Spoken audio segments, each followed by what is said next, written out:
areas giving keynote talks. We have a set of experts uh, participating in panel discussions, and we have also a student poster session. Okay, so along with opportunities for networking and dialogue. So you will see that the talks that we have, they cover various aspects of AI, specifically AI for science, engineering, manufacturing, that area. If you look at the panel discussion we have, we have two panel discussions. One panel discussion talks about a use of AI for solving local problems, so AI for all. Okay, and other panel talks about measuring public investments in AI, issues related around that. So I'm sure all of you will enjoy the sessions. You'll find them engaging. So keep it participative, interact with. In agriculture, climate science, and materials engineering, AI is drastically reducing the timeline from hypothesis to breakthrough. At the same time, we are at a crossroads today. Our collective choice on AI governance, collaboration, and resource pooling will determine whether AI becomes a powerful force to promote global progress and equality, or a tool to further perpetuate inequalities, leaving large parts of humanity behind. What makes AI so special for science is and resource ability will determine whether AI that human eyes a powerful force to promote whether it is predicting the structure of proteins or a tool to further perpetuate or analyzing satellite data large part climate change behind. AI is helping what makes AI so special for science is its ability to find patterns that human eye might miss. Our goal is to ensure that these advanced tools are used to find new cures to solve or analyze the most satellite data problems of climate change. How as we embrace this AI for science revolution, we must turning big data critical challenge into big discoveries. The research capacity. Our goal is to ensure that these advanced meaningful participation in AI-driven science to solve should not be a most pressing problem reserved for a few. It must how as we embrace this AI for our vision for this working group is clear. We must harness the challenge to strengthen global research capacity divide and help each other to meaningful participation in AI-driven science innovation should not be a privilege. Since our inaugural meeting, we have seen overwhelming engagement from countries and international. Our vision for this working group is clear. Various written inputs have been to strengthen global research ecosystem, shaping our ideas and help each other to participate from this working group in scientific. The broad idea behind its structure. Since our inaugural meeting, we have seen overwhelming engagement from countries and pool resources and bridge the capacity gaps. As we continue our discussions, our focus remains on aligning our perspectives to support a shared vision for the future. I am sure during the meeting of the working group later today, we will continue the momentum and engage in insightful discussions on how we can foster an inclusive environment for scientific progress. Thank you.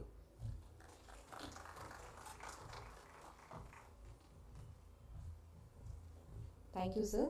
I now invite Dr. Richa Bagla, Principal Secretary Finance, Accounts and Treasuries, Government of Maharashtra, to address the gathering.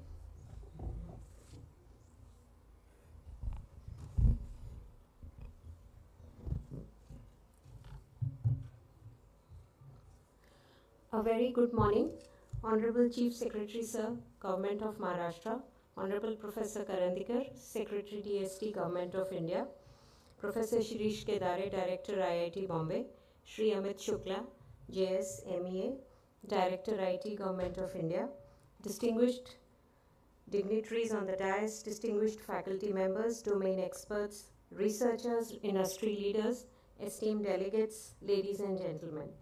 It is a pleasure to be a part of AI for Science Conclave, a significant pre-event to the India AI Impact Summit 2026.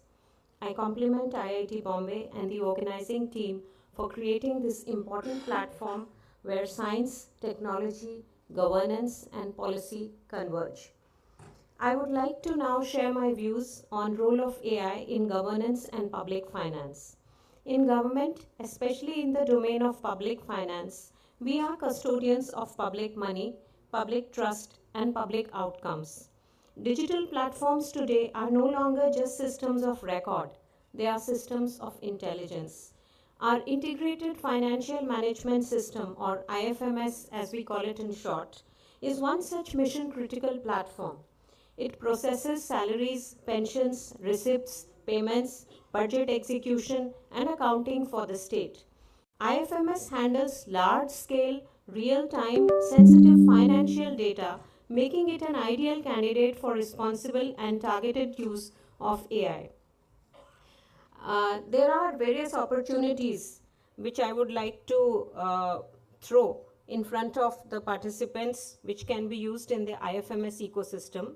For instance, each government needs to ensure timely cash flows for its various functions, for its various schemes. So one area where AI can definitely help is predictive analytics for cash flow, revenue trends, and expenditure patterns.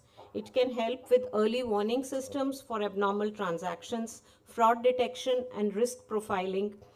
AI can greatly improve and expedite automated compliance and audit readiness, thus reducing manual intervention. And not just this, decision support systems for budget formulation and outcome based monitoring, but also intelligent grievous and exception handling for faster service delivery are some of the key areas in which AI can be a strong backbone for IFMS, and that is being explored by government of Maharashtra at this very moment.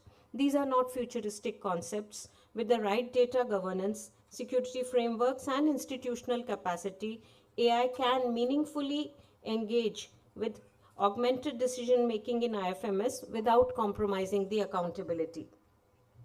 I would now like to share my thoughts on AI for science and evidence based policy. AI for science is equally relevant to government.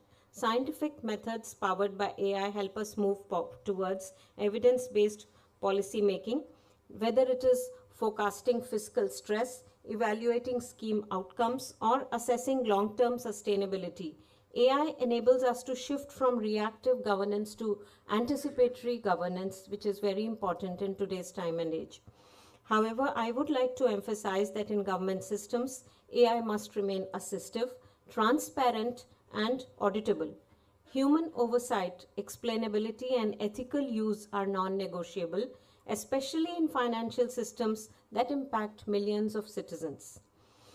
Collaboration with institutions from point of view of government is very, very important and critical, like IIT, CDAC, NIC, MAITI, and so on. We can create policy relevant research with real world impact, which is especially important for a dynamic state like Maharashtra. We look forward to stronger collaboration between government and technology institutions to co-create solutions that are scalable, secure, and citizen-centric.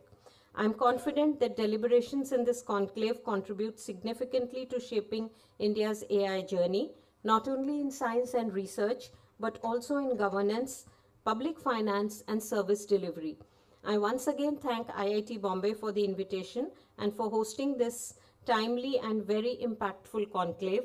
I wish the conference great success and look forward to meaningful deliberations that translate into action. I wish you all the success. Thank you. Thank you, ma'am. Now requesting Professor Shirish Kedare, Director IIT Bombay, for his address.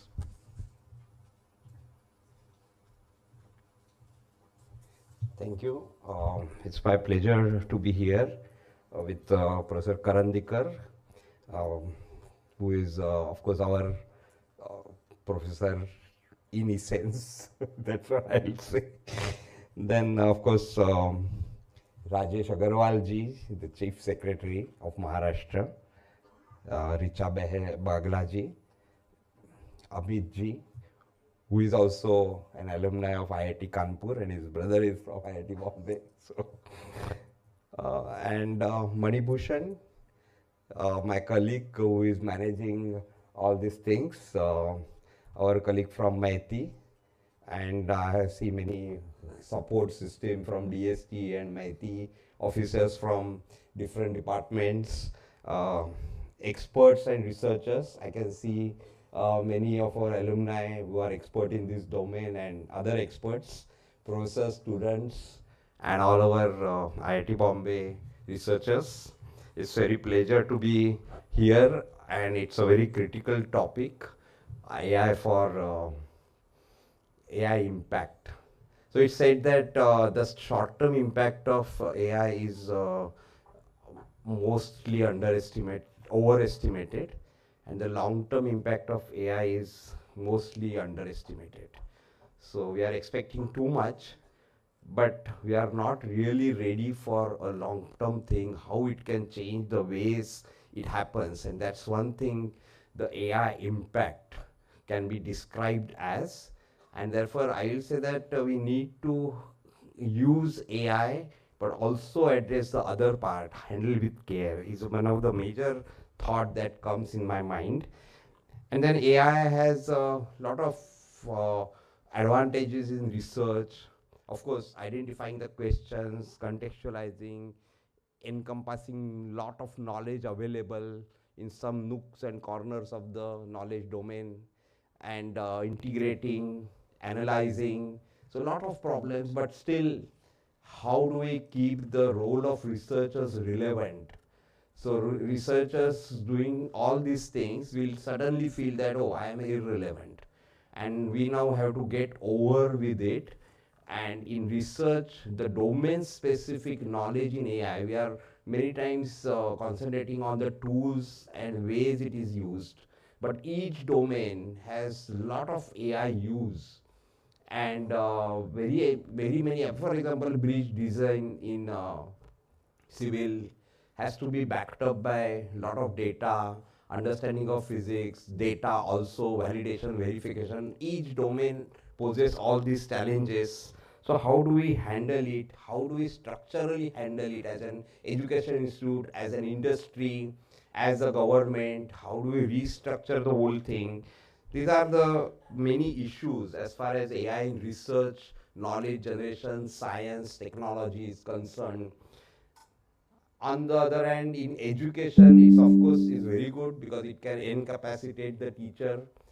Yeah, it can increase the gap between teacher and student, because everybody will feel that, oh, I have no role now.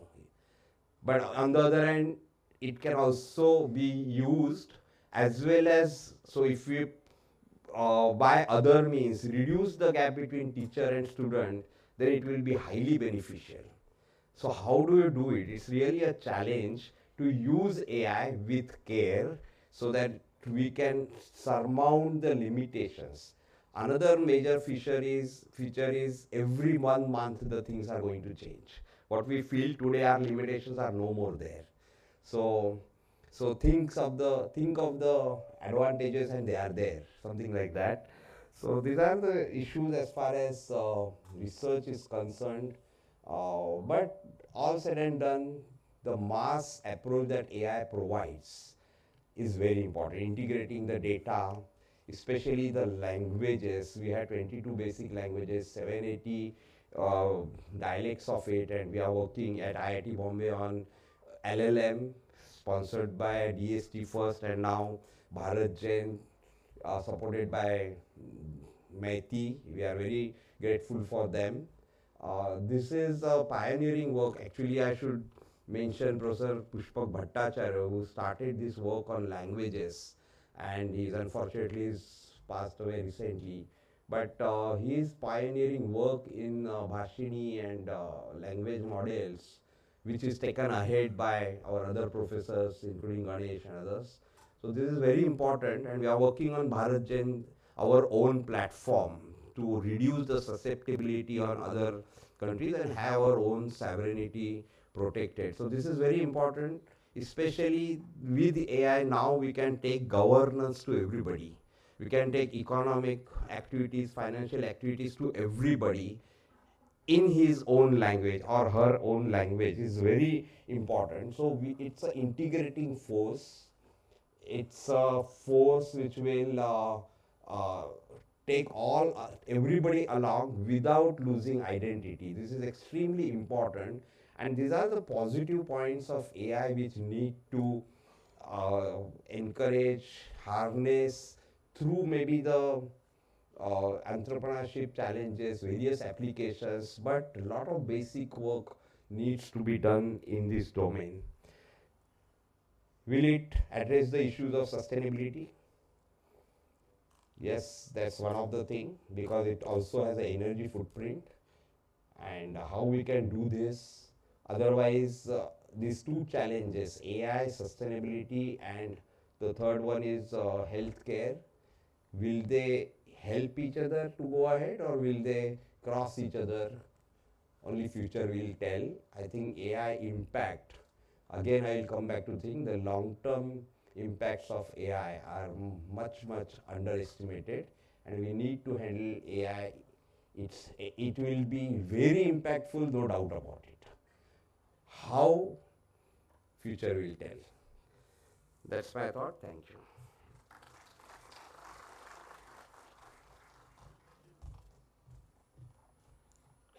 Thank you, sir.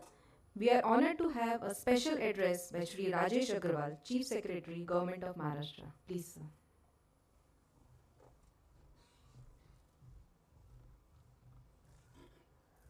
Yeah, good morning. Coming to any IIT is like homecoming to me. I did my computer science from IIT Delhi in 83 to 87. And in 87, my BTech thesis was on AI. And three of us wrote a small program. You could type in anything in normal English and it would answer in normal English. So, like nano GPT kind of stuff. And it was based on Bayesian logic and all that. And I feel that we're quite right in our tracks on that. And so, due to that, I have been following on AI since that time. And when AlexNet came and other things came, and so from that time, I have really seen the evolution of AI, and I have tried to keep myself up to date on this, and try to use that in wherever I was. And I was mostly in Government of India for last 11 years.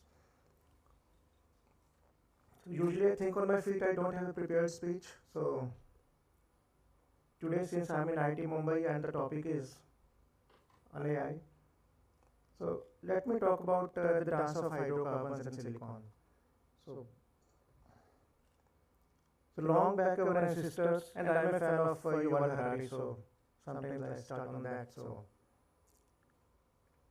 basically we evolved over billions of years from single cell, basically organic chemistry, CHO, so various combos, basic biochemistry.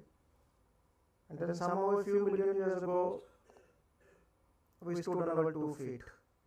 So that's very important. We grew large brains. There is a debate whether language came first or neuron connections came first in the brain. Probably they evolved, they turbocharged each other, the language and the evolution of our brain size.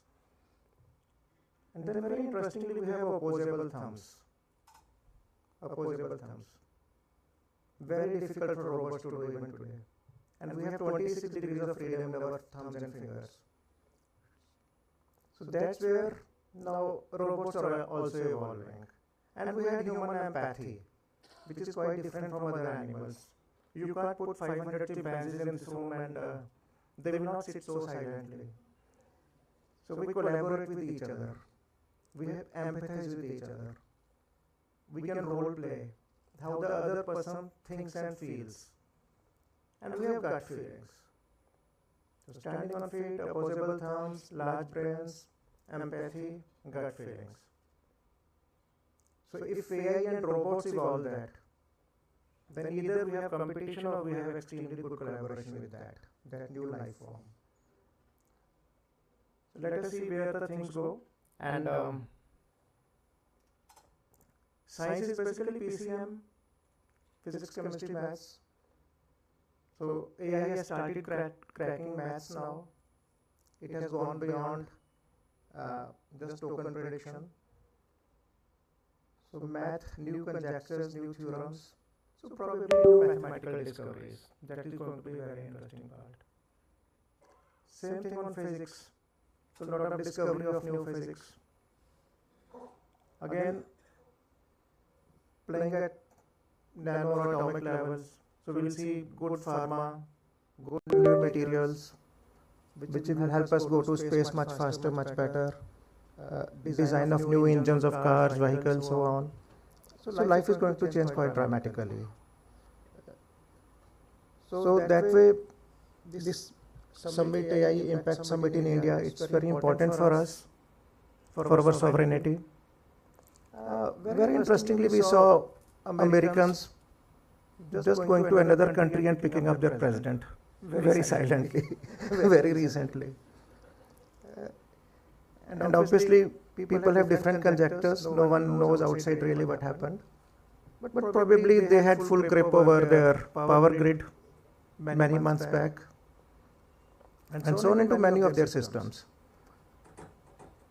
So unless we are good at AI and we are good at manufacturing and the whole supply chain of the entire thing, our sovereignty will also be at stake in future. So that's why our own LLMs, our own systems, and I'm very happy that IIT Mumbai is going to be at the forefront of it, and after Sarva and Bhashini, so actually maximum chunk of funding has come to IIT Mumbai now. And I've been telling my batchmate Krishnan there in MIT and also Abhishek Singh that please ask IIT Mumbai team to do at least 10 parallel pilot projects while designing the LLM, so that it becomes, and Maharashtra is willing to be your basically guinea pig for at least 5 of these pilot projects from IIT Mumbai.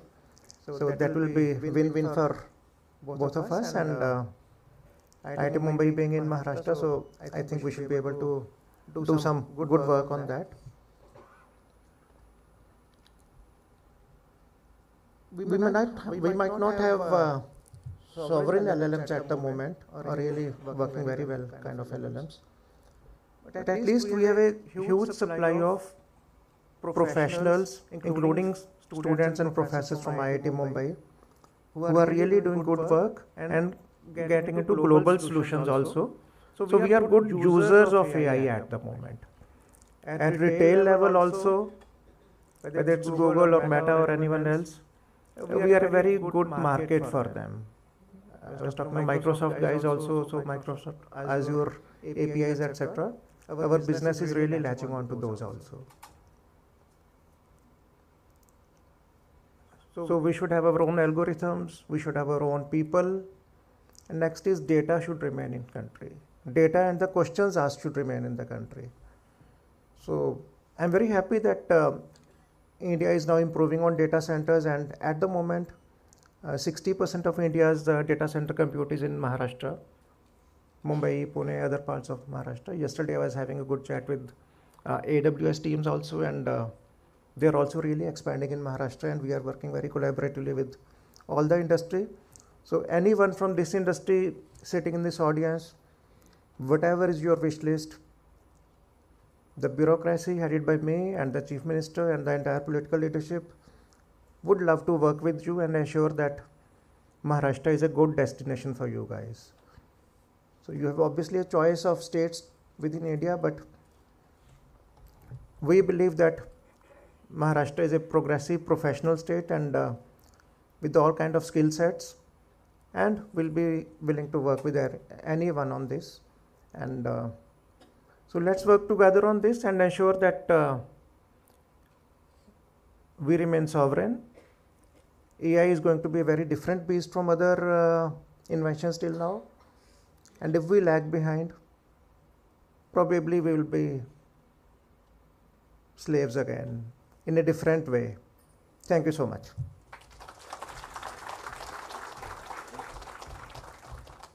Thank you, sir. To conclude the opening ceremony, I invite Professor Abhay Karandikar, Secretary, Department of Science and Technology, for the keynote address. Thank you.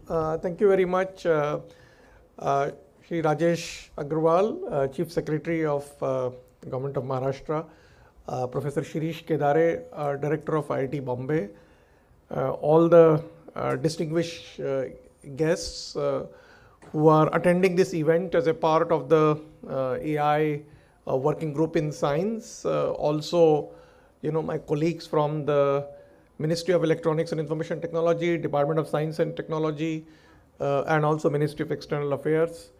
First of all, let me begin by congratulating and thanking IIT Bombay for hosting this event as a part of, was mentioned by the Director of MIT that this is being held as a part of the working groups that have been created towards the AI Impact Summit, which India is hosting in the month of February. last year, this summit was held in France, where India was a co-chair, and that summit was called the the AI Action Summit. So we have moved from the AI Action Summit to the AI Impact Summit, and as was quite in detail mentioned in the presentation, that this summit is extremely important from the point of view of deliberating how AI can create an impact on our planet. So I think on our people. So I think this part is really the main focus of this summit. As a part of the AI working group in science, we will have the working group meeting in the evening. But as was mentioned by the Chief Secretary, that technological sovereignty is becoming extremely important. And in that context, therefore, the AI in science is even more sort of important. As you know that scientific discoveries have often followed the path of theory, hypothesis, experimentation, observation, analysis, inferencing, and then coming to leading to some scientific principles being evolved, and finally the new discoveries that have happened. Now the use of AI in science is actually disrupting that normal course of a scientific discovery, which will start from the hypothesis or theory or experimentation or observations and analysis. Particularly now, it is quite possible that using the AI, you can discover new materials with the properties that you desire, or you gain more insights into the life sciences, or you discover new insights even without doing any new experimentations even in the astronomy, because we have already collected large amount of data from several telescopes which have not been actually analyzed humanly using the traditional computing platforms and the traditional programming paradigms. It is quite possible that you may discover new things in our planet. Also, it is possible to lead an insight in the climate modeling, because the climate modeling also has been following a very traditional path of the modeling based on the data that is collected. So AI is really going to make this disruption, and if scientific discoveries get disrupted by AI, it will have a far more effect and impact than what is currently being thought, that AI is being used for just driving certain applications, use cases, or just mere technology development based on established scientific principles. Because there is a possibility of disrupting even the scientific principles. So in that context, therefore, this AI in science working group is extremely important.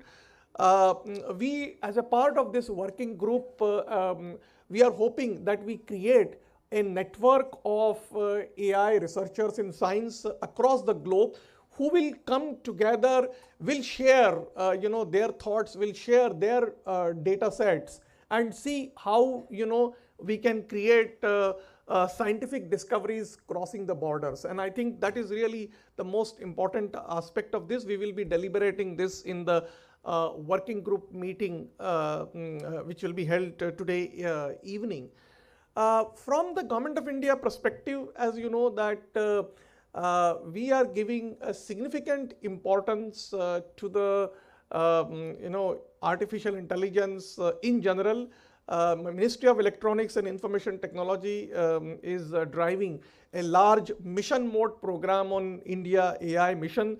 that is actually enabling the platform of a compute infrastructures which can be used by researchers, startups, and MSMEs, and it is therefore left to the researchers and startups to make use and leverage these infrastructures for making the impactful inventions and the technology development. As was mentioned by the director of IIT Bombay, Professor Shirish Kedare, a very important initiative of developing a foundational large language model was initiated in IIT Bombay. We are very happy to get associated with this initiative through our national mission on interdisciplinary cyber physical under the Department of Science and Technology, which has seeded this initiative of developing the large language model Bharat Gen, which has now being supported in a significant manner by the India AI mission, which will become a sovereign AI model for the country.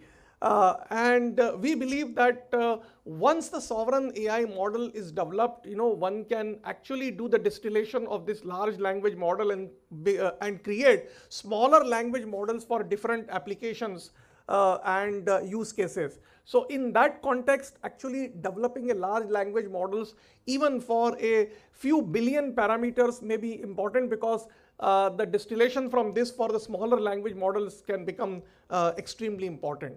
The other important initiative that we have taken in Anusandhan National Research Foundation, ANRF, we recently launched a mission on AI in science and engineering. This is being done in coordination and collaboration with our sister ministries, Department of Biotechnologies, Ministry of Earth Sciences, Indian Council of Medical Research, covering the area of climate modeling, covering the areas of material science, biotechnology, biomanufacturing, etc. That call is actually now on from the ANRF. And in order for us to take the technology basic research from TRL 4 level onwards, recently the Government of India launched a very historic and transformative initiative of setting up a 1 trillion Indian rupees, about 1 lakh crore research development and innovation fund. Now in the research development and innovation fund, we have identified 6 sunrise sectors, which includes energy, biotechnology, biomanufacturing, deep tech like quantum, robotics, space, defense tech, and artificial intelligence is one of the sunrise sectors among the 6 sectors. And therefore, if you have a lab scale prototype and if you want to scale it, whether it is in the area of AI infrastructure or whether it is in the area of developing a large scale application models, it will be possible to leverage this fund and develop a scalable infrastructure and technology for attaining the strategic autonomy and technological sovereignty, which Mr. Rajesh Agrawal was talking. So I hope in today's deliberation we will be able to discuss on how we can collaborate globally for disrupting the very basic of science and the paradigms of scientific discovery which will happen in future. And I hope that this network of AI, which was talked about and which will be elaborated further as a part of this summit, will bring together the researchers across the world for science for humanity, and from there, as a country, we can then develop technologies which are essential for solving not only some of our societal challenges, but also the global challenges. So thank you once again for inviting me to be a part of this.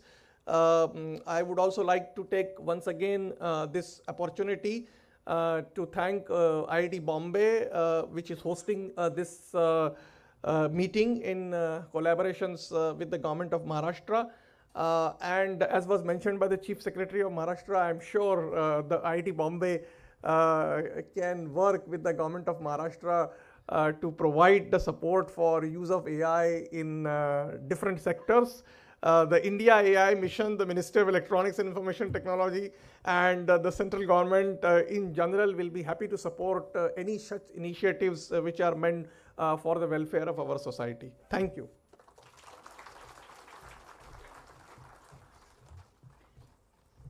Thank you, sir. Now may I please request Professor Mani Bhushan to come forward and present the memento to Professor Abhay Karandikar.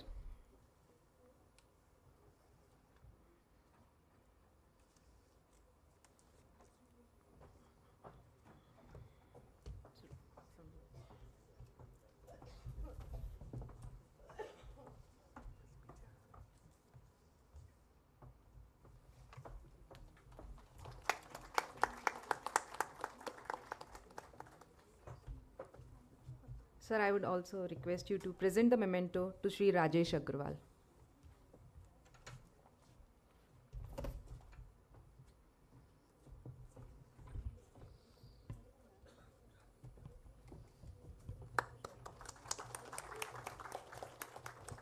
Requesting Professor D. Manjunath to come to the stage and present the memento.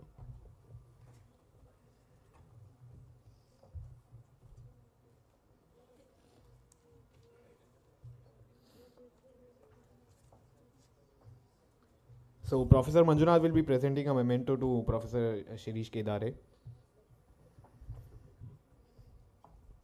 Round of applause, please.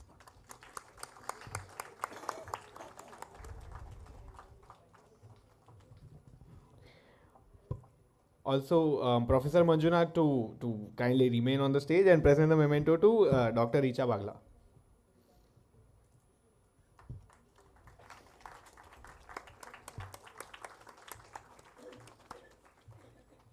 Thank you, sir. Now I request Professor Raghavan B. Sunoj to please come forward.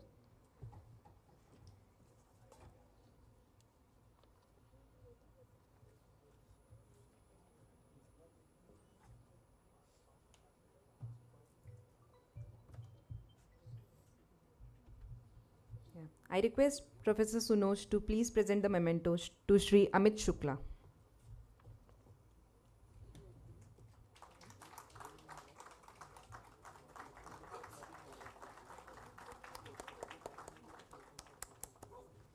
I request Professor Sunoj to please present the memento to Sri Mohammad Safirullah ji.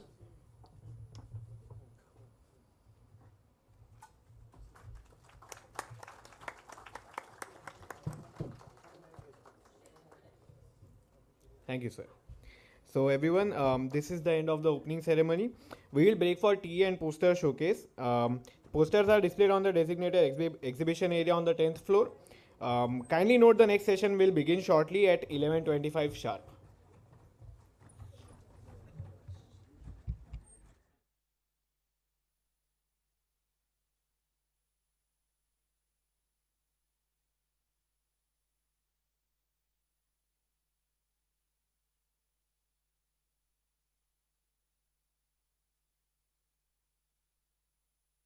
So the poster session and tea are both on the 10th floor.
Welcome back, everyone. It is now my pleasure to introduce our first keynote speaker, Professor Amit Sheth from the University of South Carolina. Professor Amit Sheth is an educator, researcher, and entrepreneur. He is the NCR Chair and Professor of Computer Science and Engineering at the University of South Carolina. He currently leads the ambitious effort to establish the Indian AI Research Organization. Today, Professor Sheth will speak on neurosymbolic approaches to robust and trustworthy AI with applications in health, pharma, and manufacturing. May I please request Professor Sheth to take the stage.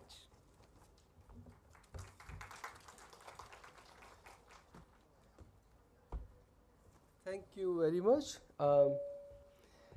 Delighted to be among all of you. Well, okay. So I have dual affiliation right now. At least I'm in transition. For last 6 years, I established a university-wide AI research institute called AI Institute of South Carolina, and now I'm in transition in a way, and you all invited to look up IAIRO.ai, IAIRO.ai, and the name comes from take ISRO and replace S for space by AI, right? So it's very easy to remember. It's very ambitious effort, and I'll briefly introduce that to you, but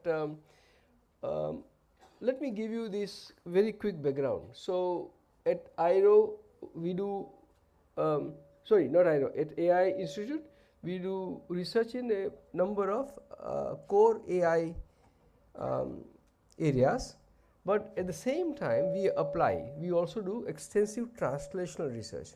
So you can see a whole bunch of areas of application or industry that we do work in, and the work we do is very so they are significant. Typically almost every project we have involve real partnership with the organizations that have the problem to be solved with AI, and we have access to their data, their expertise, their ability to participate in the evaluation, and our ability to deploy the results.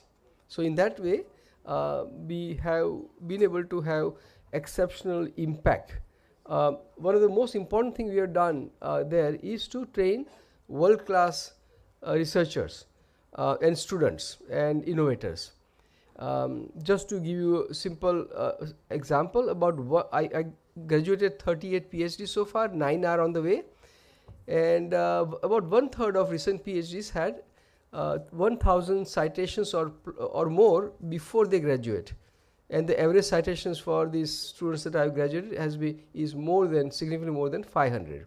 So making impactful work is been part of our DNA. And in short time, this is journey how we grew. This is a 3-year snapshot, 4-year snapshot, and so been able to scale organizations. Now I come to an event that occurred 2 years and 1 month, 1 week ago. So this was the day where I met PM Modi ji. I was invited to discuss one-on-one what is a unique proposition for AI in India, or what work we can do in AI where it stands out, where India can stand out in the world, and in the work, an application of that work to major areas. Now and then this is the first slide of the keynote I gave the same day at the 3rd Chief Secretary's conference. With that, now I get into the into what I discussed then and what we are doing now. So this is just to show on the left hand side big challenges that generative AI LLMs still face. I asked it to describe 5 layers of AI that Jensen has talked about, Jensen Huang, and there are number of errors that were on that. right? So all the things that we talk about with LLMs face significant problems even today, and this was done only a couple of weeks ago. These are the 5 layers that Jensen Huang presented, the CEO of NVIDIA: energy, chips, manufacturing, infrastructures, models, and applications.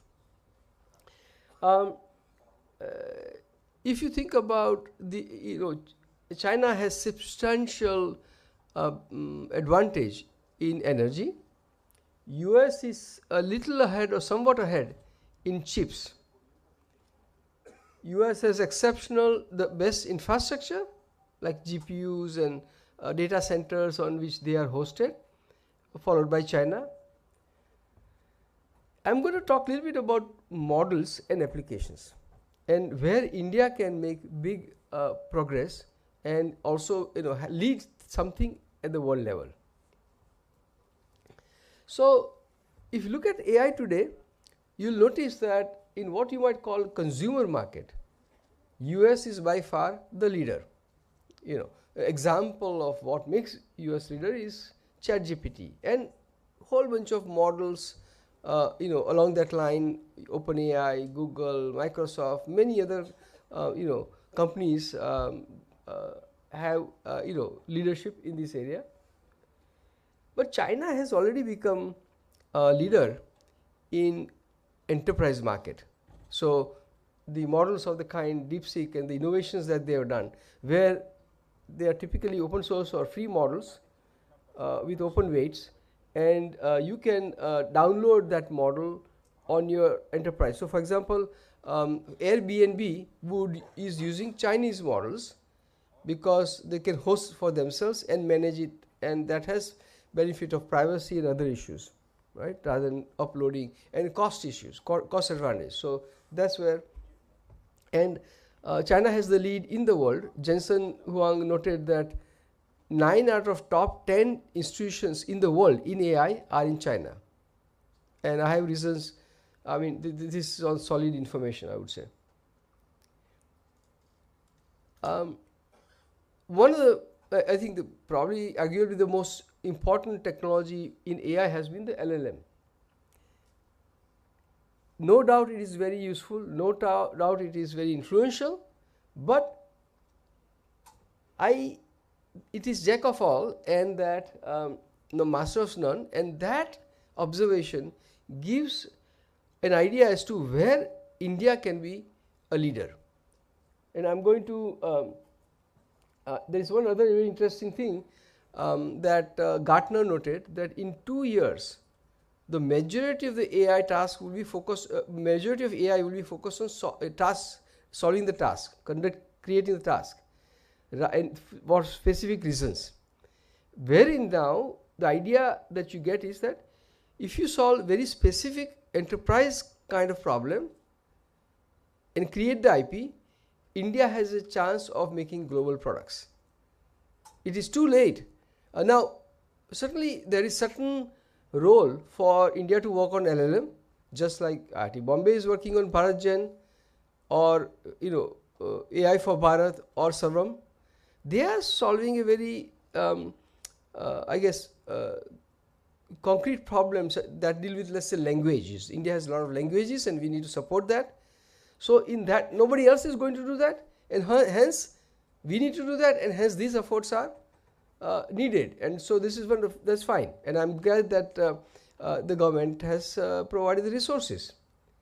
But for the industry at large, they are not going to be necessarily making money, right? They are not going to be large commercial outcome that there will be valuable economy. So here is my observation. General purpose AI built for consumer market has limited value for enterprises. There is a need for a different AI, and that especially for high value and mission critical applications. And if India can take the lead there, we can participate in a major economic progress for us.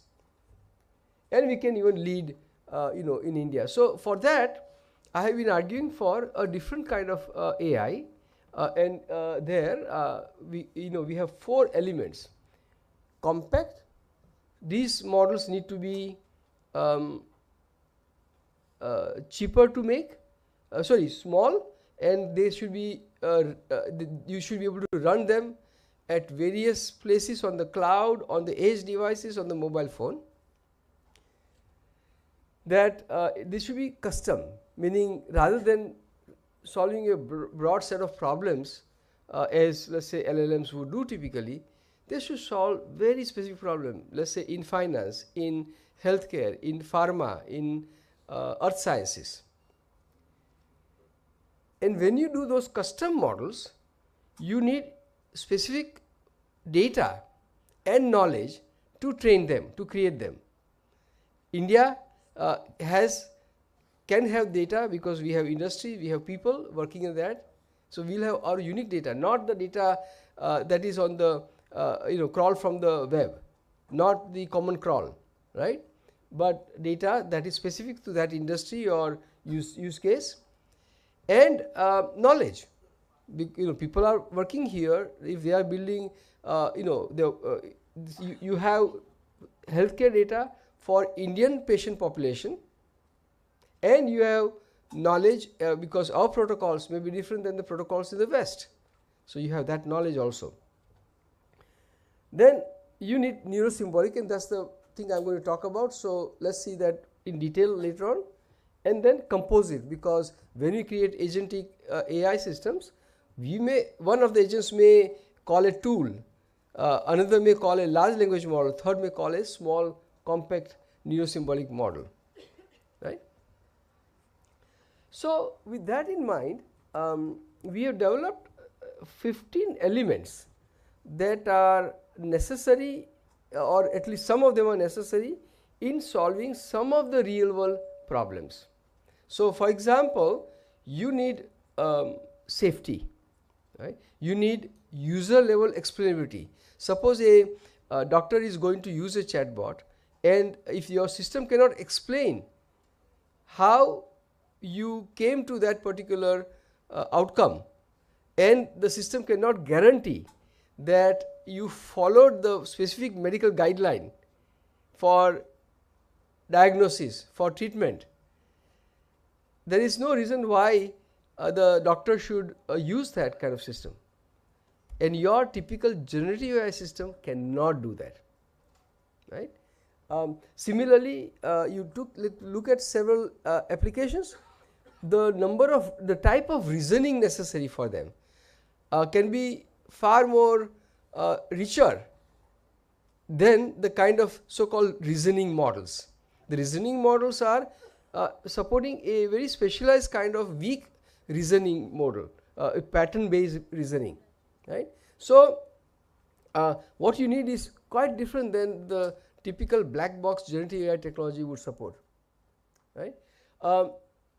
That way you need grounding, you need alignment.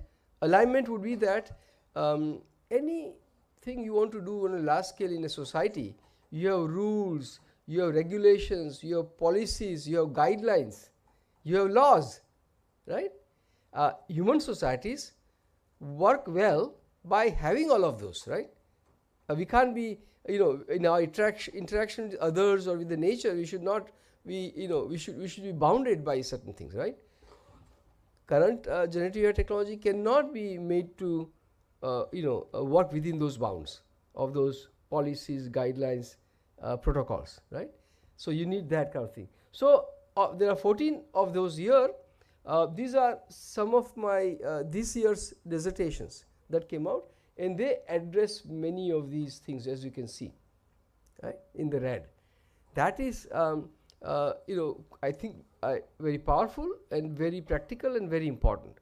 And again, what I want to convey with you is that we ought to be working on technology that is practically very, very important. We can clearly see the market for them, and that we can own, we can get the world leadership in those areas. So, now briefly give you a sense of neurosymbolic AI. Just ask yourself, what goes into understanding me? You're listening to me right now, right? What goes into that? You have lexical knowledge, you know where the comma is, where I'm stopping, and the grammar, and you know how to parse. You have linguistic knowledge, what is same as, what is a synonym. You have common sense knowledge. You have specific knowledge of the real world, that this city is the capital of this state, and you have very specific domain knowledge. You may all be specializing in different domains, different areas. You may be working in material science, you may be working in physical, in physics or astronomy. You have that knowledge. Because of all of these together, you and I can communicate very effectively. Ask yourself, which AI technology does that? They don't. The large language models have diffuse domain knowledge. They come across a lot of medical papers, but that is not concrete enough to explicitly state the particular medical protocol or guideline that must be followed in a particular situation. It does not have the knowledge of what drugs or pharma products that a patient is consuming, and that you should not be given anything with the side effect. It does not have that. It's not that personalized for you, right? So this is the essence of neurosymbolic, in the sense that there is certainly a lot of power of data, and neural network technology has tapped into that very, very well.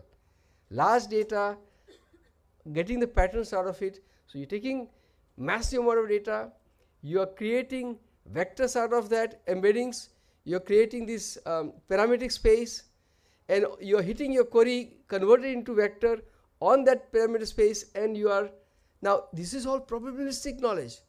They are not precise, they are not, so they cannot give, this is why the hallucination happens, right?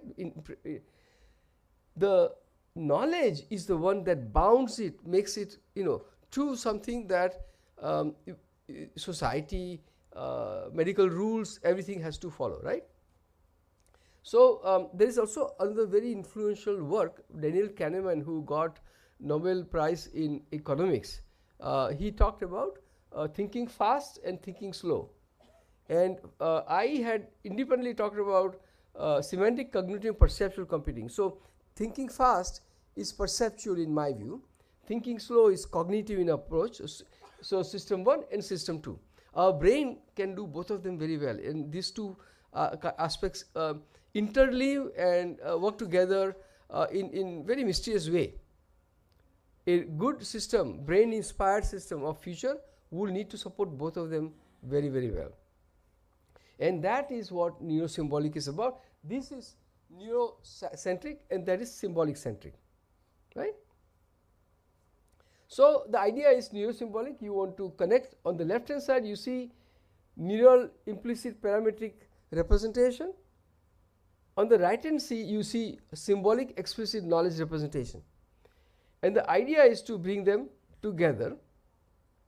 So on the left hand side you see neural network and deep learning. On the right hand side you see knowledge graph, label nodes and edges. So all these things, like I will be able to represent the policy, guideline, governance, all of those in the symbolic form, and I need to figure out a way that one influences the other. For example, I need to figure out a way for the symbolic part to constrain the behavior of neural part, so that you are following those rules and guidelines and so on and so forth, that not totally unconstrained. So the next part I'm going to go through very fast. How do you connect these two technologies and two different approaches, right? So at a very high level, a generic architecture would be that you have data of all different kinds. You have what we call feature abstraction layer, and a neural reasoning layer, and then you have knowledge processing here. So that you see the neural part on the top and the symbolic part here together, and then you have to come a way to combine them. Before the transformer, the historic 2017 work, we had already been working on this area, and here very simplistically put, this is a paper that with the example of mental health. What you see here is that we create here, this is simplistic approach. I have defined this neurosymbolic into shallow, semi-deep and deep infusion. The knowledge is infused into the neural network technology in different ways. This is a shallow infusion example where the symbolic part is converted into again the matrix or vector space, and then the two are combined. Right? Now, this is not the best possible way, but this is the easiest possible way. It's not the best possible way. That is that the same problem I said about taking data and convert that into parametric space or embeddings is a lossy one. Here, taking a knowledge and converting that into neural representation is a lossy one, but it does improve upon the results. Post transformer, there have been several ways that people have tried to improve the neural processing by using knowledge, and at a very high level the idea is to improve the attention. So suppose you have two phrases, World War I and World War II, numerals 1 and 2. Textually they are very similar. Only difference is one character, 1 and 2, but meaning wise they are far apart, right? When you use purely data driven technique, you have difficulty in understanding that these two are very different, semantically very different. With the use of symbolic representation and semantics, you are able to bias the system such that it understands the distinction between these two separate events, and that is how you can build that. So I won't go into a lot of details. If this was AI class, I would. And then it shows this is one of the technologies and algorithms we had developed, and on the right bottom you will see that we were able to make that distinction very well, again through a neurosymbolic approach. And this thing on the top basically shows how the knowledge part was able to modify the attention in the neural network algorithm.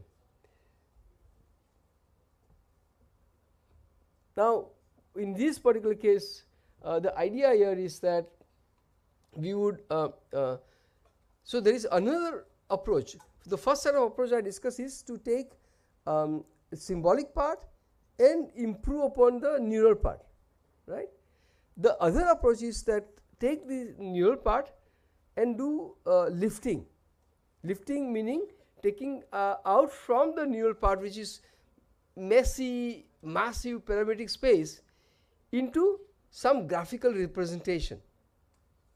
Now you have teased out the representation that is comparable and easily connectable to the knowledge representation. So reverse, right?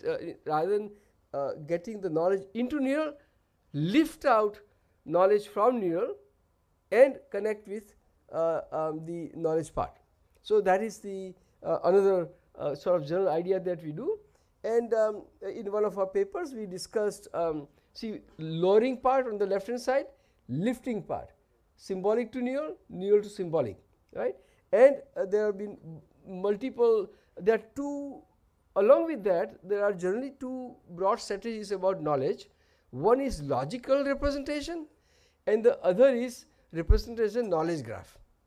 My team has been a long time proponent and leader of the one that uses knowledge, and there are others who have used logic. My simple view for this audience is that the one that uses logic doesn't scale, and that there are very few people who have expertise in modeling large amount of knowledge in logical terms, right? In think about Prolog, think about other rule representation languages.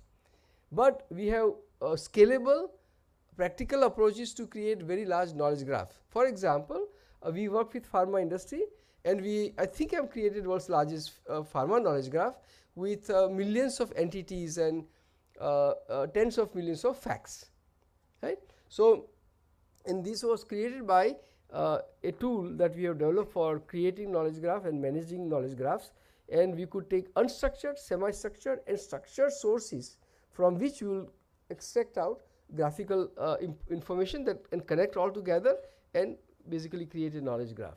And so symbolic lifting versus lowering, knowledge graph versus logic, and that is how the variety of approaches can be developed and have been developed.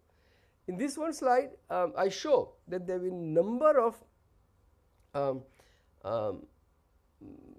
studies that have shown that generative AI solutions have done poorly, and that with symbolic approach, the results have significantly improved. And you can see medical diagnosis, insurance context, anomaly detection on manufacturing, autonomous agents driving, all of these contexts, these things have been developed. Here I want to make a very interesting observation. In 2017, I was invited to give a keynote in Chengdu, China, and there were 600 people in audience, and I was introduced by a guy who was working for Google Knowledge Graph. You might remember that in 2012 and 13, Google came up with Knowledge Graph, and they changed their machine learning based search algorithm to semantic search, right? Now, a moment of big pride for me is that I had done that work in year 2000 and had filed a patent award in 2001, and I had paying customer for my second company that did just that. But I don't run Google right now. One of the biggest problem was that in that year, NASDAQ crashed, went down. So for 4 years in a row, VCs they had decided that you cannot make money in search by advertisement. So they did not fund me and my company. And in 2004, Google went public with the business model of advertisement, the same that I was trying to use 4 years earlier, but I think we were at the wrong time, right? So anyway, but it showed the power of knowledge graph. Coming back to the story, in Chengdu, 600 people were there. They understood the power of knowledge graph, which America did not, which US did not. US always wanted to do massive brute force, high, massive amount of data, massive amount of computation, and create, billion parameter, trillion parameter, and spending $1 billion to train model.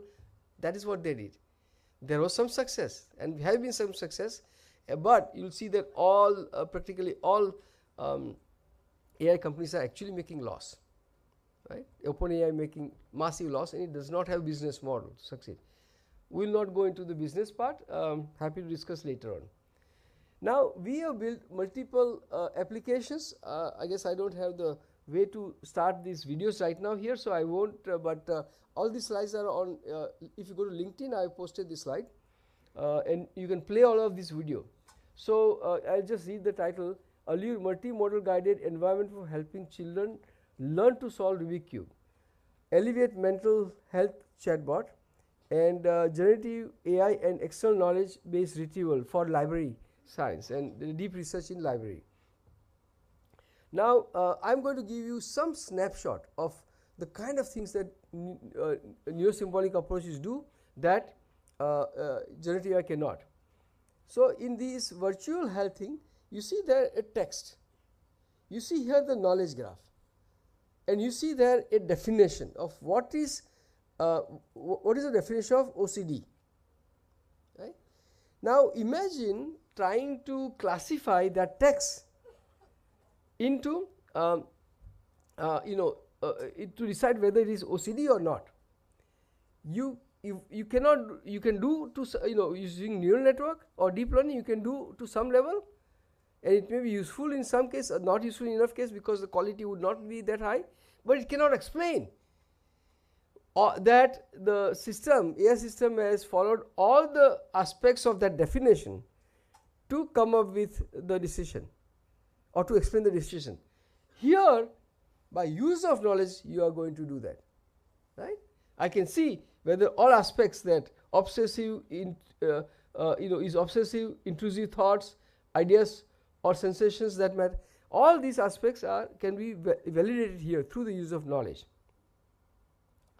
And so there is a video that shows this is just a chatbot going on, and the graph is built continuously, and doctor can see whether it has done the right reasoning to come to the conclusion. This is a personalized version. I'll bypass. Here's another very important example. This is a conversion that is happening in a mental health chatbot using the state-of-the-art technology when this slide was made, and the chatbot asks the question: for a MDD case, major depressive disorder, one should not be asking the patient that question in red. That is a thing which is a characteristic of suicide or suicidal behavior. That will hurt the patient. So, and it is very hard for generative AI to not do that. And hence, here the neurosymbolic approach, you can see that sentence being rephrased in such a way that in that particular condition, medical condition of the patient, you could not ask that question and make it a safe chatbot. You even until last year, in 2015, there are multiple major stories where due to the chart, character AI is one example, OpenAI is one other example, where teens have committed suicide by using because of their interaction with their large language model. So they have not come up with a solution for that, and the same thing is happening with Grok or nudity aspect of it. So this is a very important thing. This shows in one of our applications, which is nutrition, the variety of reasonings that you need. Does anybody know how many of these generative AI based LLM can do? Very limited part of this, right? So the generative AI or LLMs are highly inadequate to solve this kind of problem that require use of symbolic representation. And now I probably won't be able to go into this detail, but the architecture, meaning building scalable system, your LLMs, your agents, your hybrid architecture, and we have C3N. C3N is compact, custom, compact, neurosymbolic, agentic AI system, composite AI system, which is what we have built and are building. So you see earlier I showed that those 5 categories, levels that Jensen talked about. The way we want to be a leader in India is that IRO is building a platform that goes on the top of infrastructure. So India AI has infrastructure, right? All this GPU 13,000. We are building a platform that just goes over that can scalably, frugally train the C3N models, many. So above infrastructure is a model. I am not interested in this trillion parameter model that costs $1 billion.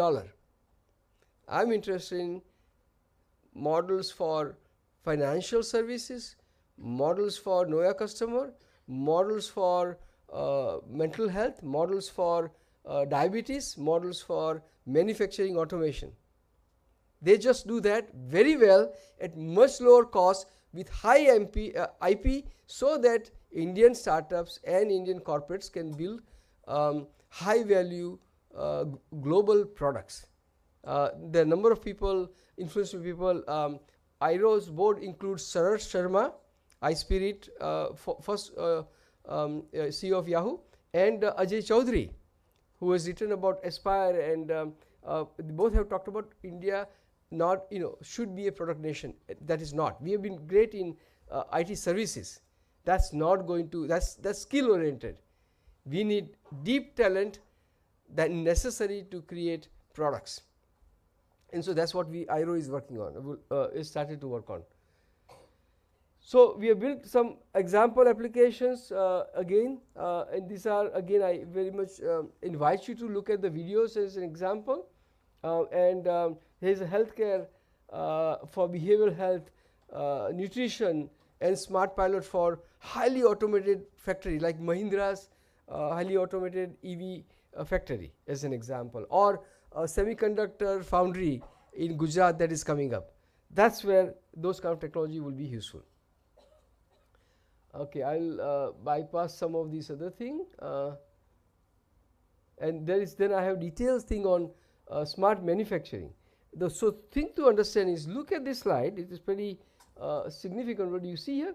Alignment, grounding, reliability, consistency, planning, abstraction, interpretability, explainability, attribution, causality, instructability, reasoning, safety.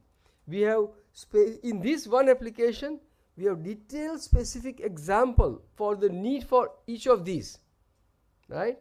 And I hopefully also try to say that, convince you that current generative AI technology and consumer grade models, or even Chinese enterprise, they are going to enterprise market. They are still not perfected enterprise model that I am talking about here, right? So we want to create those enterprise model. We are creating those enterprise model. We have prototypes of this already, but we'll be perfecting that more, and as early win for IRO. And so this is a actual factory is set up, and there are sensors, there are cameras and all that. In real time, all that data is collected. A module is on edge device sitting on the factory floor, telling you about, it's predicting a failure. It is giving you root cause analysis, causality. It is providing forecast. Not shown here is it is doing replanning when there is a failure. Excuse me. And there's a bit of technical stuff here on variety of problems being solved in replanning here. RL, reinforcement learning based work, and this is similarly Nourish has all these again things. You can see different color. Thank you very much. And so Nourish does many interesting things, but you see it uses all these specific knowledge. That is what makes Nourish far better than what you can get from a generative AI solution. It can give you cooking method, changing cooking method, like instead of frying, do the baking or whatever.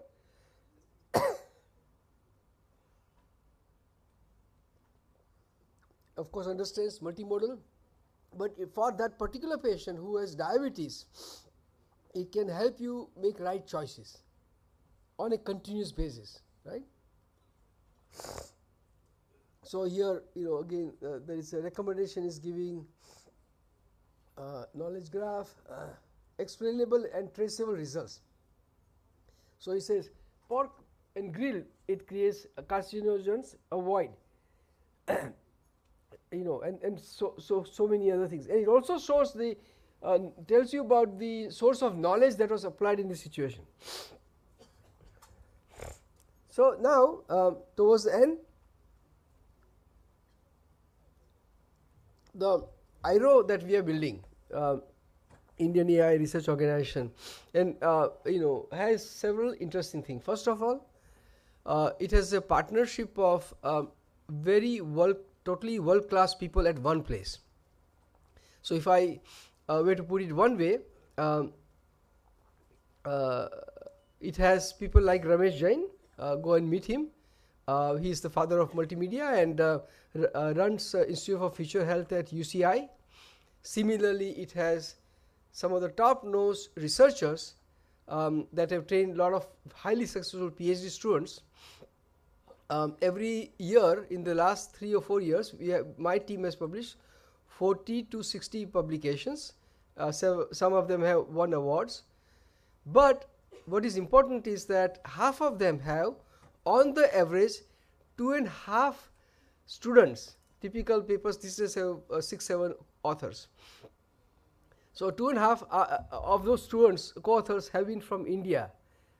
Students, undergraduate students at IITs, BITS Pilani, IIITs, and other places, they are part of, they are interns with my team. So we have been able to train the talent that we have here at a world class, and then they done PhD with me, or they have gone to MIT and done pursuing PhD. All of these have happened. Now, world is changing. In last year, world has changed drastically, right? I don't see why an IITian should graduate from here and go to US. And feel free to talk to me, but there is no reason for that. We want to train that talent here. Arvind Srinivas, or I, or Ramesh, or Pramod, we all studied here, undergrad for sure. Ramesh, of course, studied all the things here, but he's a rare exception. But the rest of us went to US, did our PhD, we work for companies, then we did companies. I done 4 companies. Arvind Srinivasan has done Perplexity. But they did not build those companies here. We want to train, make that, train those innovators here and build the products here. So we are building this kind of technology that I already described, that is unique, and so foundational AI. And then we have taken several areas, 3-4 major areas, health, pharma. Indian Pharma Association is partner and part funder of IRO. And other interesting thing is that we also, not beyond researchers, we have also, some of us have built companies, but we are not, I worked in industry 30 years ago. We are industry experts like Apple, Google, IBM Research, DeepMind, Amazon, LNAI. They are working with us, and they will be engaged with the researchers in training that talent at IRO. We are not going to give degree, so students can continue to do their degree at IIT or BITS or wherever they want, but we will give that internship very deep, and they will work with us 1, 2, 3 years, and the outcome will be comparable to the best anywhere in the world. And we of course have very big competition, particularly China, but okay. Well, that is enough of an introduction, well, that's the good.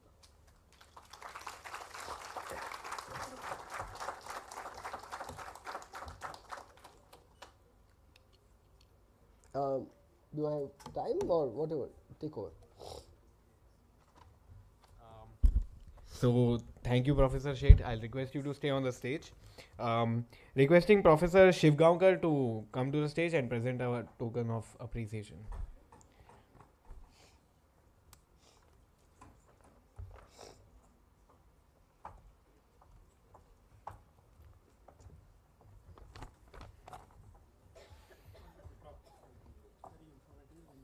Round of applause.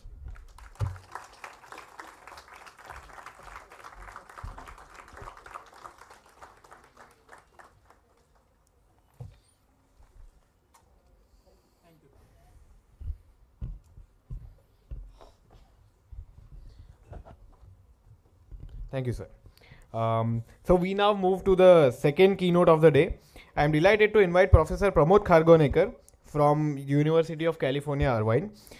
Professor Pramod was Vice Chancellor for Research and Distinguished Professor of Electrical Engineering and Computer Science at the University of California, Irvine from 2016 to 2025, where he is currently Distinguished Professor of Electrical Engineering and Computer Science. Today he will speak on AI and the future of engineering. Over to you, sir. Well, thank you very much. It's a pleasure to be here. I know that I stand between you and lunch, so I'm going to try and see if I can cover what I want to talk about. Fonts changed, I don't know why, but we'll see. I hope the rest of the slides are intact. This is a conclave on AI for science, and if I have to say my main message in one sentence is, I want to show you the opportunity in engineering. So AI for engineering, that's basically it, is the key of my talk. Before sort of going further, I thought I would mention definitions of AI. And the first definition goes back to John McCarthy, who started this whole business. And then there is an OECD definition. There is an interesting definition that came from the National Security Commission in the US. And it echoed Thomas Edison, who described electricity as a field of fields that will transform the world, which it actually did. So Edison was absolutely right about electricity. And I think they're evoking for AI the same vision. It's a field of fields, and you just heard a presentation that showed you all different aspects of AI. So kind of an inclusive approach to what is AI. On the right-hand side, I have a picture of Jensen Huang, the NVIDIA co-founder. He, in his keynote last year, he had showed this picture. So it starts with 2012 AlexNet, and we are so then the generative AI. We are currently in agentic AI. And what he thinks is the future is physical AI. And so I'm going to talk about the second picture in the second half of the talk. But this is, just keep in mind that the word AI means all sorts of different things, and we are going to be somewhat inclusive in our definitions. I happen to be a co-PI on an NSF-funded project called ARVA, Engineering the Visioning Alliance. Our goal is to identify and develop transformative research directions by bringing people together and think about the future, what can happen in 10, 15 years. I won't talk about the chart to the bottom. We have been in existence for about 5 years. We have done like 13 or 14 of these events. I happen to, so as co-PI, I led an effort about 2 years ago in thinking about the future of engineering. So we knew that ChatGPT had just come out, things were happening dramatically. And so I'll share with you some of the insights that came out of that particular effort. And in a nutshell, the vision that we came to was a two-way flow between AI and engineering. So on the one side, you have engineering for AI, and the other side, you have AI for engineering. So engineering for AI is engineering disciplines that make safer, reliable, trustworthy AI, particularly for cyber-physical systems. I will cover this part in the second half of the talk. And then the other piece is AI for engineering. So AI technology and advances impact engineering across the board in research, in design, in manufacturing, and in operations. So if you think about the footprint of engineering on any society, it's just incredibly large. And if AI is going to impact all of these, the impact on any society is unbelievably big. So let's do the second part first, which is AI for engineering. What can AI do for engineering? Just like we can think of AI for physics, AI for biology, AI for chemistry, AI for astronomy, what's AI for engineering? So first point I want to make is, and this is an important point, and it came up several times this morning in various speakers. They said, oh, science is physics, chemistry, math. Science is hypothesis, experiment, validation, and disprove the hypothesis and make a new. Engineering has its own science, and it's very different from this kind of hypothesis-based science. So engineering science is specialized foundational disciplinary knowledge, tools and techniques, and frameworks for various engineering fields. Think very simply. It's our sort of third year, fourth year undergraduate curriculum in any department of engineering, or first or second year graduate courses in engineering. They don't look, they take from science, they take from math, but they have their own culture, they have their own ways of thinking, and that's what I'm pointing to. So AI techniques have enormous potential to transform these engineering science fields, but it will happen in its own way. It won't happen the way it will happen for physics or astronomy. It will happen the way it will happen for our fields. Likely to far exceed far exceed the impact of high performance computing on engineering science. So the last such big revolution in engineering science was CFD, sort of high performance computing. So we went, I grew up in a time when the answer was a closed form formula, because that's basically what you could do. We had slide rules. So, you really didn't want to do much more than closed form formula. Well, we changed that dramatically in the 80s and 90s with HPC. This thing that's coming with AI is probably going to be 10 times bigger change in engineering science. And I just put some examples: AI for energy science and engineering, AI for semiconductor design. A lot of this is already happening. Everything here is happening. AI for thermofluids, like Navier-Stokes, CFD. What's next? And I think AI could change that whole picture. AI for material science is already happening. AI for reaction engineering. I want to put chemical engineering on the table too. And so, you can add to this list. In our Aurora report, we came up with 12 recommendations. This was at the national level in the US. We came up with 10 recommendations in 3 groups. Number 1 was design, manufacturing, and operation. This is the heart of engineering. This is what we do. We design things, we manufacture them, we put them in service. Think of a car. That's a quintessential engineering product. So we have 4 recommendations in that space. Then second set of recommendations had to do with AI systems, AI engineering systems working with humans. Because I think this is going to be a big part of the second half of my talk, is what about interaction between humans and these AI engineered systems. And then the third thing we talked about, and I think some of this is, we did it for the US, but I have a feeling that some of this translates, is national initiatives. A lot of these things are not going to happen within a company, even within a single university. Has to have a national level initiative for it to make a difference. There were 5 of them at the national level. I won't cover all of these. I just picked out a few so that you can see what we thought about. And you can, of course, download the report. I think I had there is a QR code over there. You can go to the QR code and it will take you direct to the report. So this is probably the biggest thing that can happen with AI, is design of safe, secure, reliable, trustworthy AI systems. This is getting more and more complex. How do you understand them? AI techniques can potentially help understanding these very complex engineered systems. Data management, huge amounts of data flowing through these engineered systems. Secure, trusted, AI optimized EDA. We don't design anything hardly by hand anymore. Everything is like EDA. How do you make these EDA tools using AI secure and trusted? Testing and verification of the system. It's a huge opportunity. I happened to talk to somebody about jet engines in India. Like, why is it that we don't have jet engines? And his answer was, we haven't invested in the test systems. So this testing is a huge part. And can AI help? Can I help AI help with cutting down on cost? And finally, regulatory considerations. Manufacturing. This is, again, one of the hugest opportunities that AI has for engineering and for society like India, where we are trying to build a manufacturing capacity. Simple thing. AI accelerating design of products. You can imagine things happening. What used to take 2 years might take a month or less. Reuse of design, manufacturing for design, or design for manufacturing. All of that AI can accelerate dramatically. Then there is optimization of manufacturing operations. And you can think of everything: materials, energy, time to market. And then finally, this is a huge opportunity. Every manufactured product actually nowadays carries a service on it. So for example, think of your cell phone. This is not just a product. Apple makes a lot more money selling a service on top of this product than by selling you the iPhone. And so you can think of almost every engineered product, and you can sell services on top of the product, and those services would be AI powered.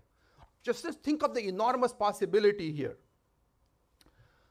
This is for complex systems like space systems and so forth. This is the classic V. So you start with the concept of operations, you go all the way down to subsystem and materials choice, and then you go all the way back up, integrate the whole system, and then field it. So this is the classic V, and every aspect of this V for complex engineering system can be improved with AI. Our vision here was cradle to grave state awareness. You start from the very beginning till the system is put out of use and recycled. Can you do all the way completely sustainable circular manufacturing and design and operation of engineered systems? And again, AI will play a very big role in making this future possible. Just a couple of things on humans. So to enable safe, reliable, and productive human AI collaboration, so we have a bunch of recommendations there. One of the areas that we highlighted, which I think is very interesting, is rare events. So we know that AI systems depend on data, but especially complex engineered systems, we don't want them to fail, and those failure events are rare.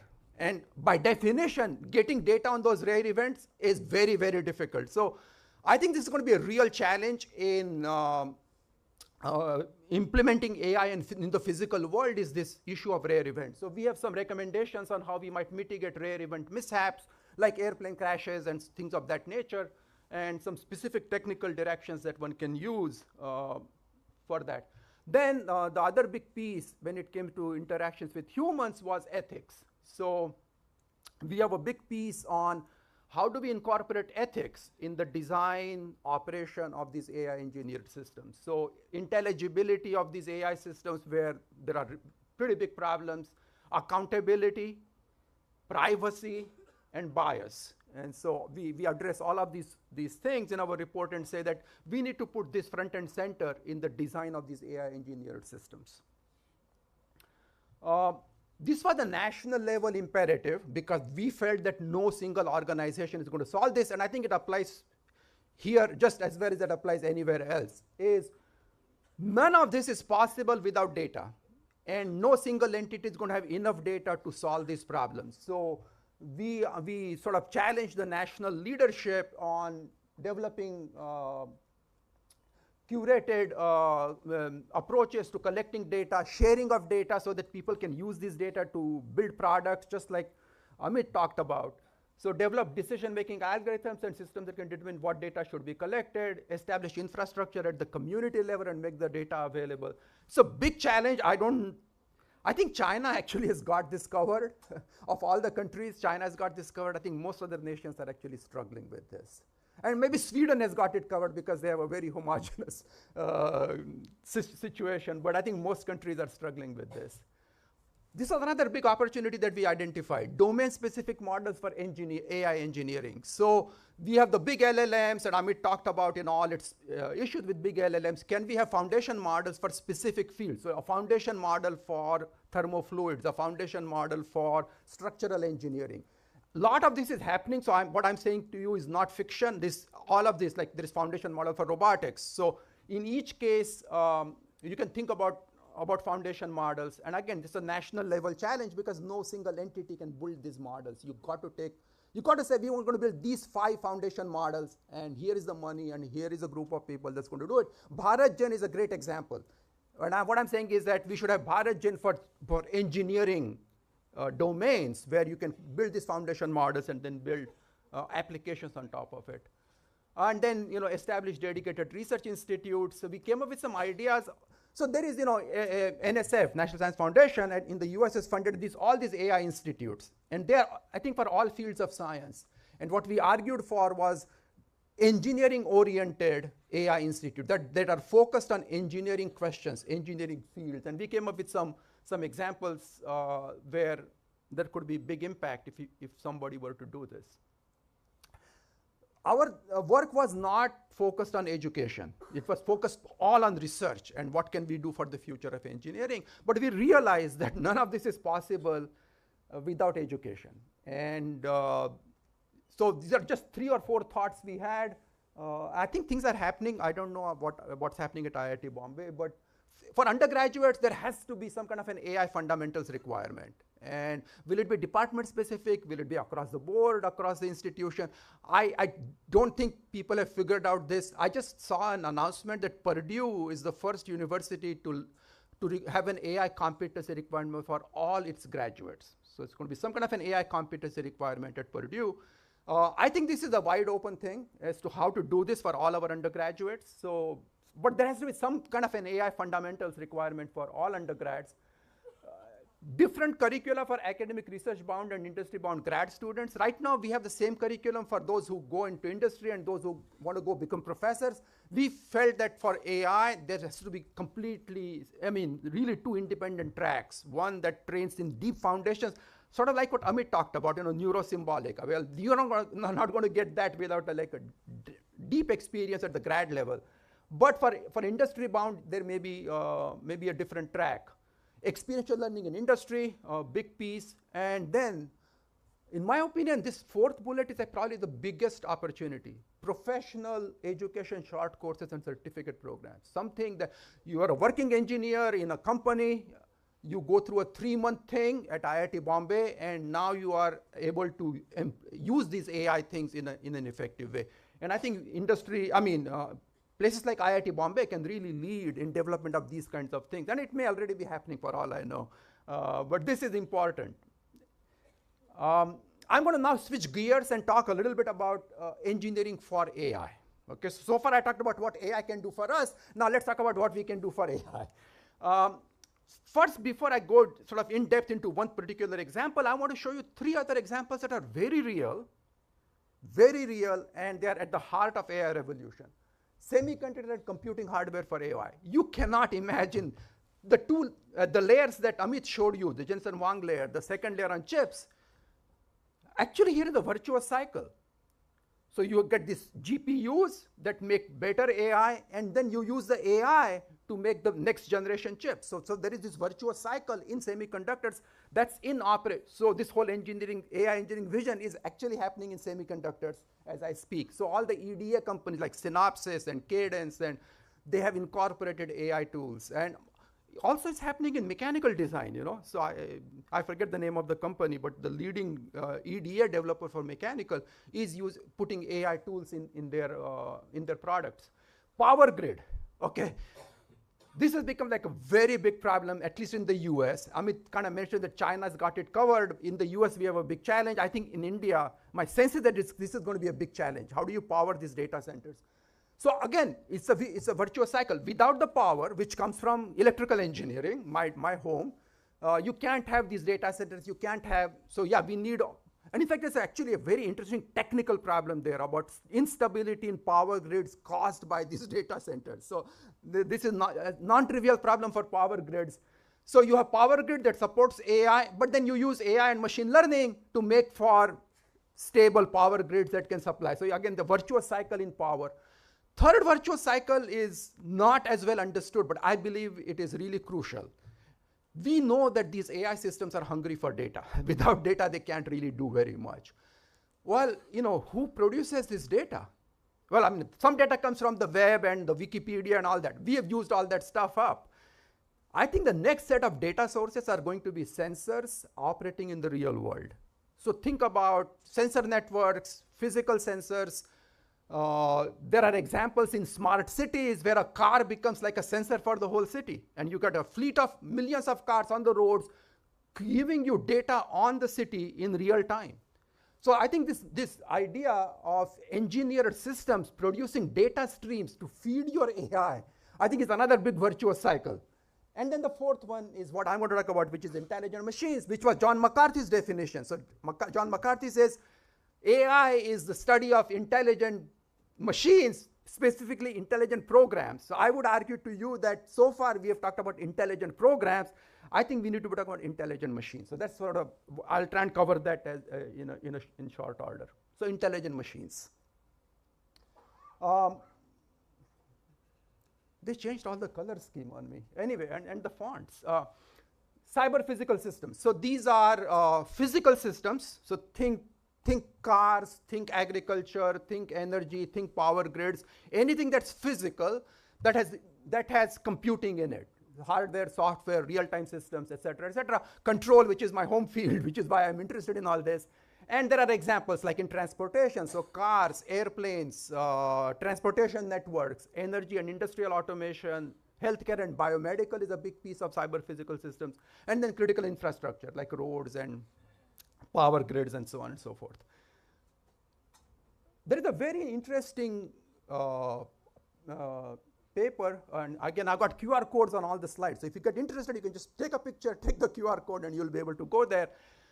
It's a sort of a conceptual model for cyber physical systems. And the key is, so that's an example of like a smart city transportation where you have cars and airplanes and airports and trains, and all of this is kind of a cyber physical system.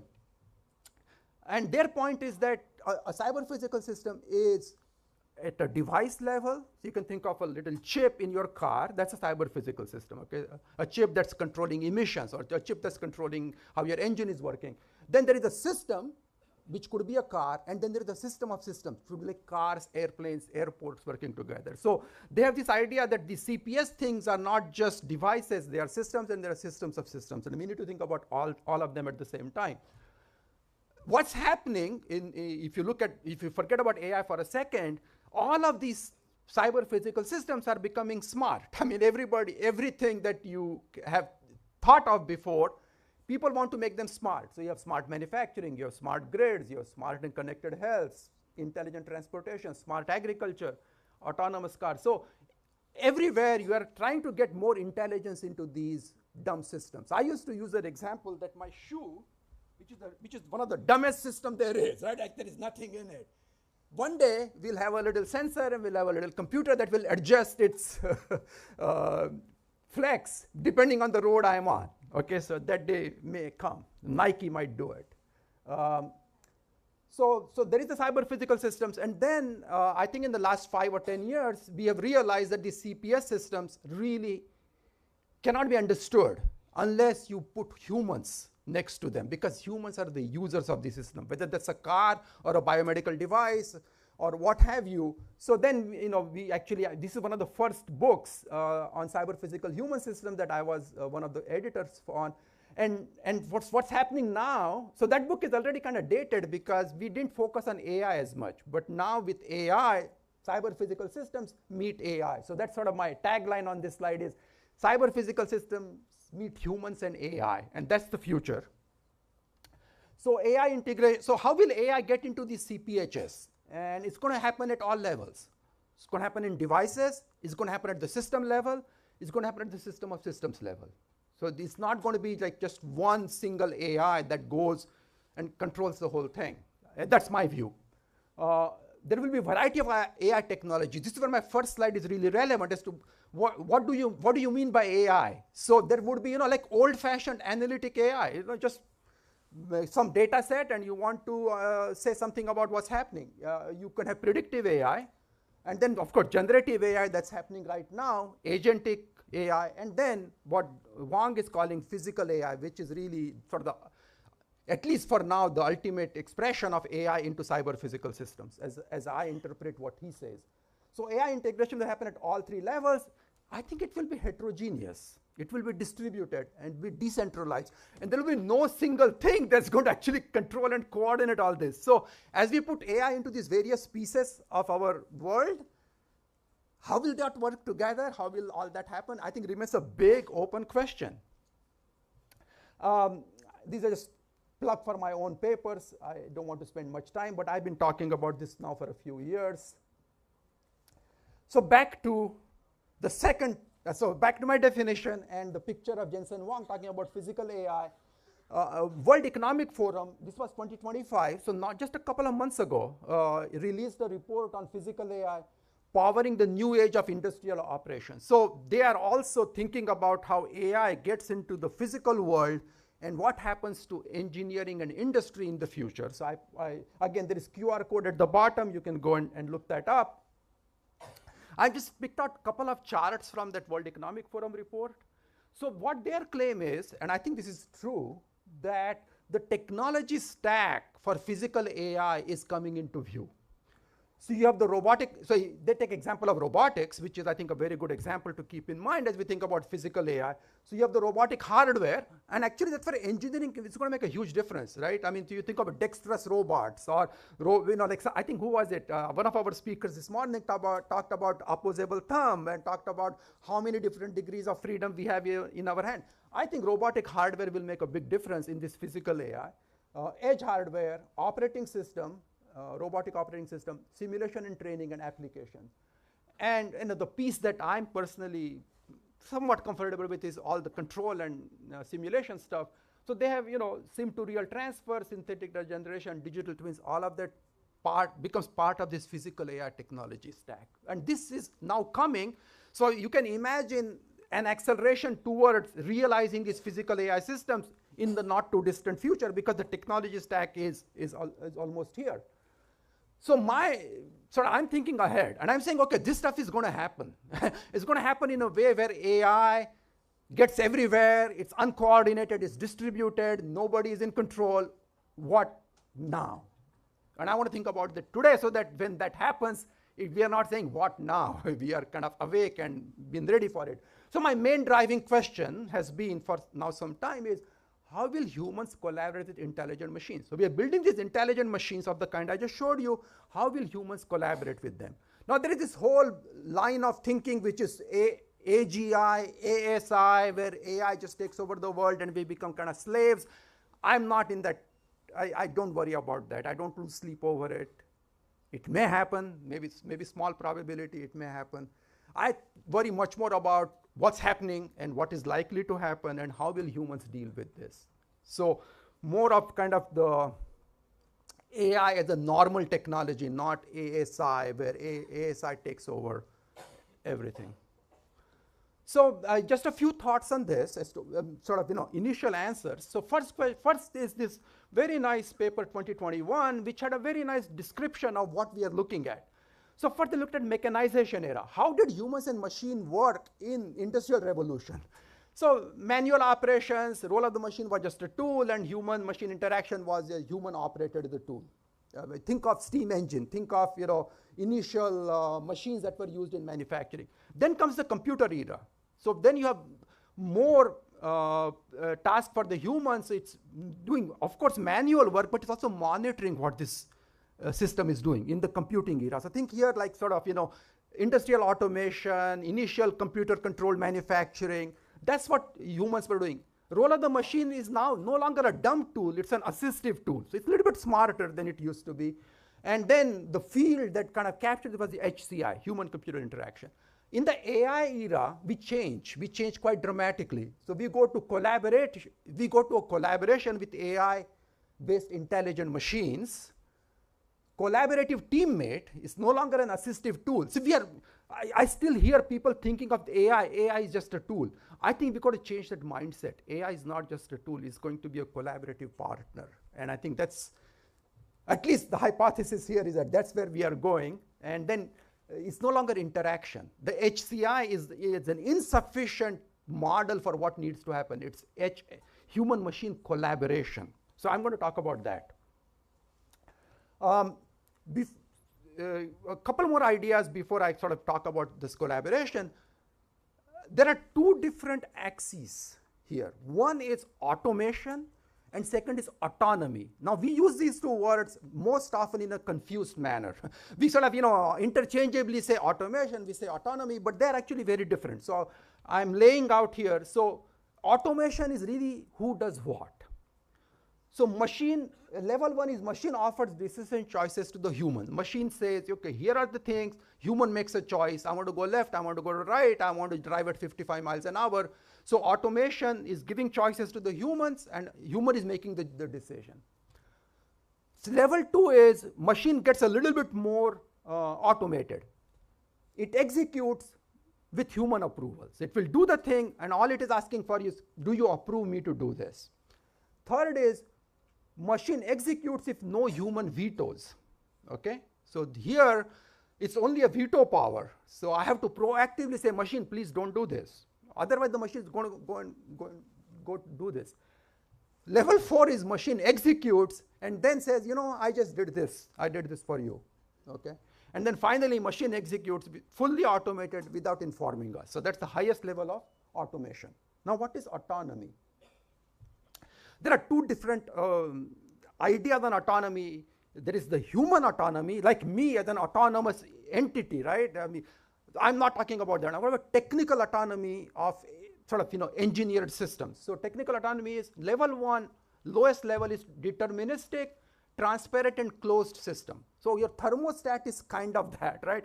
So it maintains, your temperature in your home. It is deterministic, it's transparent, and you know exactly what it does, and that's the level of autonomy it has.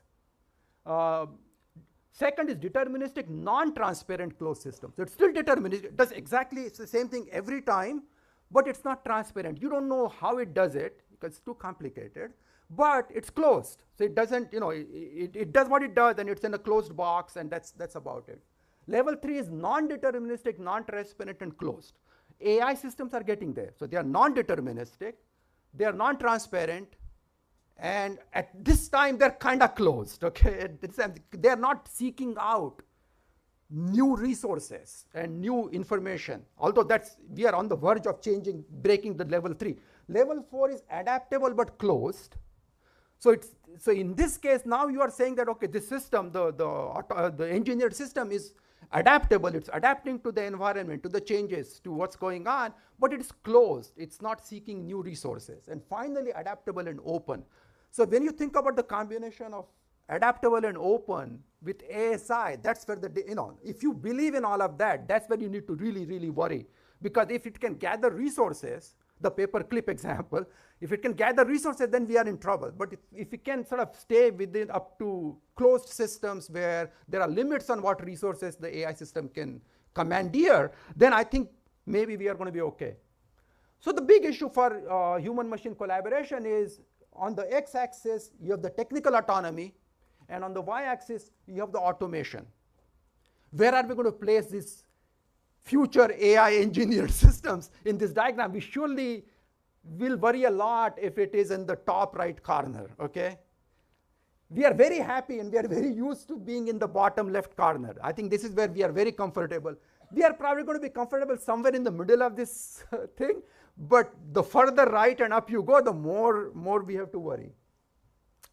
What I showed you is not the full picture. I think there is this whole system of systems thing that we need to worry about. This is an example actually from China, from Beijing. Hedian is a district in Beijing. I used this slide actually in Beijing 2-3 months ago. And there is a quote from a paper in 2020, arguably for the first time in history, artificially intelligent urban technologies are taking management of urban services out of the hands of humans, operating the city in an autonomous way. Okay, so this thing that I'm talking to you about is not that far in the future. I mean, this is, if you are not careful, we may not like the results. So there is this automation, autonomy, and what level?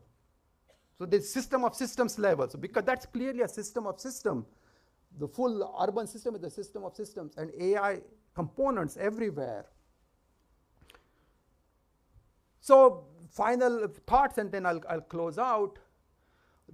So here, as you think about humans collaborating with the machines, the field that we need to lean on is cognitive science. Okay, this is where the knowledge about doing this is going to come from. So there's some ideas from cognitive science. That's the paper 2024, written by some of the top people in cognitive science. So we as humans collaborate. I mean, this is what has made our society what it is. Because we work with each other. That's basically what we do most of our life. And the way we do it is we have belief about each other. So this is the classic, Alice has a belief model of Bob, and Bob has a model of Alice, and they both have belief about the world.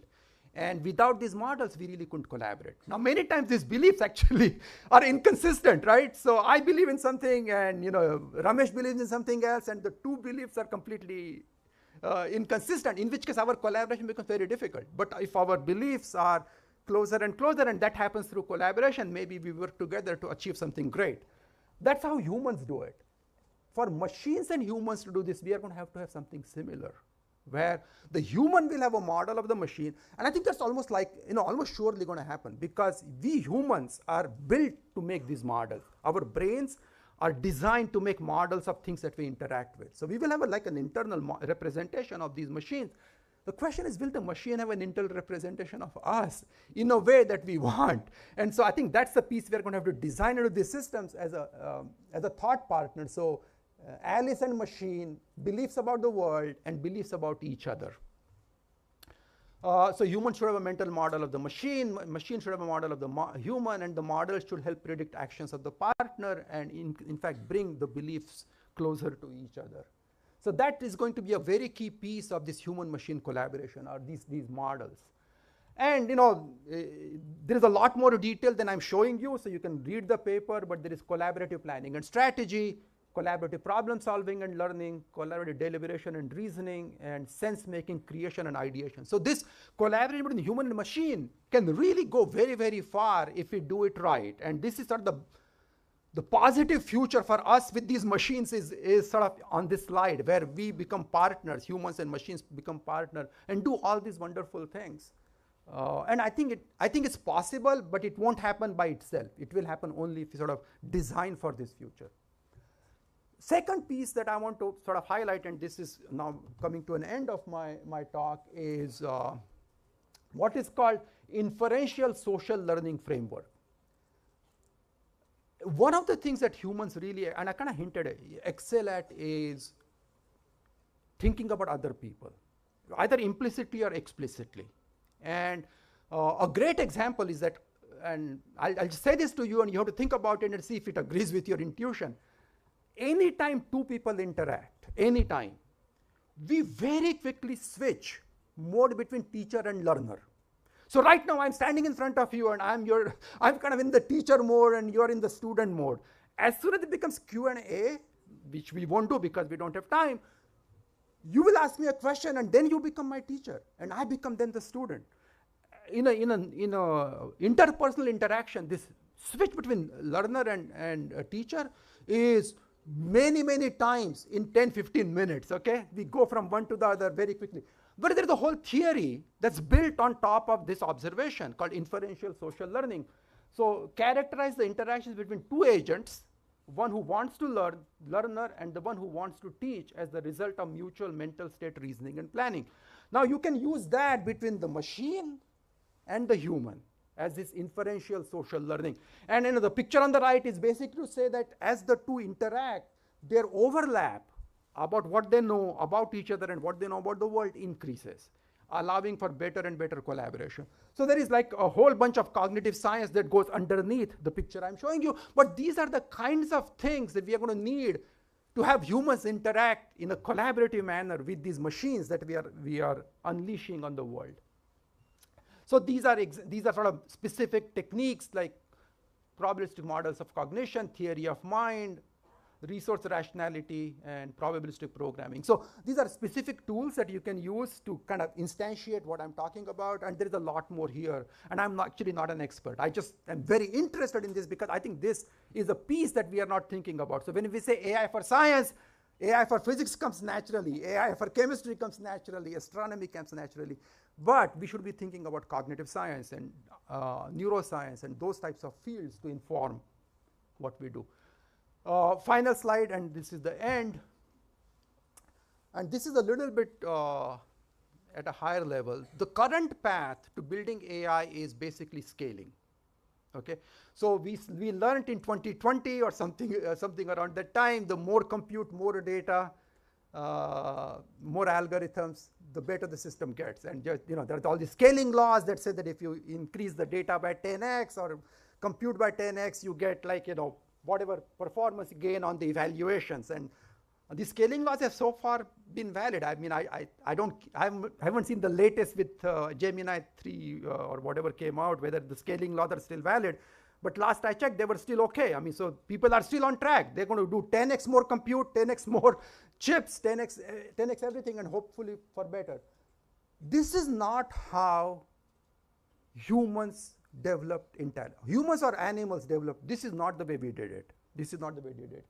Our learning and intelligence comes by interactions with physical reality. Going back to our childhood, the way a child learns is through interacting with its environment. Mother and father first, and then the food and all that stuff. I mean, over time that intelligence. Of course, there is a huge role of evolution. I mean, our brain comes pre-wired with a whole bunch of stuff that happened with over millions of years. So yeah, it's not all completely clean slate. So we come with some built-in stuff, but then the rest of it we acquire through interaction. This is not how we are building these systems. And so there is a there is an idea that maybe we should be doing more learnings with humans in the loop. And the part that I talked about sort of points to this learning with humans in the loop. And there is a hypothesis, and it's a very interesting paper, I think 2025, written by some of the very top people in neuroscience. They said a compelling hypothesis is that if embodied AI systems are trained, at least in part, in social settings through ongoing interaction with people, they may develop aligned representations from the outset, shared, negotiated, and embedded in human norms. See, what we're doing right now is trying to put human norms on the scaled, artificially built AI systems. If you were to do these AI systems through more human interaction, then possibly they will embed the human norms through which we as operate in society and maybe create for better, more responsible AI, more collaborative, more sort of responding to humans and human needs. So that's my last slide. Conclusions are obvious. And I know that I'm standing between you and lunch, so I'm going to conclude. And thank you very much for your attention.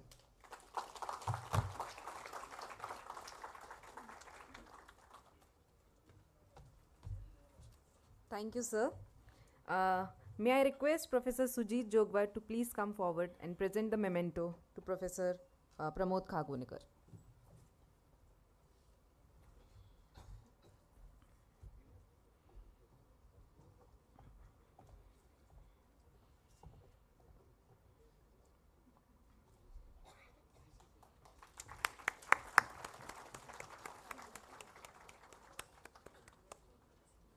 Thank you, sir. We will now break for lunch. Lunch is arranged on the 10th floor. Sir.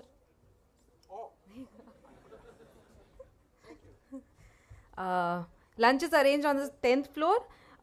We sincerely request you to please return to the auditorium at 2 p.m. sharp for the post-lunch sessions. Thank you.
वहाँ से निकाल, वहाँ से बाहर जाएगा। उसे और इधर कर दो, ये वाला और इधर करो, इसको भी सेंटर कर दो। कुछ जरा निकालना मेरे को, अभी निकाल ला उसको से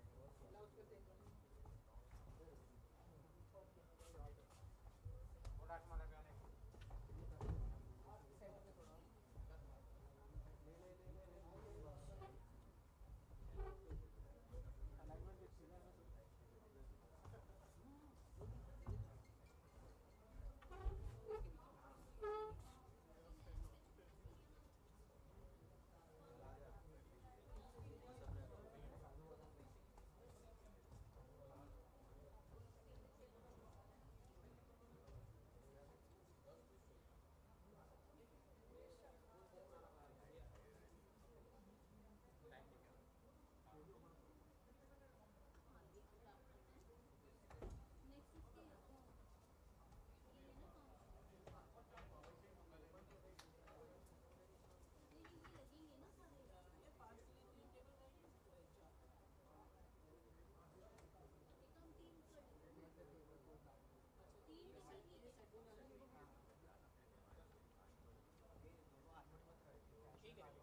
तो अब इसमें जो दूसरा पैनल होगा ना उसमें 6 तो फिर एक चेयर है वो टेबल हाँ फिर वही फिर वो करना पड़ेगा उसमें भी हमें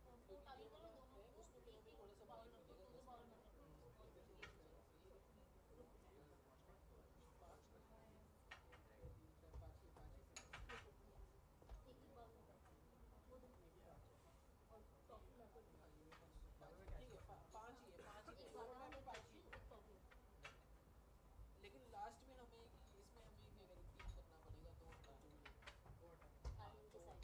देखो अभी 2 सेशन हो गए इसमें 5-5 का है तो सर जब बताएंगे ना तो उसमें से यहाँ वाली चेयर हटा के थोड़ा हल्का सा सरका देना और लेकिन थोड़ा वो अर्जेंट रहेगा क्योंकि ना इसका ब्रेक नहीं है हमारे पास ठीक है तो इसमें तो फिर भी ब्रेक है चलो ये तो सेटअप सेफ है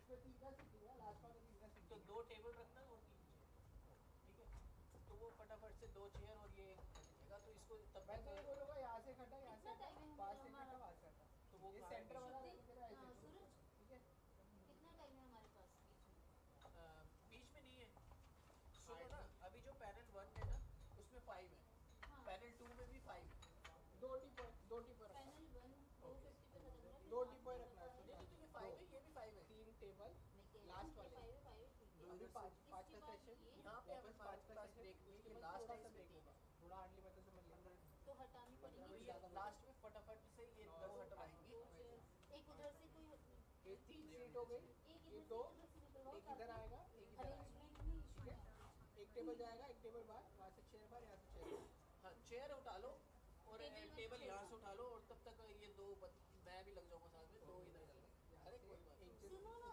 एक सेकंड 3 ही है ना लास्ट में तो 3 टेबल रहने दो एक चेयर के साथ क्या इशू है एक चेयर के साथ 3 चेयर मतलब ठीक है नहीं हो पाएगा ना यार बहुत अजीब लगेगा टेबल बड़ी हो जाएगी चेयर से तुम्हारी ये फिर ऐसा हो जाएगा कि एक ही चेयर के लिए ठीक हो जाएगा एक सेकंड ये चेयर हटाना एक चेयर साइड करके इसे फेंक के ना चेयर कितना बेड वो नीचे मत जाओ ना लगेगी नहीं फिर मैं जस्ट इसके यहाँ रखो टेबल चेयर कैसा लगेगा इतना तो बड़ा नहीं है तो ऐसे ही करना टेबल मत हटा हाँ ठीक है बस हाँ चेयर हटा एक थोड़ा खुले अभी अभी तो टेबल के सामने 3 चेयर लास्ट में लास्ट वाला बस 2 चेयर हटाना और तब तक हम ये चेयर सेट कर देंगे ठीक है ना तो फिर खाली 2 चेयर निकालनी पड़ेगी एक इधर से चेयर हटा और ऐसा करते अभी इसके नाम लिखवाओ पहले ये बैठेंगे वो मैं लेकर आया वो लेके आओ वो लेके आएंगे 5 ले आओ ये सबसे आगे आएंगे ये आगे रख दो इसको बाद में रैप अनरैप करना वहाँ फोल्डर्स बने रखते हैं मुझे 5 फोल्डर्स उठाने और पानी उसके बाद आएंगे ये किधर बैठेंगे सबसे आगे उसके बाद में ये विकास क्योंकि मैं ये लो विकास इधर आ गए इनके बाद है आपके एकता कपूर ये सेंटर में एक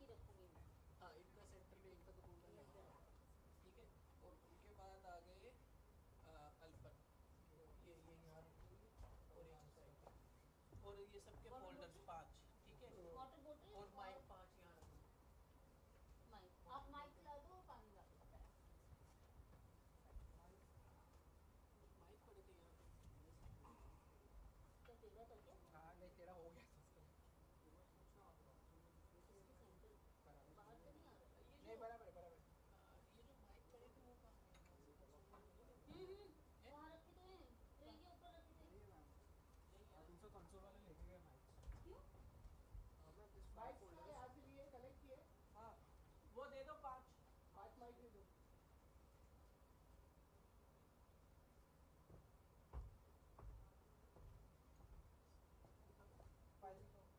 ये ठीक से रखे ना सारे, और ड्राई फ्रूट फुल है ना, हाँ ठीक है,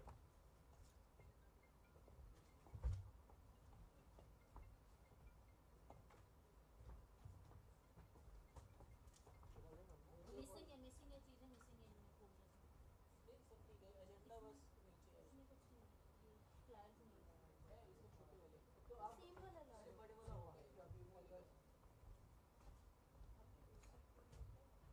और इसमें एजेंडा नहीं, अच्छा इस पे भी इसमें एजेंडा नहीं, यार वे कहाँ है सारी चीजें, मैं लाती हूँ, आप मुझे दो फोल्डर्स, मैं लाती हूँ सेट करके लाती हूँ, एजेंडा इसमें भी है, दो फ्लावर्स, बड़े फ्लावर्स चाहिए, एजेंडा चाहिए, एजेंडा ऊपर रखो,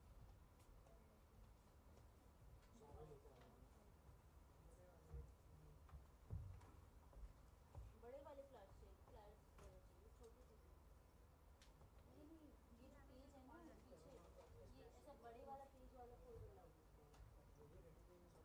अगर नहीं है तो फ्लायर छोटे रख देते हैं, सारे छोटे, नहीं फ्लायर्स अलग से पड़े हुए बड़े वाले, वहीं पे पड़े, इसका नहीं है बड़ी, इसमें सब छोटे वाले, कोई बात नहीं,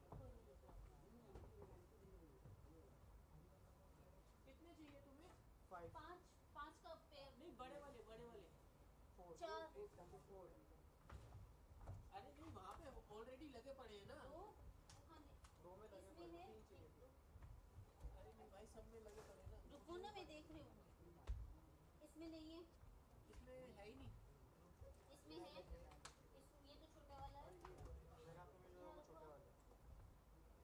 वो जिसमें नहीं है वो भी साइड कर दो, वो फर्स्ट वाला, नहीं उसमें नहीं है, फर्स्ट में सिर्फ agenda agenda,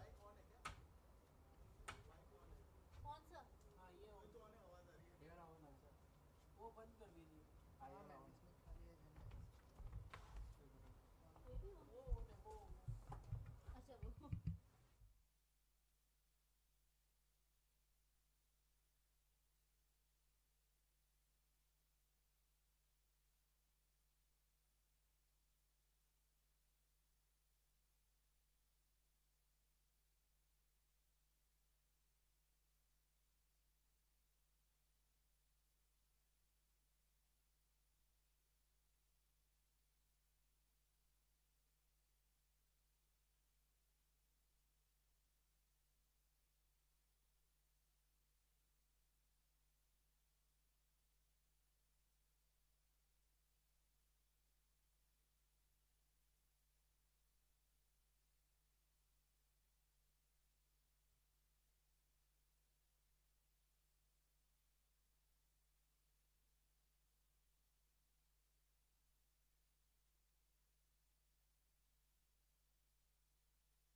Check, check, check.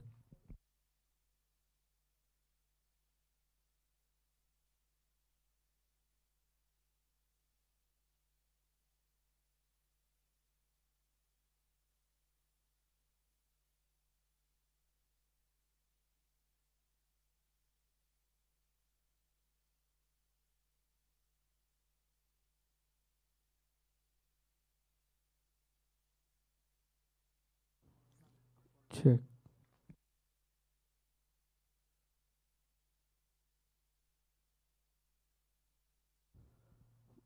Check है।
Hello everyone.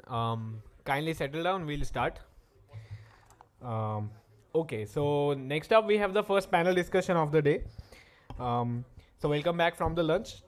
We will now begin with the panel discussion. It is titled AI for All, Building Global Collaboration for Local Challenges. First up, I will invite the moderator, Professor D. Manjunath. Professor Manjunath is the head of Center for Machine Intelligence and Data Science, C-Minds, at IIT Bombay. He is also a professor in the Department of Electrical Engineering. Joining him on the panel, I will invite Shri Vikas Rastogi from the Government of Maharashtra. Shri Vikas Chandra Rastogi is an IAS officer of the 1995 batch, serving in the Maharashtra cadre. He is currently serving as Principal Secretary of Agriculture Department, Government of Maharashtra, where he has made significant strides in launching an agri-AI policy and promoting the use of AI to generate advisories for farmers based on a range of data sets. Next, I invite Dr. Ekta Kapoor from Department of Science and Technology. Dr. Ekta Kapoor is currently Scientist G in the Department of Science and Technology, Ministry of Science and Technology, Government of India. She heads the Frontier and Futuristic Technologies FFT division. She has been leading the two national mission in critical and emerging technologies, namely the National Mission on Interdisciplinary Cyber Physical Systems and the National Quantum Mission NQM. Okay. So next up we have Dr. Alpan Rawal. Dr. Rawal is the Chief AI ML Scientist at the Wadhwani Institute for AI, a non-profit devoted for developing and deploying AI for social impact. Dr. Rawal has been working in the applied AI space for over 25 years, initially as a faculty member at the Claremont Colleges in California and later in research and leadership roles at D.E. Shaw Research, Amazon and LinkedIn. Finally, I would like to invite Dr. Amol Gite. Dr. Amol Gite is distinguished healthcare leader and technologist with a unique career trajectory spanning clinical dentistry, hospital administration and advanced AI. He currently serves as VP of Operations and AI Partnerships at BharatGen, a pioneering sovereign AI initiative at IIT Bombay, supported by the DST and MEITY. Over to you, sir.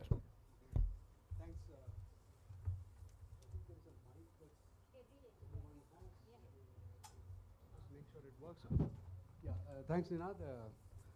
And welcome everybody to this post-lunch panel. So if you're too sleepy from a good lunch, try to stay awake. I occasionally can call out a few names that are there so that you don't fully fall asleep.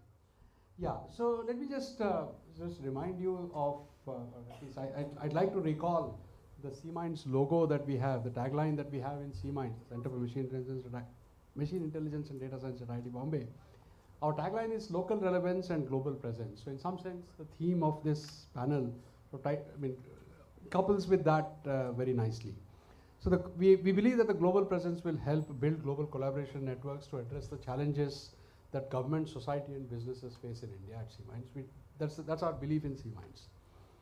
Now, just coming back to the premise of this panel, so from the techno-skepticism of the post-independence from the post-independence era, we have both as a society and government vision, both as a society and the government vision embraced techno-optimism. There is the vision that many of the new technologies will bring in inclusiveness, jobs and prosperity to the masses. So much so that the government of India is making massive investments in many mega projects that are expected to make this techno-optimism a reality. So global collaborations, both private industry and public institutions are key players in this technological push. So key investments are being made in a variety of sectors by the government.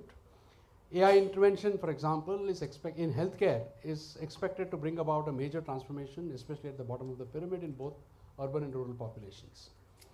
Business and learning in Matrabhasha, if I may use the phrase here, is expected to bridge the linguistic divide in the country. So governance, especially at the local government level, along with preceding the transformations that I listed out earlier, are waiting in the wings. This is also expected to provide significant population scale benefits to India. And all of this is being enabled by massive push from a variety of initiatives by DST and allied organizations of the Government of India. So we are here to discuss this, and we have a distinguished panel. I'm not going to go through all the introductions that we just began. So what I'm going to do is to begin the first round of discussions by asking each of the panelists here one question and ask them to elaborate. And if there is time, I'll try to get a follow-up on that. So I'll begin with Mr. Rawal. So I just go through the sequence that here this is in no particular order. So Mr. Rawal, so the Wadhwani Institute has leveraged a strong global network to address the problems of the masses, especially I believe in healthcare. So the question to you is, how did this come about? And can you provide some illustrations of the cultural barriers that were needed to be overcome in both directions? I mean, looking at your global collaborators and the Indian agencies that are addressing those challenges in both directions, the barriers that you have to overcome in both directions, so as to assimilate the global methods and algorithms to address local issues. Yeah, if I may ask you that. Sure, thank you. Thank you for inviting me. Can people hear me at the back? Okay. It's an interesting question. We do have global collaborations, but the global component of our work comes mostly from, of course, the research that's happening globally in AI, which we leverage, which we build upon to build solutions for underserved communities in India. And of course, there are unique challenges in adapting the global to the local. So, especially a technology like AI, the first thing you think about is the data in place? What does the data look like? Typically, the data is not in place. It's not of the quality that one expects. It's certainly not of the quality that was used to build the research that went into the papers. So you really have to adapt. You have to try out various things. You have to impute the data sometimes. You have to clean up the data. So there's a lot of data-centric issues that come up in adapting these models. Plus, of course, we have to look at other constraints. So it's not just the AI that matters, but it's how the AI will be integrated into local systems that matters. Do local systems have internet access? That's a major issue, and that dictates whether you can put an AI model on the cloud or does it have to be on a device, on a local edge device. Usually the answer is you have to put it on a local edge device for the communities for which we build AI, which are mostly rural communities or the urban poor. And so that's a huge consideration. I mean, that also puts constraints on the algorithms, the types of architectures, model architectures that we can use, what we need to do. We do a lot of work on model compression, for example, without trying to sacrifice accuracy. So these are some of the technical issues that surround the work. The cultural gaps, of course, a lot of the people who develop models, and I'm sure there are a lot of people in this room who are developing AI models, have either a Western or a Western style education, right? I would argue that, an IIT education is kind of a Western style education. And then you have to get used to dealing with people who don't have the same kind of educational background, and you have to adapt. A lot of our senior people come from outside India. They want to move back, do something for the country. And so they're very idealistic and romantic about, working for the country. But then reality hits at some point. So that's a big cultural issue. You have to go out in the field and study how your models are being used. And then they come back with, infections, with complaints about data quality, with, this is just not going to work. But it works, so you have to adapt. There's a huge cultural adaptation, but I think it's very important. We as an institute try to ensure that all our technical folks do regular field trips, no matter how rough they are, because I think that's important to the whole, KYC process, know your customer.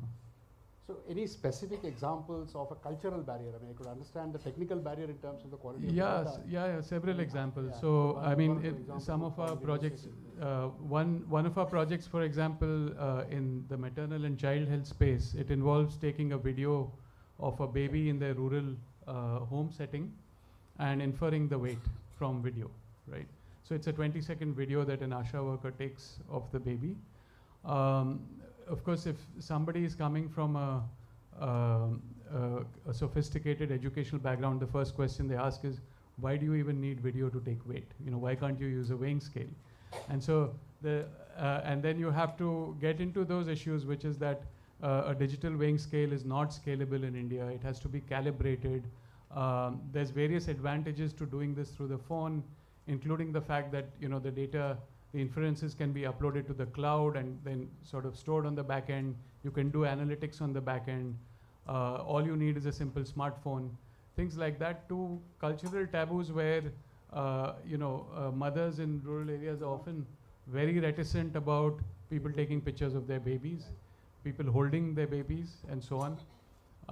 So you have to deal with that, and as technicians, you have to deal with those aspects as well. And so you have to design data collection protocols accordingly. And these are things people are not used to. On the matter of calibrating weighing scales, a corporate hospital in not very far from here once weighed me at 93 kilos. So you can see how calibration is an issue. Anyway, so next I'll move on to Dr. Geete here. So BharatJen is a massive and perhaps a unique initiative to have a national impact. So many of us hope that it becomes all pervasive and weaves itself into what we call the common man's, weaves itself into becoming the common man's technology, much like what we in Kannada say Bharata, that is the Mahabharata, has been woven into the cultural fabric in India. So BharatJen has a healthy mix of homegrown researchers and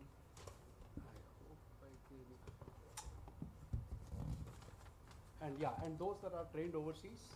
So what are some of the low-hanging mangoes, if I can extend the analogy to our scenarios here? And since I see the totapuris in the market, I guess it's the right time to ask that question. So what are some of the low-hanging mangoes that you expect to pluck in the immediate future? Yeah, thank you, Professor Manjunath, for first calling out that BharatJen is a unique and a initiative. So I'll start with thanking DST for allowing us to start this. We are just 13 months old, and in that small amount of time, we have been able to release models, have people lay their hands on models, and where I see what we see as low-hanging fruits or early deployments is at least we will be able to liberate language to a large extent, because we are working extensively on 22 Indic languages, including the language nuances. The second thing that I see foreseeing or happening very closely is we becoming voice first. And voice first has a different paradigm, it will take us to a different paradigm, because we've been talking and listening a lot about context graph these days. What is context? Context is everything that is not processed in the system. It is the decisions that you make which are in your mind, or you talk to your colleague, or you think on yourself when you see a response. And based on that, there is a follow-up that happens. And all of these things are not captured. And if you were to design systems which will have the need for every user to input everything, it is going to take millions of years and resources and compute. But if you make it voice first, I think people will start talking their minds out, and systems will be able to get context much better than what we are trying to leverage. I think third thing that I see happening is we will be able to see some real deployments, and those real deployments are not going to be like AGI level readiness, claiming that we've solved it all. It is going to be persuasive, very small moments of truth, where we'll start seeing some early deployments, yield some results, win some confidence of the users, and then they're wanting to do something more with it. I think that is the low-hanging fruit for us, and we will also be at the same time creating this public foundation of sovereign AI, smaller elements and smaller pieces in the entire bouquet that is required. Apart from models, we are also working on benchmarks. So what are the benchmarks that do justice to Indian settings? These are the things that are going to be some of the low-hanging fruits we are looking at, and I think they are going to be of value to the entire ecosystem that we are trying to build. So any sample applications that you are looking at, any sample deployments that you can sort of call out today? Yeah, we already have some POC level readiness for deployments, which we very proudly demonstrate in our conversations with partners and other ecosystem players. But we are actively working with Maharashtra government. We'll be coming up with a conversational bot for 2 of their departments. We are also working with healthcare players, where we are working on solving some of the complex healthcare problems, patient-physician conversations, understanding patient reports, and a lot of other things that patients usually walk to the hospitals with, to create a summary, make them understand it themselves, and also present it to the doctors. So these are like some of the use cases that we are currently working on. We are also focusing on education. We are solving for some of the fundamental formative learning challenges, assessment challenges, which will actually be allowing us to deploy assessments at scale. We are working on that, and there are a lot of other opportunities that we are pursuing, but these low-hanging fruits are going to give us the confidence in early learnings and encourage others to also come forward and start deployments. So, talking of context and things, so there is a translating languages into the typical medical training is in English, and the symptoms of various ailments are described in English. So, translating a local language word into English has always been what I believe is one of the biggest bottlenecks. For example, those of you who know Kannada, there is a word called sancta. There is no way in hell you can translate that into English, and that word doctors are afraid of when a patient comes in and says, there is something that's they're not able to translate that into a language that they have seen in their medical textbooks. Anyway, thanks for that. So, Mr. Rastogi, so what are some of the data incentive projects that the government of Maharashtra has initiated and plans to initiate in, say, the next 2 years? So as Dr. Alpun Rawal was mentioning about data is the key for any AI system that we design. Now, agriculture sector, which currently I'm looking after, generates a huge amount of data. Consider the scenario, we have more than let's say 15 million farmers having different kind of cropping practices, different farms, different crops, and different kind of scenarios in terms of the seeds they are using and the productivity they have. Now, huge amount of data is potentially available, but what also happens is since there is no immediate use of that data, or maybe no intelligent analysis is being done, the data collection systems also have their own limitation. Now, if we start using this data for AI system, then also you realize if there are any inconsistency in if the data collection strategy itself is to be used. Now, that said, we have multiple initiatives regarding utilizing this data for designing advisories, information systems, etc. AgriStack you might have heard, which is a Government of India initiative, wherein every farmer gets a unique ID, the plot that he or she is cultivating gets a unique geo-referenced identity, and also the crops, every seasonal crop that they are taking is also recorded. So that is one. Now, other than that, we have, of course, weather stations. So more than 2,500 circles have a AWS, automatic weather station, which continuously monitors the temperature, the humidity, the rain, the wind speed, wind directions, etc., which also is a let's say prerequisite for generating forecasting, the weather forecasting by IMD and other institutions. So that's the part of the weather data. Every soil has its own parameters in terms of soil texture and soil type and the nutrient. So huge amount of data is available, is being generated. Apart from AgriStack, we have all these data sets. And what we have done is we are designing agriculture data exchange, ADEX, as we call. One purpose, of course, is to bring them on the same platform. But what we have realized that the data sets are in silos. Different institutions, organizations have it, and they don't want to share it, or probably they don't realize that if we share, then the value of data increases, the kind of analysis that you can do can be of much higher order. So designing an ADEX is basically bringing all these data sets along with the universities' data. Our agriculture universities and ICR institutions, they also come up with a lot of research data, varieties of seeds, their output, etc. So we want to make it available within the government institutions and also share it with the private entities for common good, for designing better algorithm, better systems. So ADEX is being developed.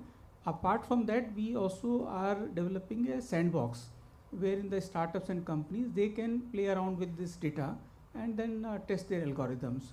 So on the data part, there is a lot of initiatives going on, and if we say about utilization of the data, then Mahavistar, which is a AI-based chatbot, is basically utilizing that data for generating advices for the farmers. So how much of these data is available for public use without subscription, or all of these Typically some kind of a subscription based. So as I said, edX is being currently under development. So as of now, there is no platform where the data is actually available, but depending on the requirements, we make it available to various entities. So that will be much more, let's say, kind of systematic way of exchanging data. Not only public data, but also private data, because a lot of private sector so generates data about logistics, storages, exports, etc. We also want to bring it the same platform, and using DPDP framework and also the protocol for sharing data, we would like to make so it. So much of the data that you have is not personal. So does DPDP we do have personal data, a lot of personal data, because all these direct benefit transfer schemes do collect a lot of personal data, which of course has its own protocols of Aadhaar vault and etc. that is being taken care of. Thank you. So Dr. Kapoor, so Government of India is bringing out many new initiatives in AI. So could you elaborate on some of them with details of the impact they are creating on the economy as a whole? Very good afternoon, and first of all, thank you for having me here as a panelist for this important topic, AI for all. I think AI is now in the air, and it is actually for everyone. As pointed out by leaders across the globe, and also with the vision of Viksit Bharat 2047 by our Honorable Prime Minister, Mr. Narendra Modi, I think this is the right moment that we are having this AI Impact Summit in India, and we are there to show to the world that actually India has set up the tracks for the rails to move, and we are going to lead this AI revolution in the future. So just to elaborate on some of the important flagship programs that the Government of India has launched in the last few years, I would like to start with the Department of Science and Technology, which is my parent organization. So we have an ongoing mission on cyber physical systems. Our Secretary Professor Abhay Karandekar rightly mentioned in the morning session. So this mission was initiated in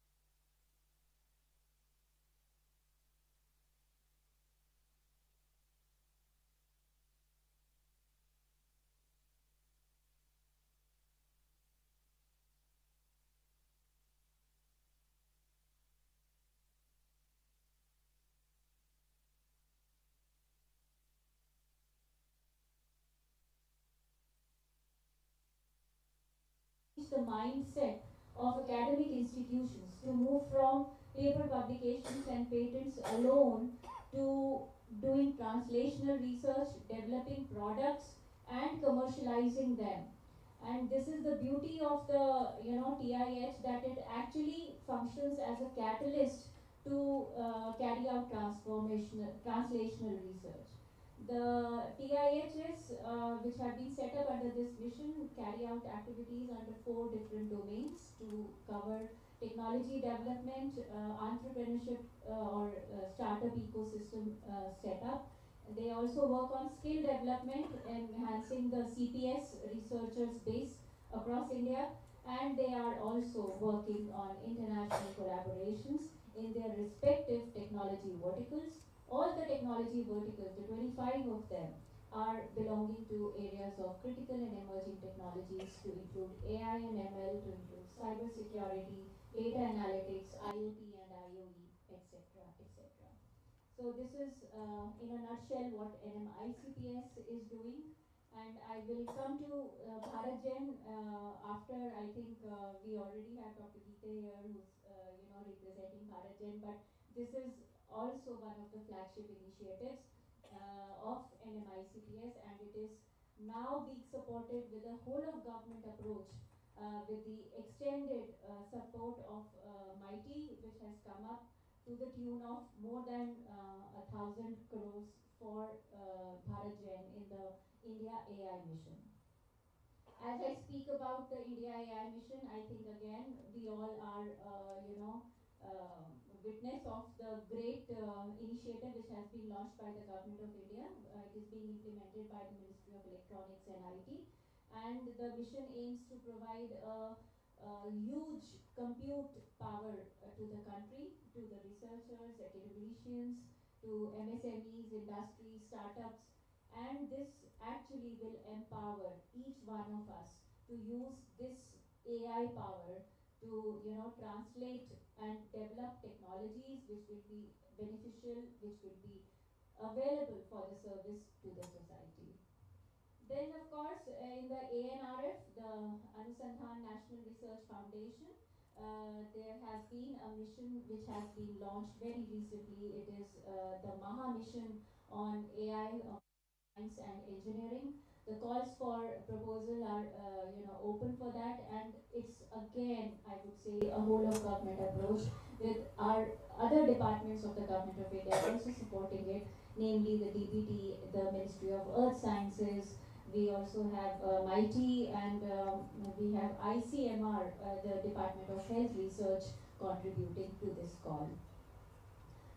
Again, with the Ministry of Education, I would like to mention we have the plan of setting up 4 centers of excellence in AI, and these centers of excellence again, will be focusing on 4 major areas to include agriculture, education, healthcare, and sustainable cities.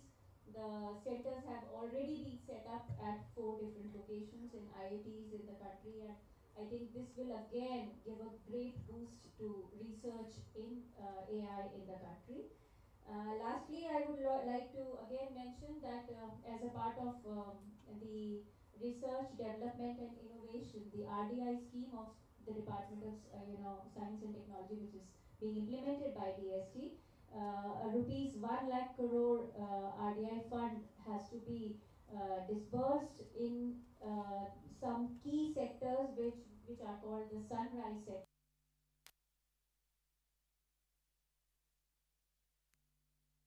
The government will be focusing on.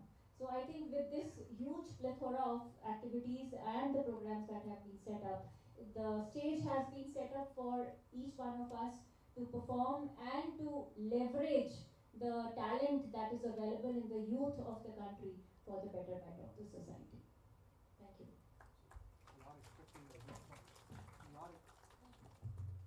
Expecting some kind of a leapfrogging, so I'll come back to that in the next round. So, Alpan, so just a quick question on the kind of activities or the nature of the nature of the way in which you function, nature of way in which things happen at Vadhvani. So, how many pilot phase projects graduate to a fuller project, and could you just give us a sense of why, whatever that number is? I mean, if it's large enough, I mean, why are you happy? I mean, why does that come about? If it's too small, why does that come about? And a quick response to what do you think is your vision of AI, inclusive AI? Yeah, so maybe we should probably about 2 minutes per person would be a good idea. Yeah. So this is a hard question actually, because it depends on how long you're willing to wait. The number of projects that can go from pilot to scale can vary from close to 0 to close to 100%, depending on what you're on how much iteration you're willing to do. Right. Often it's not just a function of how good the AI is, but also the the whole stakeholder, the whole ecosystem, Correct. I mean, whether it's ready to adopt. Right. So I think if you've thought the problem through well in the beginning, which is that you recognize that this is a problem to be solved by AI, number one. Number two, you posed it correctly, technically. Number three, you made sure that the ecosystem is ready to adopt if you actually do solve the problem.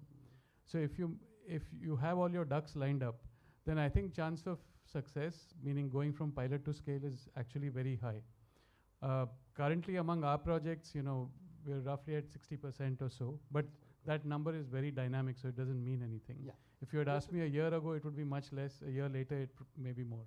Just a question Yeah. to get a sense of Sure. what happens and how difficult the issues are. Not to Sure. not to put a value judgment of anything that happens there. Yeah. Sure. And about inclusive AI, I think a lot has been said already. Of course, we need to somehow make sure that a lot of these AI tools that matter actually reach low-income groups, reach people who are not internet savvy and don't have internet access. So I think that's a major part of inclusivity. Thank you.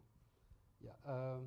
So, Dr. Geete, so from my understanding, early Indian language computing research in India was focused on Panini and Samskrita. So that was supposed to be the foundation of their research. So what role do you think these would play in BharatGen? And do you expect the Indian language usage pattern and language idiom to change as BharatGen happens? As sort of I'm gains more traction? glad you asked this question. So Sanskrit, as all of us know, it is like a rule book. It is so algorithmic that so many things it can scale to any levels, and we've seen that happening. Like many coders follow Sanskrit like they are following a code. But when it comes to language adjacencies, I think we are working at that fundamental level where our teams have sat and struggled with coming up with new tokenizers, where we are trying to leverage language adjacencies. Like all the Aryan languages put together and the Dravidian languages put together, you will see that the lipi in which they are written, right, whether it is Devanagari or other lipis, they draw so many things from each other. And how can we leverage on this? And we firmly believe that although our early iterations have not given very significant results, which are like skyrocketing high, but a lot has gone into the making of tokens across the world. And if we pursue this, we are sure that we'll be able to see a very different outcome. We'll be able to optimize the token utilization. Currently, if we are using any of the Western models, there is a lot of derived tokenization that happens, right? For a language to go into a translation mode, and then you end up paying higher tokens for it. And coming back to the language idiom, I think as we progress, and like I said in the last comment, as we become voice first, I think Sanskrit was more to adhere to purity. I think what will happen when we are voice first is we will be able to adapt ourselves to clarity, right? We don't want people to start talking purely just because we want it to be done in a particular way. We want AI to support how they are talking and living and become a part of their everyday life. So I think that shift we will be able to see gradually, from purity to clarity, from rule books to actually adapted usages. And those are going to be like, again, adding a lot to our context and understanding. And they will definitely be fed back as we have more model iterations as well as context built around it. So I think Sanskrit definitely is going to help with the scaffolding, but it may, over a period of time, just become the overall guiding principle, and these other language usages will take over as we have more data unlocked and available for model building. So there is a strong Sanskrit component in many of these other languages. So you're saying that that is going to sort of become a little more homogeneous across in some sense? Or? Yeah, so like I said, it will continue to remain the guiding principle. That is not going to change. But the way, like 780 plus dialects, how do you want to contain all of those dialects to use standard usage? And we are, as a country, are full of noise. We code switch. If there are 3 people in a room, most likely there will be 2 different languages they will know, and at some point in time they'll start talking in 2 languages. And we are a country full of noise. We are not like the Western isolated environments where these AI applications are going to be used in perfect isolation. We will be wanting these applications used in marketplaces, buses, trains, wherever we go, whatever we do. Even in our household, there is a television running in the background. So how do our models do justice to those noisy situations and are still able to be deployed? That is, I think, going to be the key. And that is what I mean by there is a difference between making pure deployment versus making a clear deployment. Making a clear deployment is what actually serves the use case needs and the surroundings. And pure is where it is like adhering to what data has gone into the making of it. And we are traversing that journey. I think as time and more data accumulates, we'll be able to unfold that. Yeah, I mean, you just said we are a nation full of noise. I wasn't sure you meant a noisy nation or a nation full of noise, but we'll take that offline. Mr. Rastogi, so this is a discussion about global cooperation. So I'm sure you have a wish list of things that are being done in other countries. So any of those that you would like to see happen in Maharashtra? So while what's coming out is a lot of localization required here in AI in terms of the languages, the context, the cultural issues here. But that said, there's a lot that we need to learn and work with the global institutions. The first thing that comes to my mind is the seed development. Better quality seeds that are climate resilient, seeds that have lower maturity period, and more consistent in terms of their productivity and all. And there are various techniques which are being implemented. Our agriculture universities and ICR institutions are working with seed development, but the pace is very slow. For a new variety to come up, it takes 8 to 10 years, even sometime even more. And it is possible to use AI to speed up that process, analyze the performance of various seeds, and then give the best seed to which is, let's say, applicable for a particular agroclimatic zone. So that is something which, whether it's a genetic editing or speed breeding, etc., there is a huge opportunity for us to learn. And keeping that in mind, I mean, this is one example. There are multiple other examples where we need to work with other institutions across the globe. And keeping that in mind, on 22nd, 23rd February in Mumbai, we have Global Agri-AI Summit, which is a satellite event of India AI Impact Summit in Delhi. And we are inviting the global institutions, academic institutions, think tanks, industry, startup, to offer them the same platform where they can learn from each other, share their experiences, and have a clear vision ahead. Fantastic. Thank you. So last question to you, Dr. Kapoor. So with so many AI initiatives from DST, so there is a word that has been very popular for the last 30, 35 years, at least of my understanding of many things that the government expects. So they keep saying that we want to leapfrog. So the many AI initiatives from DST that you have, so what kind of leapfrogging expectations would you have from the people who are funded? So, I mean, yeah, maybe a couple of minutes if you don't mind, so that we can close on time. I think this is one of the questions which I have always asked my leadership, that as a mission director of this national mission and also implementing the mission across all premier academic institutions, what is the expectation we must have? And this is actually now running in our blood, that we need to leapfrog what we need to do. Number one, I would just give 3 points here. Number one is, let's change our mindset. Let's leverage our talent, the strengths that we have, not just for publishing, not just for patenting, but bringing out a technology which will be available in the society, available for our own people for use, and that is, utmost need of the hour. The second thing is, let's not work in silos. Let's work in collaboration. BharatGen per se is an example, a living example of a consortia which has 7 members, and the consortia is expanding each day. We have discussions with the BharatGen team, and we come to know, oh, we want to add this particular institutions because they have this strength. We say, okay, we are okay with it, provided it is within the gambit of the project and within the financial purview. The third thing, and again the most important, is we must focus on the scale and the diversity that our country has. We must consider this diversity as our own strength. Again, I would like to give an example of BharatGen, that the generative AI models which are being built in BharatGen are actually tailored to meet India's linguistic, cultural and socio-economic diversity.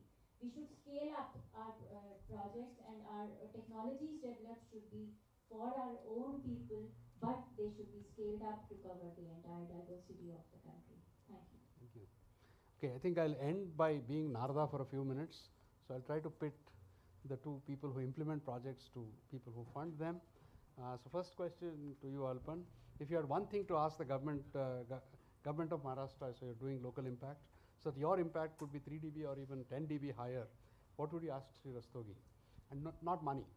No. Not money. So I can speak in general what would be good to have, which I have two things actually, both around data. One is that we are the largest and the most diverse country on the planet. No, so noise. We have a lot of noise. Sorry.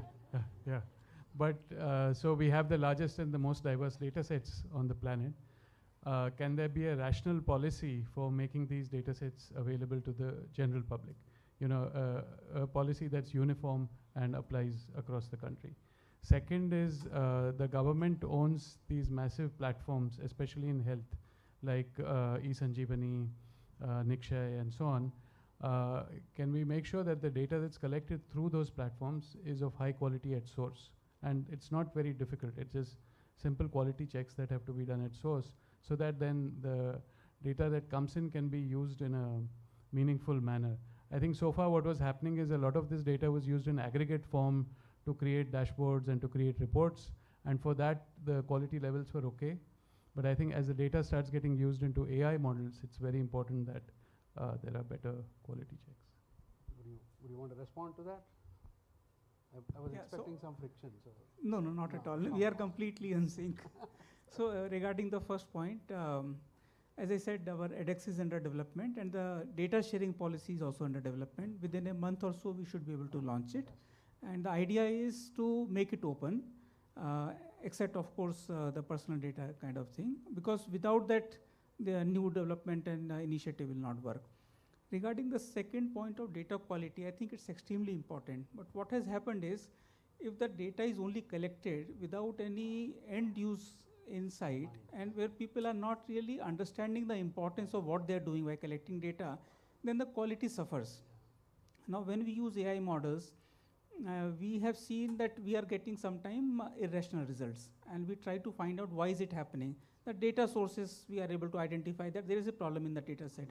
So now there is a new SOP which is going down, that when you collect the data, these are the best practices.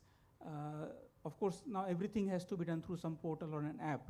So these things are coming up because now we have started looking data in a more outcome-oriented manner rather than a simply a collection of data exercise. Thank you. So should I finish that with the other potential friction point here? Dr. Geeta, same question to you. If you had one thing to ask of Dr. Kapoor and DST, that your impact could be 3 dB or 10 dB higher, what would you ask? I think they've got more than you wanted. Like Ekta ji mentioned, the seed was sown by NCPIMS and it has been nurtured well by DST, and now MIT is also blessing us. So what else we can ask for? But if there is one thing that I would ask, or Bharatjan would like to yearn, is to make real messy frontline deployments celebrated as research signals of adoption.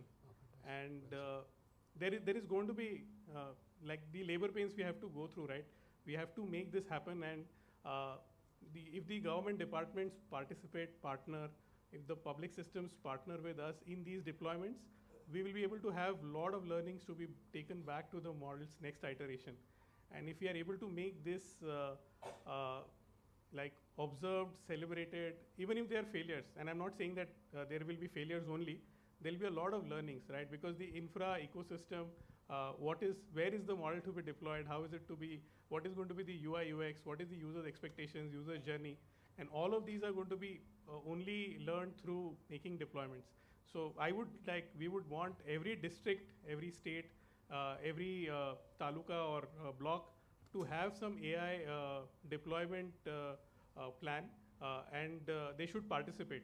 And we will be like more than happy to have all the models support these public infrastructure requirements and handhold them through these deployment cycles, because there's going to be a learning for both the departments as well as us. I think that would be the one ask. Dr. Kapoor, you want to say yes, no, don't know to that?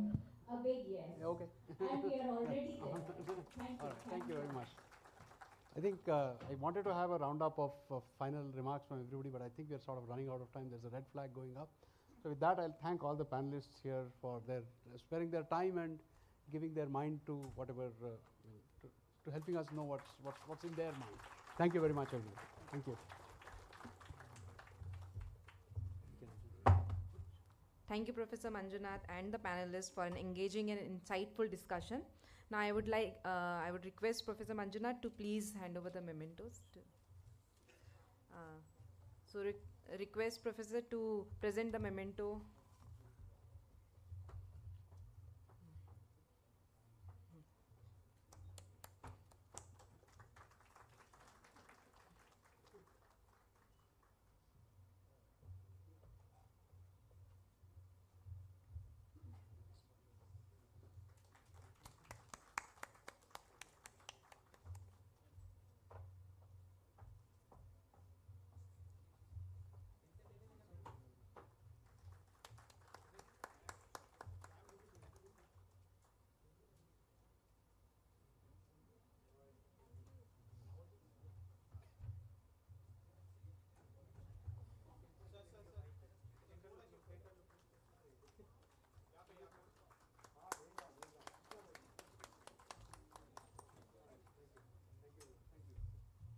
Thank you once again to all.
It is my pleasure to invite Professor Amit Apte from IISER Pune.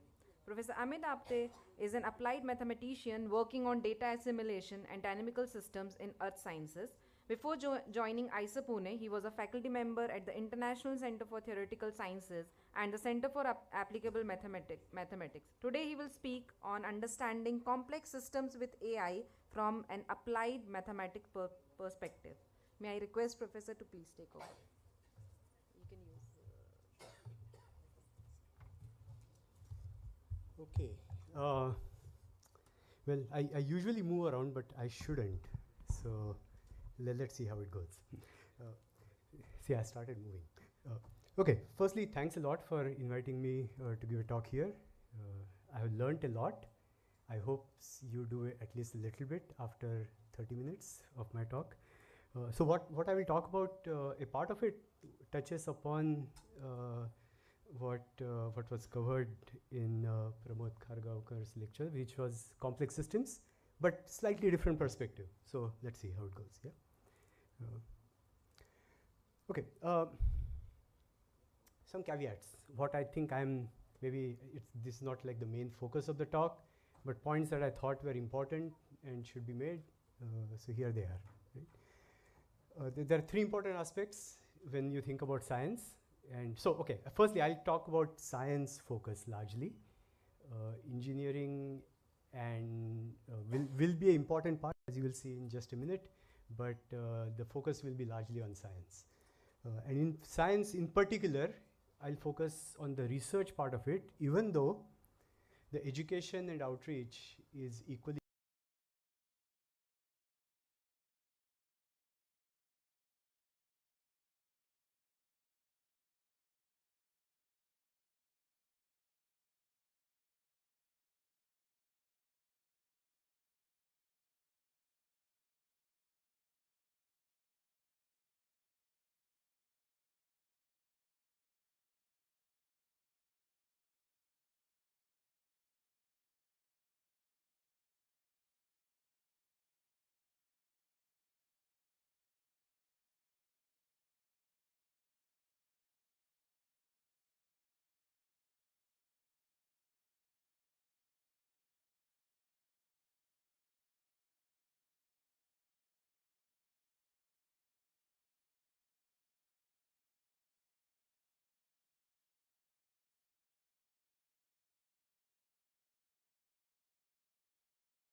we write 3-year grants, but that doesn't mean that your curiosity ends after 3 years, right? And sometimes 50 years, 100 years, 5,000 years, whatever number that comes to your mind.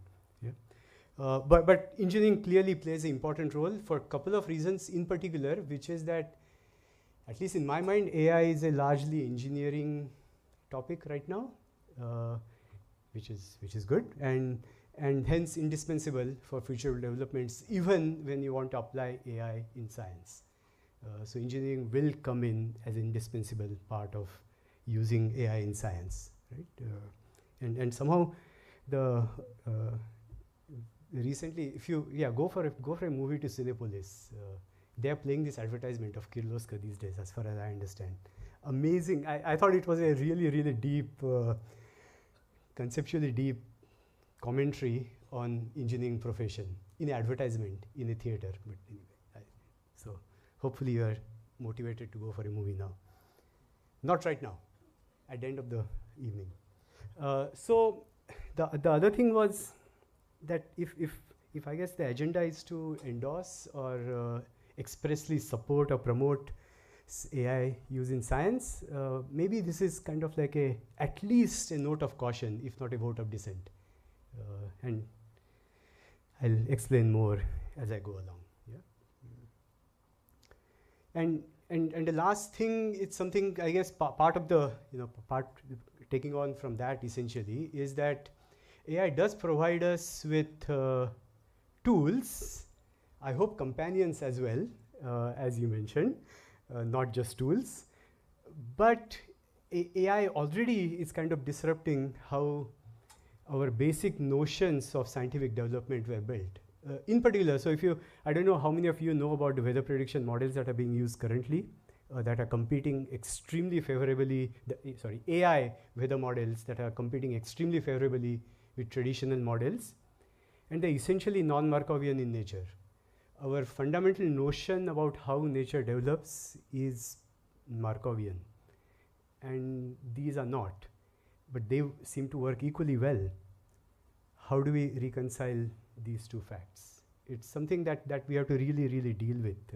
And so these disruptions are essentially on the same scale as the disruption in international politics for the rule-based order and all that's going on in politics. But anyway, so and engineering profession clearly has a lot to say about this, which is that you just try to do things reliably, robustly, and eventually some theory may come out of it. And yeah, okay. So here is, so those are the things I will not talk about in detail, but here is what I would. So you can sleep after this, wake up after 20 minutes, and go for tea. So I guess many of the current applications are essentially leveraging this very fundamental basic fact that we have very high dimensional large data sets. Humans are pretty bad at understanding these kind of structures because our intuition has developed based on 3-dimensional world where we live, and when you go to 15 million dimensions, we don't know what to do. And the AI models provide us some tools, even though they are black boxes, some tools to organize these data, put them into structures that are then eventually useful. So that's sort of say I think the fundamental fact, right? And one of the things that they do lack, and this can be debated ad nauseum, is the reliability and robustness that is available for many of the engineered systems over the last 50, 100 years, 200 years, and so on, right? Again, as I said, this is a long discussion. I won't make, I won't justify this in any great detail, but I feel that this is one of the points that does need to be addressed, and I will come to one way that a viewpoint that applied maths provides that is useful to think about these issues.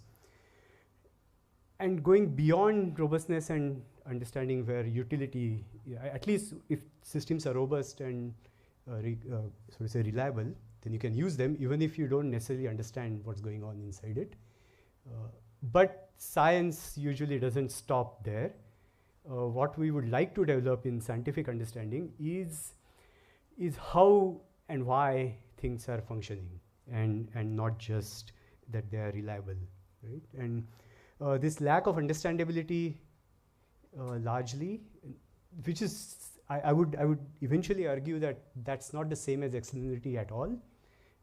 Part of the connection is that how do we fit last 300-500 years worth of scientific understanding, the conceptual framework that science has developed, into the structures that are coming out of AI that are purely coming from data, and how to match those is something that's a fairly large topic.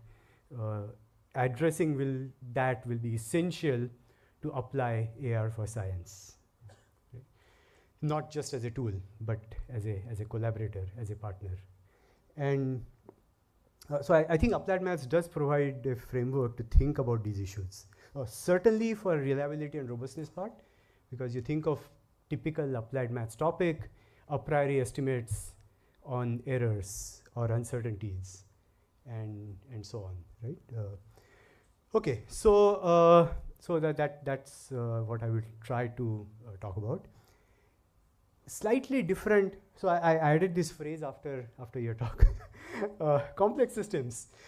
There is a distinct flavor of complex systems which are not engineered or controlled. For example, the Earth. Well, we are unfortunately changing it, not quite controlling it yet. Uncontrolled change, but anyway. But engineered systems which are complex have a very, very different flavor, partly because we can control them. Natural complex systems, like say cells, our body, biological systems, the Earth, and so on and so forth, they are not controlled. So many parts of the V that you mentioned are missing in these kind of uncontrolled complex systems. And so these, one specific aspect of these systems that makes it difficult, clearly, and there are many other parts that make it difficult. But one particular aspect is multiple spatial and temporal scales. And just that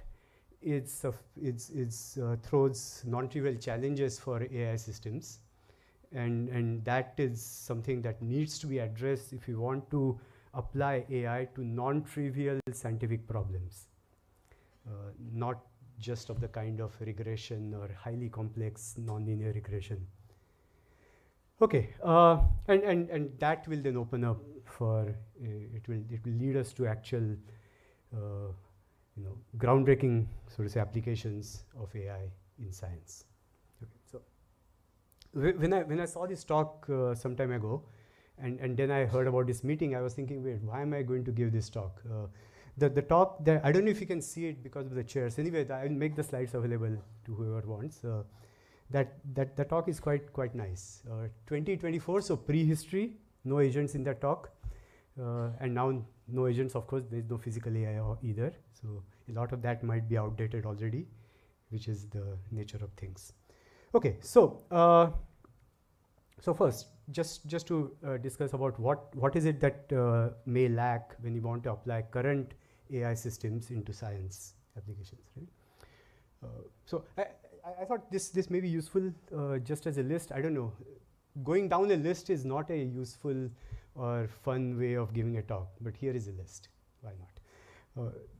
I will not list out a few hundred dozen, I don't know how many dozen tools exist for using, for assisting scientific work, for citation, for summarization, for code generation, and so on and so forth, right? So I will not list any of those. That, of course, is important in doing science, and there is a bunch of tools, those need to be developed, but I'm not an expert on those. Okay, the next one is about where has it been used until now? And again, there's a very, very long list, going all the way from Nobel Prize winning things to I should have put smart shoes maybe instead of toothbrushes, but shoes, toothbrushes everywhere, right? So there is a long list of applications of AI already present, which I'm not going to discuss at all. Okay, And something that just came out very, very recently, maybe 2 weeks, I don't know, a month ago, something like that. The Cosmos AI scientist for autonomous discovery. Essentially, that's not what they say. That's my tagline: input data and output scientific discovery. But and of course, Google AI co-scientist has been trying to do that for some time as well. So all of these tools are extremely useful. They should continue to be developed and will be developed. But again, I don't work on these topics. I don't develop these tools. So. Something like more meta level tools, tool universe, which is a framework for sort of putting it all together, many of these tools together, and AI for Math initiative, TIFR in India is part of it, and bunch of other universities across the world, how to accelerate mathematical discoveries through AI. Yeah? Okay. So these are things that are currently going on. And given all this that's going on, do scientists become irrelevant, and we just sort of say give prompts, and then all the actual scientific work is done by these tools or not? I don't know. It's up to you to decide, right? If you're a graduate student, well, don't be worried by the bottom line there. Graduate students still have a huge value in this ecosystem. Okay. So here is at least I will talk about one sort of say successful story, largely also because that throws up the issues that I mentioned about non-Markovian models and so on. Right? And this was from the paper in 2023. It's already updated in 25, and the Weather Bench website keeps updating the weather models that are based on AI. Apart from the top two, everything else in that list is AI-based weather forecasting model from 2023, and the current list is on the web page of Weather Bench. And they already pretty much perform essentially on par with the best of the weather forecasting model based on physical equations, Navier-Stokes, and so on and so forth. So here are some benchmarks that are available on the Weather Bench website, and they keep updating it. I don't know, every month or every week or something like that. And blue is good, red is bad. The darker blue, the better. And the top row is the actual physical models. And everything in pink, that is Pangu weather downward, is all AI models. And you can see that the AI models are essentially are equally blue as the top model over there. And essentially they're doing as well in most of the metrics that are actually used in practice to decide. So these are not artificially created metrics to test these models, right? And so there is work going on at IISc Pune in these directions. In particular, the place where these models fail and do not do well is tropics, Indian monsoon, other tropical regions, and so on. These models really do not do that well at all. So there's a huge chance of improvement, and a deep conceptual difficulty is why they do not work in tropics, and then the challenge of how to improve them, and that's an active area of research. Okay, so of course you have to be very cautious. A recent model basically invented towns in Montana. If we do not know the ground truth that we know all the towns in Montana, and hence we can see that, oh, model went wrong, and we just have some weather outputs from AI models where we do not have ground truth per se, and the weather model says that, oh, something like this is going to happen, and we have never seen it happen before. How do we trust it? This is one of the key problems to address when using these models in practice. Right? Okay, so broadly, I think again, with a view towards not going down the lists, I will skip this. All of you probably know all these details, differences between different types of models, and so on. So let me skip that. As I said, the main strengths of most of these models is finding structures in high-dimensional data. But where is it that they face challenges and hence avenues for future research? Explainability clearly remains a big challenge in many different areas. There is no general framework in some sense for explainability. I didn't even put hallucinations right now. Hallucination also is a challenge, and that needs to be addressed. But going beyond explainability, understanding that may be achieved by using these AI models in science is something for which we don't have a complete good framework. So knowledge graphs is something that Professor Seth talked about in the morning. That is a framework where we can discuss about or concept graphs, knowledge graphs, and so on. Is an idea where we could incorporate some of the notions of understanding, but it's still not completely clear. For example, if you give observations about planets and comets and so on, does the concept of a conic section, ellipse, parabola, and so on, come out of the AI model without putting in anything about that geometrical structure, as opposed to other uncountable variety of geometrical structures that are not conic sections? How does that come out of AI models? And that these kind of problems are still not addressed properly. Is this simply a problem of clustering, that in the space of wherever you embed your tokens, appropriate clusters relate to appropriate concepts, and that's it? Is that the end of the story? Does not quite sound like it, because partly it does not give you necessarily the properties of the clusters as you would observe them. For example, properties of conic sections as a geometrical structure will not necessarily come out of clustering alone. And the conic section is an absolute bare minimum requirement to even think about Newton's law of gravity, which has the property that it gives these conic sections as solutions. Okay, so this is something that's a big challenge, going beyond explaining to understanding and developing concepts in science. Okay, the other place that I put here, again, reliability and robustness, was because how applied maths will play into this, which is a robust framework for uncertainty quantification in AI models, as it exists in many different engineering areas now, going from nuclear engineering all the way to bridges to everything else, right? And so that kind of UQ, how do we quantify what we don't know, or how do we quantify the uncertainty in the predictions that we make? And that also leads to assessing the risks associated with these predictions. Climate risk is one example where these kind of robust predictions are absolutely crucial, without which we simply cannot assess what's going to happen after 50 years as the climate changes. Yeah. Okay, so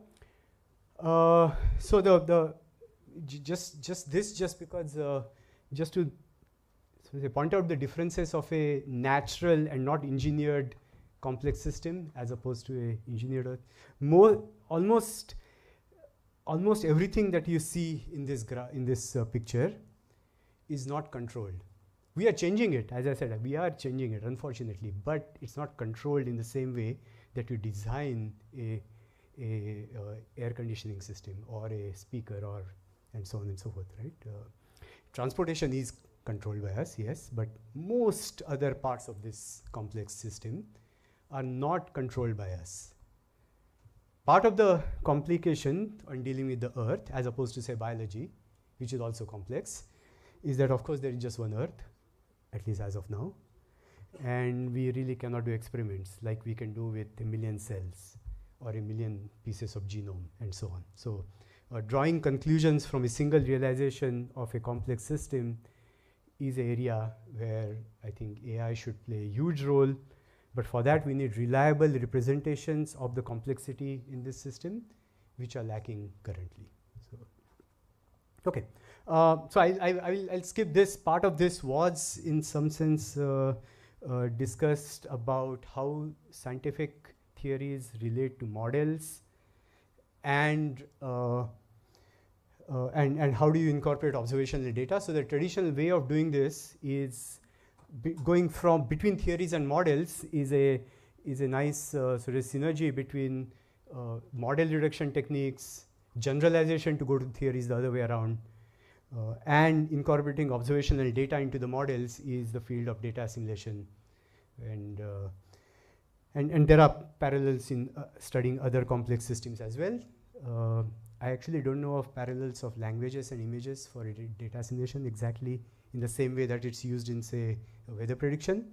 But a word of caution in some sense in terms of using AI for understanding these complex systems which are naturally present and not controlled or engineered is how do we interact with them? How do we, so to say, develop a strategy to use the AI tools or partners, if you wish, to study these systems?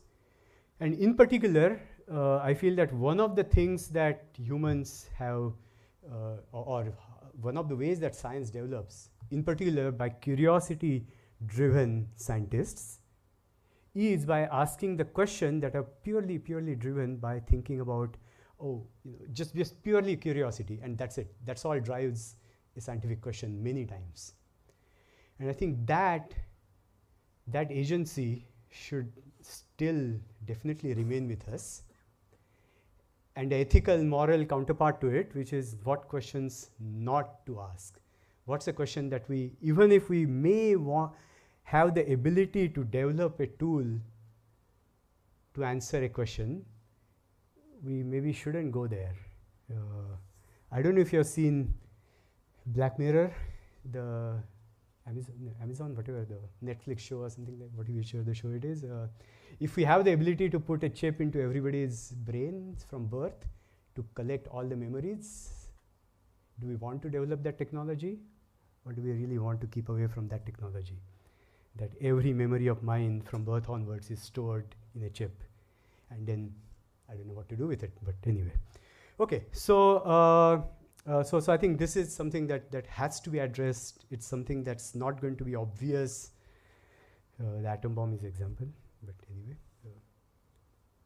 So and just last bit about natural complex systems as a word of caution. The problem of Reynolds. Reynolds did his experiment in, I think, 1880s or something like that. Take a pipe, pass water through it at increasing pressure, and figure out when the nice smooth flow of water becomes turbulent. And for last 150 odd years, the problem has still essentially remained unsolved. The transition to turbulence, so this is from 2022 or 24 actually, is still something that defies a complete detailed understanding of simply transition to turbulence in a pipe flow. And this is, this paper, for example, is something that uses experiments, simulations, and very deep theoretical frameworks based on renormalization groups and so on and so forth. Even with all of these put together, no AI in this paper, because it's simply not reliable or detailed enough to give any insight into this problem at all. So there are clearly important curiosity-driven scientific problems that are far from being even conceptualized in the language of AI as of now, and this is something that we should not be neglecting at all, and or thinking of this as a challenge for how to develop AI systems to address even these kind of problems, for example, right?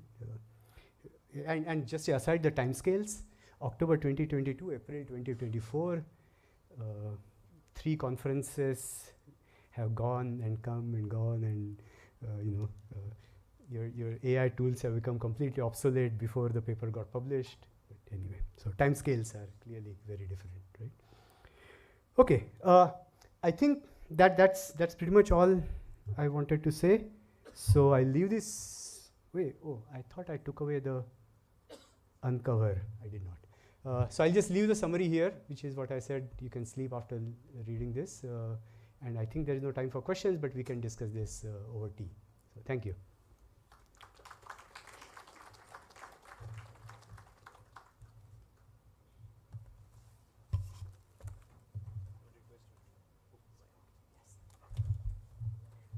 Thank you, sir. So I'll request Professor Shivgamkar to come to the stage and present Professor Amit with the memento.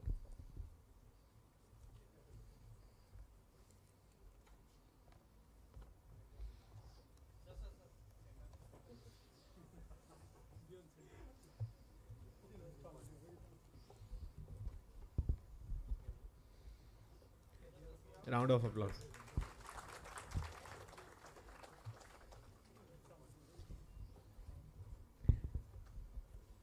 Thank you, sir.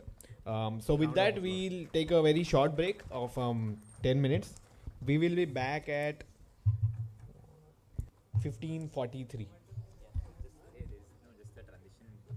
Yeah, so this is just a small transition break. Have running tea. Is there, right? There is running tea at the 9th floor.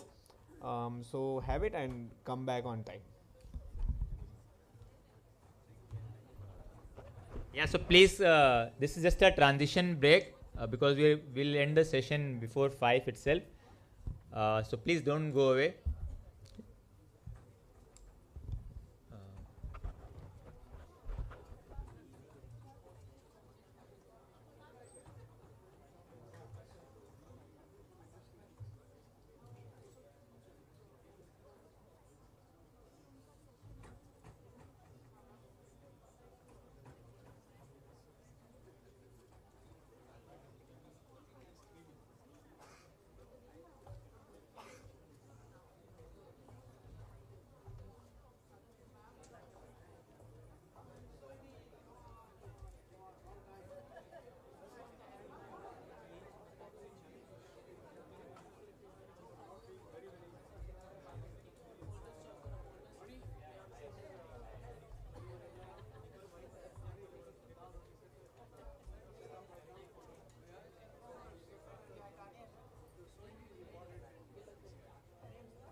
Welcome back everyone. Please settle down.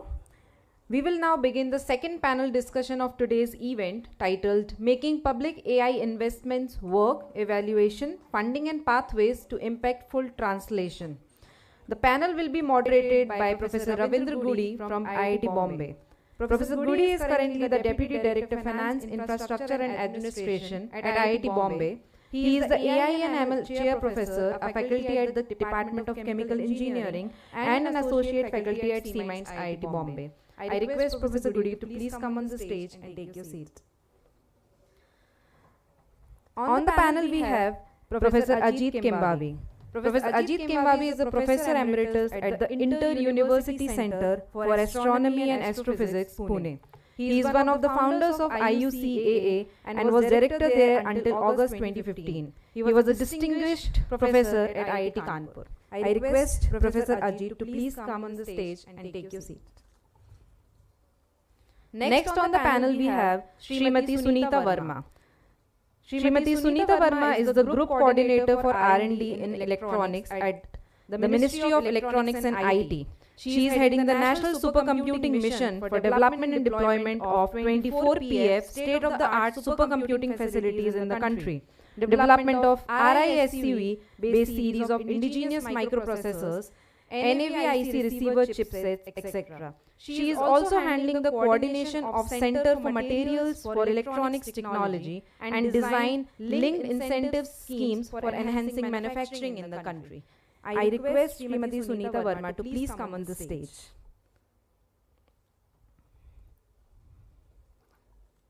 Next I invite Professor Ramesh Jain.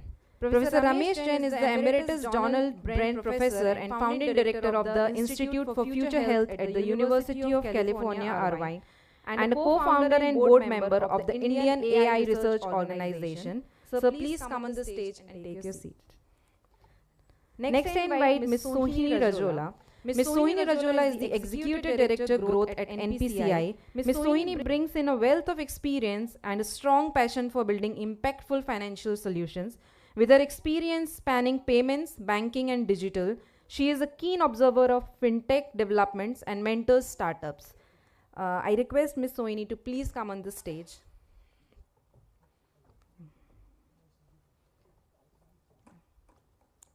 Thank you. May I now request Professor Gudi to take over? Sure.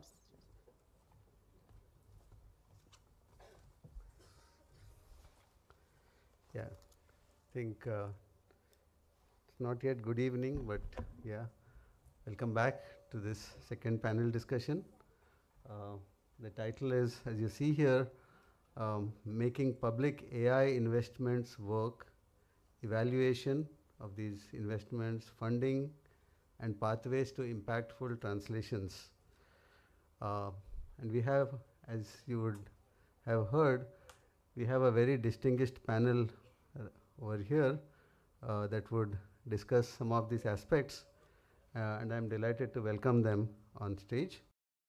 Just to provide a little bit of a context, we are talking of deep tech here, looking at chips, clouds, models, and typically, like all deep tech related projects or initiatives, the translation of this needs to consider a lot of aspects related to how do we mature technologies in this area. More importantly, there are issues associated with scale. These really need to grow in terms of the impact that they would make at scale. That is something that has to be very strongly factored in. There is also this very important aspect of security. Increasingly with living in a digitally interconnected world, with security being very, very crucial, both in terms of protecting our critical infrastructure, but in general also in terms of the way we conduct our lives, the transactions that we do. Security is indeed a very, very important aspect. And combining all of these as well as several other factors, you want to look at an innovation maturation cycle that takes initiatives such as these from concept at a TRL levels, at lower TRL levels, measuring them to higher TRL levels. Of course, to be able to support all of these translation, these deep tech initiatives starting from conceptualization right up to impact, uh, public funding or other funding in general is a very key aspect. And if you look at what's happening all across the globe as well as in India, uh, public AI investment is now increasingly becoming a primary lever by which governments shape both the capability building, the national capability building, as well as the outcomes. Particularly India's AI mission provides a mission scale framing for building both compute capabilities. So of course you do need to have, from the computing perspective, a lot of strong capabilities, but also enabling adoption as we go ahead. At the governmental level, of course, we have the Anusandhan National Research Foundation as an apex body that's intended to strengthen a research culture and link academia, industry, government, in this kind of bringing them together, and it provides a complementary science system lever to achieve breakthroughs, of course, but more importantly, sustained breakthroughs, looking at how do we translate, looking at the process of translation, looking at the pipelines and the like. But even though there are initiatives such as the India AI, there are globally initiatives in other world, in other countries as well, that have reported uneven AI adoption and also fragmented implementation. And this is something that's a cause of worry, because when public funding is involved, we do need to make sure that we create impact at scale. Now, in each of these cases, a successful adoption, successful translation and adoption typically depends on the kind of stage gates, the kind of steps that we have as the technology matures.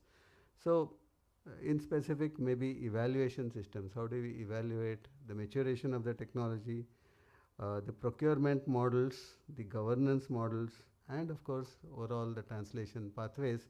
This is something that we do need to look at in a very critical manner, and that's the subject matter of this panel discussion. It can be, of course, said that public AI investments produce significant impact when they are structured as a portfolio with explicit stage gates, transparent, visible, explicit stage gates, and measurable public artifacts. Some of them that could be proposed or suggested is discovery, which is typically what we do in the 4 Ds: discover, develop, demonstrate, and deploy. Discovery, of course, is the first step in frontier and applied science. Validation across benchmarks, reproducibility, safety, cost, and performance. Translations, looking at pilots, deployments, regulatory and procurement readiness, as well as scaling, which is really the platforms, the DPI integration, the workforce development, competency development amongst the workforce, and then the industry uptake. So India's rightful share of global breakthroughs, proportional to its share of humanity, because we're looking at talent pool that is very, very capable of going through all of these maturation steps. This would really become operational if we can possibly define the evaluation metrics that India should publish annually. For example, would it be breakthroughs, patents, open benchmarks, adoption curves, cost efficiencies, and also look at B, how funding instruments align to these stage gates, because they need to be conditional on maturation. You want to do this at scale, but you want to be able to invest and detect early, for instance, what technologies get matured, which are falling through the valleys of death and the like. So how funding instruments align to these stage gates in terms of grants, in terms of challenge programs, mission procurements, and public-private partnerships. So some of these issues I wanted to bring up as a preamble, but I would probably look at getting more deep thoughts from our eminent panelists. And so we'll begin this panel discussion through bringing up some of these issues. I would like to begin with Professor Ramesh Jain. Thank you for being on our panel, and of course, we look forward to your thoughts. My first question to you, Professor Jain, would be what kind of public AI infrastructure will impact healthcare in India? You can have your thoughts on that, yes, please. You can be seated, please. Yeah. For me, it's a little easier to see each of the panelists.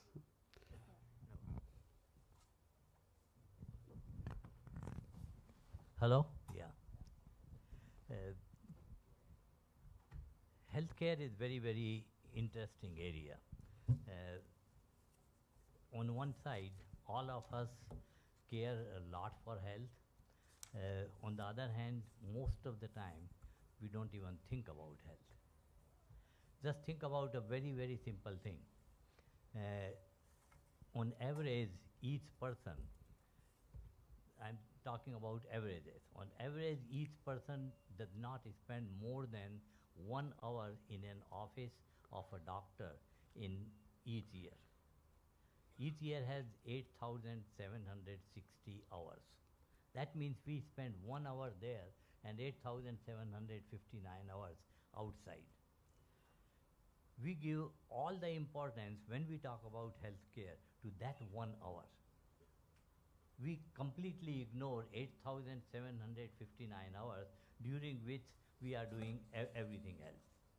Our health is being built, our health is being deteriorated, everything is happening to our health during those hours. Until recently, it was very difficult to pay much more attention to those hours. But now, with all the sensors, with all AI technology and all these things, it is very easy and possible to start looking at those things. But how do we look at those things? One of the most important thing is, all of you know about what an ICU is, isn't it? Intensive care unit. We all know that whenever you are really, really, really sick, you go there. And it takes care of everything. Why? Because they are measuring each and everything at that time. Doctors and nurses are available to attend to you. Can we do that to every human being as soon as the person is born till they die? Keep them in ICU. Yeah? They will live all their life in ICU. Now you will think that I am just joking and I am being funny, but that's a fact. Now we have all the tools and technology that every moment of your life you can be monitored better than you are monitored in ICU.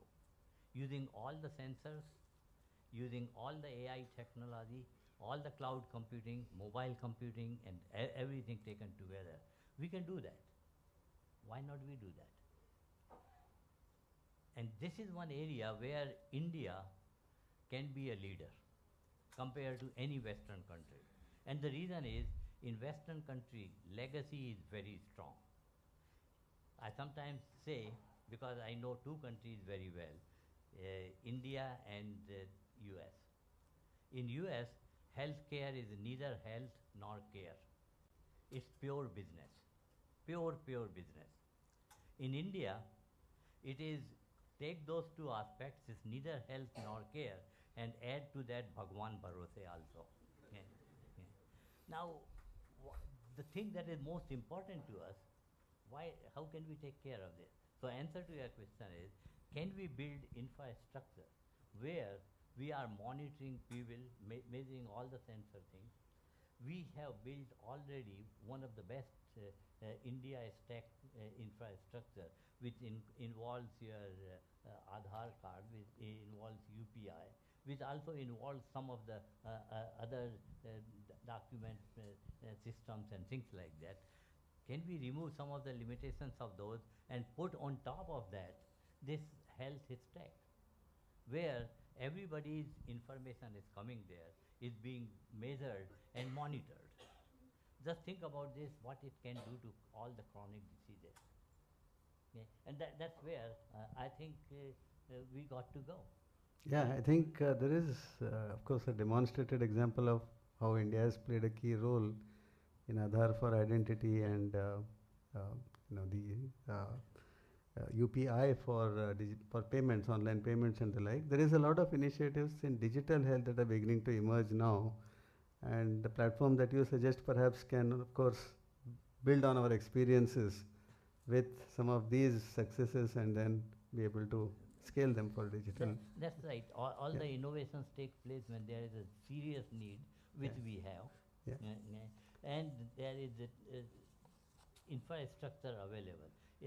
One thing that I forgot to mention is India has not only this digital infrastructure, but India is very unique in creating something like ASA workers.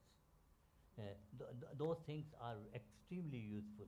And just think about this. If we put this infrastructure and use ASA workers to attend not only to 10 families, but 50 families very effectively, what it will do to the healthcare delivery, cost as well as impact, yes, indeed, yeah. Thank you very much, Professor Jain. I will switch over to Mrs. Sohini Rajola. From your perspective in the growth and partnership wing, how critical is it for India to develop its own sovereign AI stack, including chips, clouds and models, to ensure that our national payment systems aren't vulnerable to external supply chain shocks or from algorithmic bias that typically result from when you bring in models developed elsewhere, foreign models. So if you can just share your thoughts, especially on the security and vulnerability aspects of our payment systems. No, thank you, Professor. I think there is absolutely no doubt that India has to start building foundational models that work in the Indian context. And I think it's important for us to also enumerate some of the steps that have already been taken. Of course, there's a long way for us to go, but we have METI here, and I think everyone's aware some of the steps that have been taken by METI as part of the India AI mission and the India Semiconductor mission, which are foundational, right? Like those are things which are going to help us create the capability, providing affordable compute to a couple of companies so that they can come up with a build an India specific model or the capability to have domestic chip production. But those are things which will happen over a period of time. I'll take this opportunity to talk about some of the things that a company like NPCI, I know some people met me here and they were struggling with, okay, is it NPCI, is it NCPA? It is the National Payments Corporation of India, and by the way, that's the company that brings you your UPI, amongst other payment products like FASTag or your National Common Mobility Card, IMPS, etc. Bunch of products, but UPI is the product of NPCI. And therefore, our payment systems, which is a national critical infrastructure, how do we ensure that that remains secure, that remains sovereign? There's a lot of steps that NPCI started taking. And in fact, at NPCI, our AI journey, there are 3 components to that. We are doing stuff around the enterprise, the ecosystem, and around the customers. So the foundational is at the enterprise level, right? So it is, we've actually built our own in-house orchestration layer and we've got some on-prem models, which are currently, these are models which are the global models. It's not like an Indian foundational model, but we've built orchestration layers on top of that. And we are ensuring deep capability within the entire NPCI organization to be able to get everything from doing code reviews to, data generation for reports, to be able to do standard operating procedures, etc. All of that is being done through this Neuron. It's called Neuron, our internal AI platform. For the ecosystem, we actually, under the guidance of the Reserve Bank of India, in October earlier, last year, October 25, actually released something called UPI Help. And that is under pilot with 13 banks. This is again a small language model, and it's really important, when people get very carried away in AI, everybody gets carried away with large language models. But domain-specific small language models is something which is, again, when we think about Indian context, when we think about how we can really build something which is maybe plugging into the global models, but adding the Indian context, creating things which can take away that bias and training on Indian data. So we've built a small language model, which is for ensuring that customers can go and revoke their mandates, they can do any help of UPI grievances, and that's right now running in pilot around 13 banks, and we are seeing massive uptake just in the last 3 months. For the customer, and that becomes the fancy part, which gets a lot of attention. You see, it gets the media bites, and people generally, that's the more consumer-facing part. We had launched again a pilot with the permission of the Reserve Bank of India around agentic payments. So today, when you want to do a UPI transaction, you actually open your app and you do your transaction. You could at some point, and actually you can do that right now also, it's running in pilot, so we'll keep scaling it. You can give the permission to an agent. Today these agents are still the foreign agents, so it's not Indian agents, but you could tell your Gemini that, you know, please buy me the ingredients for gajar ka halwa, and that agent can go find your favorite e-com store, give the ingredients, come back to you for confirmation, and go pay with your preferred UPI payment. So those are the 3 layers on which NPCI has already started doing a lot of work. I'll just summarize on the enterprise ecosystem as well as the customers. But I think the most important thing for us will be to, going back to your original question about, we have to build for India, and not just for India, we have to, as just like we've done on the digital DPIs and the digital infrastructure and the digital public goods. I think it is time for India to start thinking about how do you build for the global south? Because in the AI race, the inequality is growing even faster than what has happened in the physical infrastructure space, right? It is highly concentrated, and that gap is just going to keep widening across, not just in, and that will threaten, or that creates risks of sovereignty across the globe to many, many countries. So I guess it's important for India to think slightly more as a mature leader of a large number of other global south countries. How vulnerable are we when we look at, the 2 kinds of vulnerability that we can talk about? One is the one that crop up from foreign AI models. Yeah. The other is, of course, from biases and related things. You said that you had foreign agentic payments. It's a payment platform, right? Yes. Foreign agentic payment platforms. Yeah. So how vulnerable are we, or are we reasonably safe on those fronts? Yeah. So I think we have to be pragmatic about whether it's chips, whether it is the models. We have to be pragmatic about the fact that there is a level of vulnerability that exists today. Now, are there ways to mitigate that vulnerability? Of course, that is there. But today there are, and I would also point to 2 other developments. It's not just about the fact that there is these algos and models are all built overseas and trained on data overseas.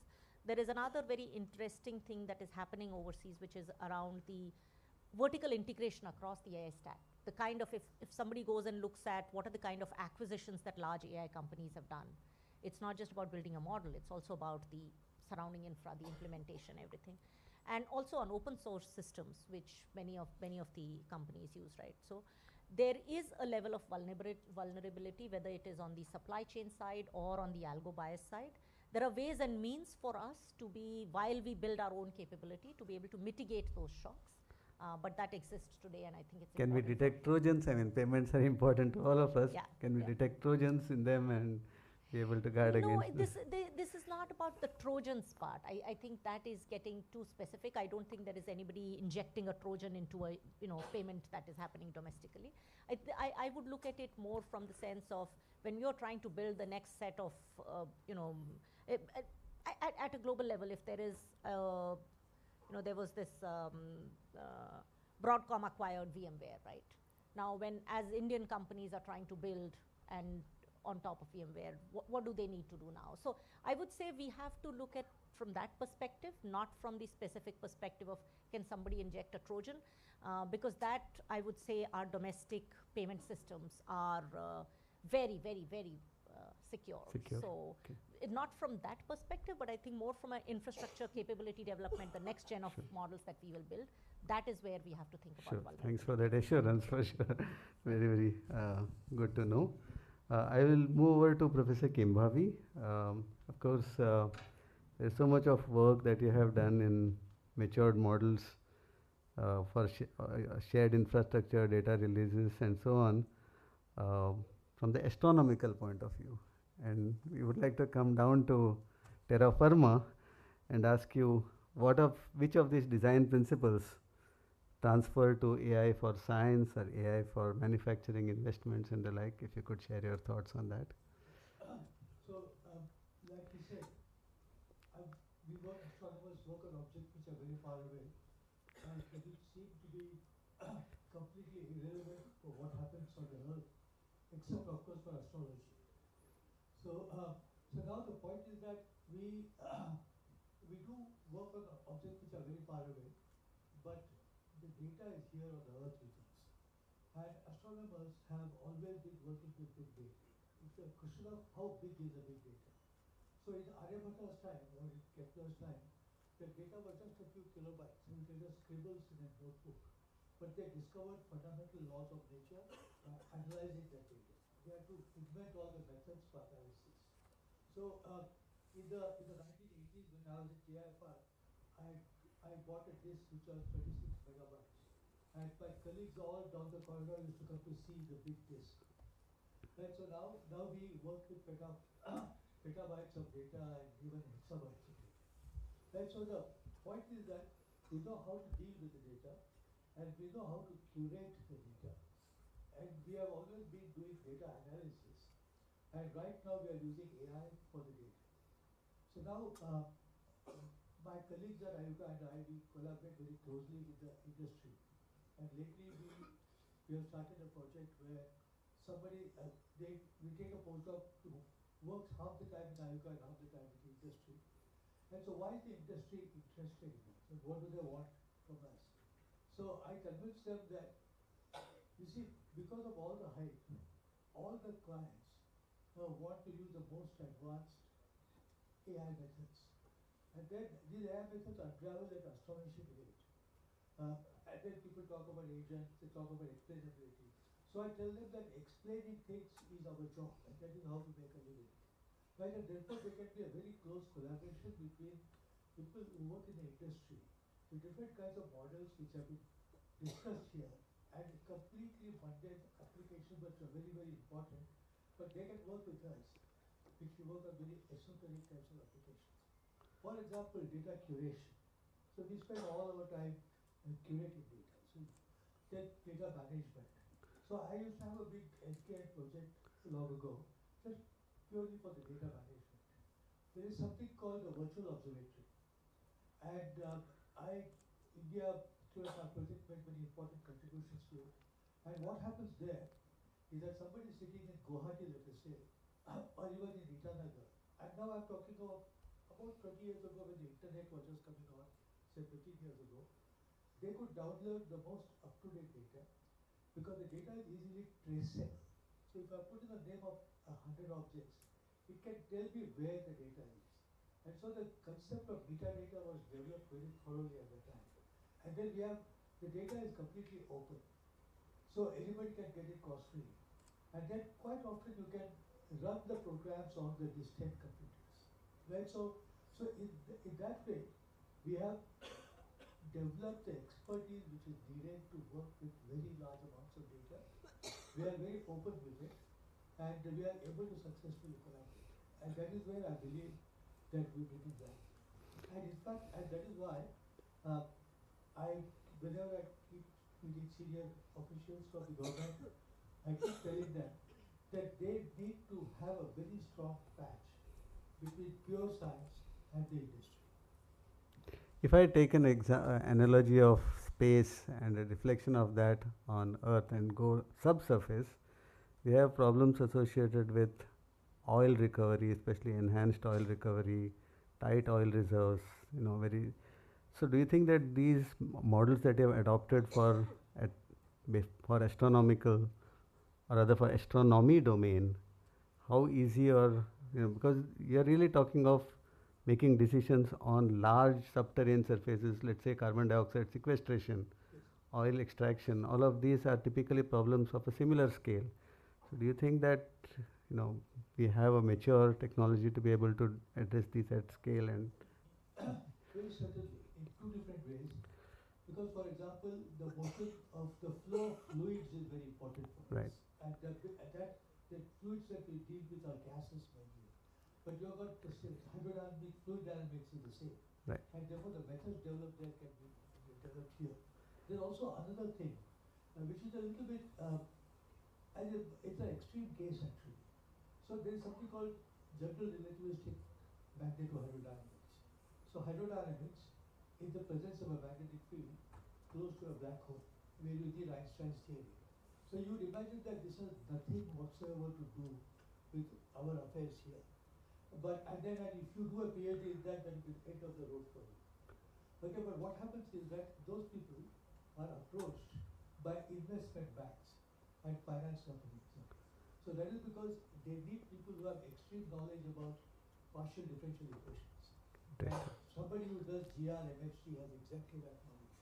So there are amazing applications of our once useless science. Analogically to apply to. Yes. Yeah. Thank you. Thanks very much for those insights. We move over to the governmental view of things. I asked Dr. Sunita Verma, from MIT's perspective, could you share your thoughts on what evaluation to procurement pathway is most realistic for public sector AI adoption? Because most governments report that the adoption has not been as what they would have liked. It's been pretty uneven in that sense. So if you could share your thoughts on that. Right. So when we look at the government investment, we look at it from the holistic point of view that the investment would go into build a complete ecosystem in all the aspects, and where to focus on, what to prioritize, so that the ecosystem development goes exponentially but in a very synchronized way, is something which has to be very well planned, and it is not that the investment is made and then the thought goes into it that how you have to do it. There is an intensive amount of thought, the discussion with the stakeholders, with the global scenario, to see that whatever investment goes, that is cost effective. There are 7 pillars in the AI mission, which have been carved out in such a way that we have this holistic development, right from the compute resources to be given, the applications to be developed, the data set AI coach which is to be developed, so that in the domain, each of the domains, that we have the data sets which can be used by researchers for developing of applications, for developing models, as well as the foundation models, the skilling, capacity building, startup ecosystem development.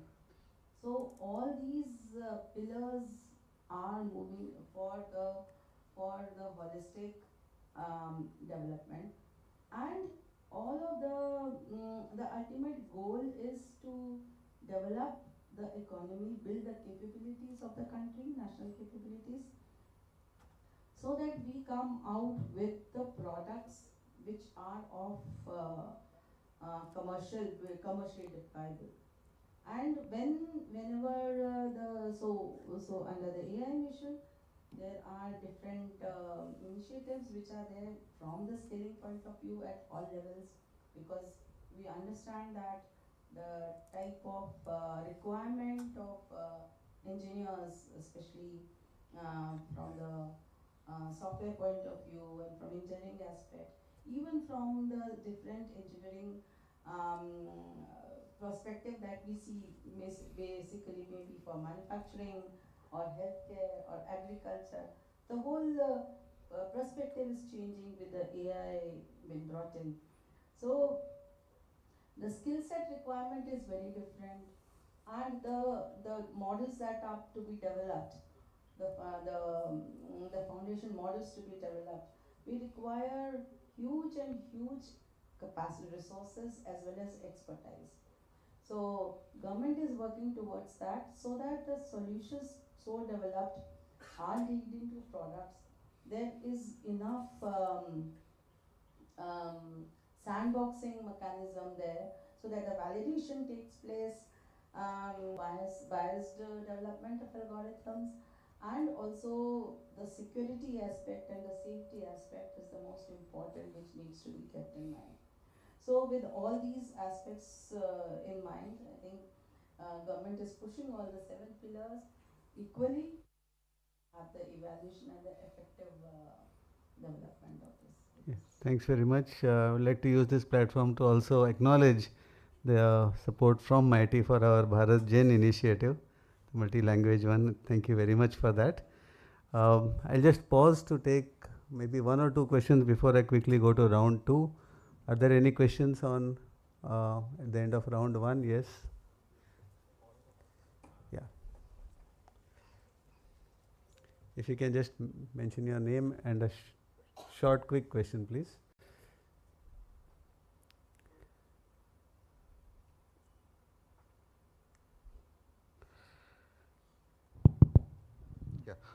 Thank you for this opportunity. My question is to Dr. Sunita Verma. How MITI is making sure that there won't be any biasness within the development that we are doing? There's no Biasness in the systems that we are developing right now. So, biasness in systems is not something, it depends totally on the developer, how it is to be developed. The maximum number of data sets which can be provided to the researchers, so that it will depend a lot on the data sets also when which are used for developing the algorithms, so that the biasness can be reduced. Second is that the data sets which will be used have to be from authentic sources. It should not be picked up just from anywhere without identifying the sources. So these two aspects, I think, will be very important when we are looking at the fairness of any algorithms which are developed. Yes, one more, please. So that is why we have the Bharat Gen and also other initiatives where we are making sure that the AI Kosh. So the AI Kosh also will be one of the very important, I think, pillars, which will be actually the contribution will be from different ministries, from different researchers, and the data which comes into this AI Kosh can be used by the researchers for their different developments.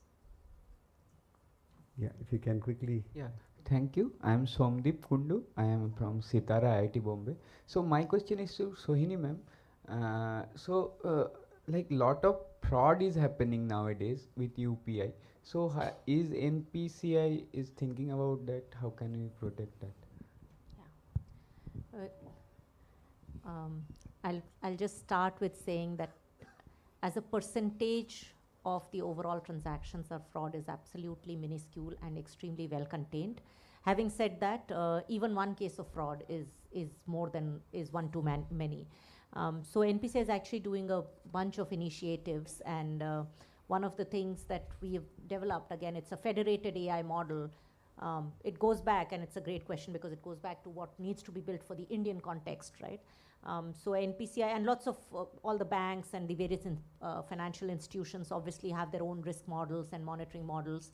But at NPCI, we've got, on top of that, two steps that we take. One is obviously building our own models, which we develop and deploy and give to the financial ecosystem absolutely free of cost, including the federated AI risk model, which basically takes all the bird's eye view of what is happening across the entire financial ecosystem. And it is federated in the sense that this is where the data ownership comes into play. So we actually give the information back to the banks. They run the models based on their own demographic data, and that actual data never flows back to NPCI. We only get the information about the kind of responses they've taken, and we keep bettering that data and making that model better to, again, for the financial ecosystem to use. Currently, about 3-4 banks have started using it. A bunch of other banks are now in the process of using that federated AI risk model, apart from all of the other mule and AI risk models that we share with the banks. And I think the second, which has got, I know we're talking about AI, but the most important thing is it is AI for humanity, right, for Indians.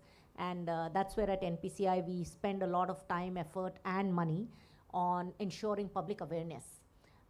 Because finally, whatever we develop has to be for the benefit of the citizens. So again, in the fraud scenario, we keep looking at the new MOs or the modus operandis of fraud, like digital arrest became one of the modus operandi. And we've spent a lot of time doing our campaigns, whether they are on ground. In fact, even at the Kumbh, we had done like kind of nataks, nukkad nataks when Kumbh happened about, I think around a year and a half back, to our TV media campaigns, to what we do with the banks and all of the new users. So those are the two steps I would say NPCI takes. Thank you. I think we'll just quickly go to round 2 and follow up on that question. I did hear from Ms. Rajula that it's going to be a reality that AI can make payments on your behalf, on behalf of a user.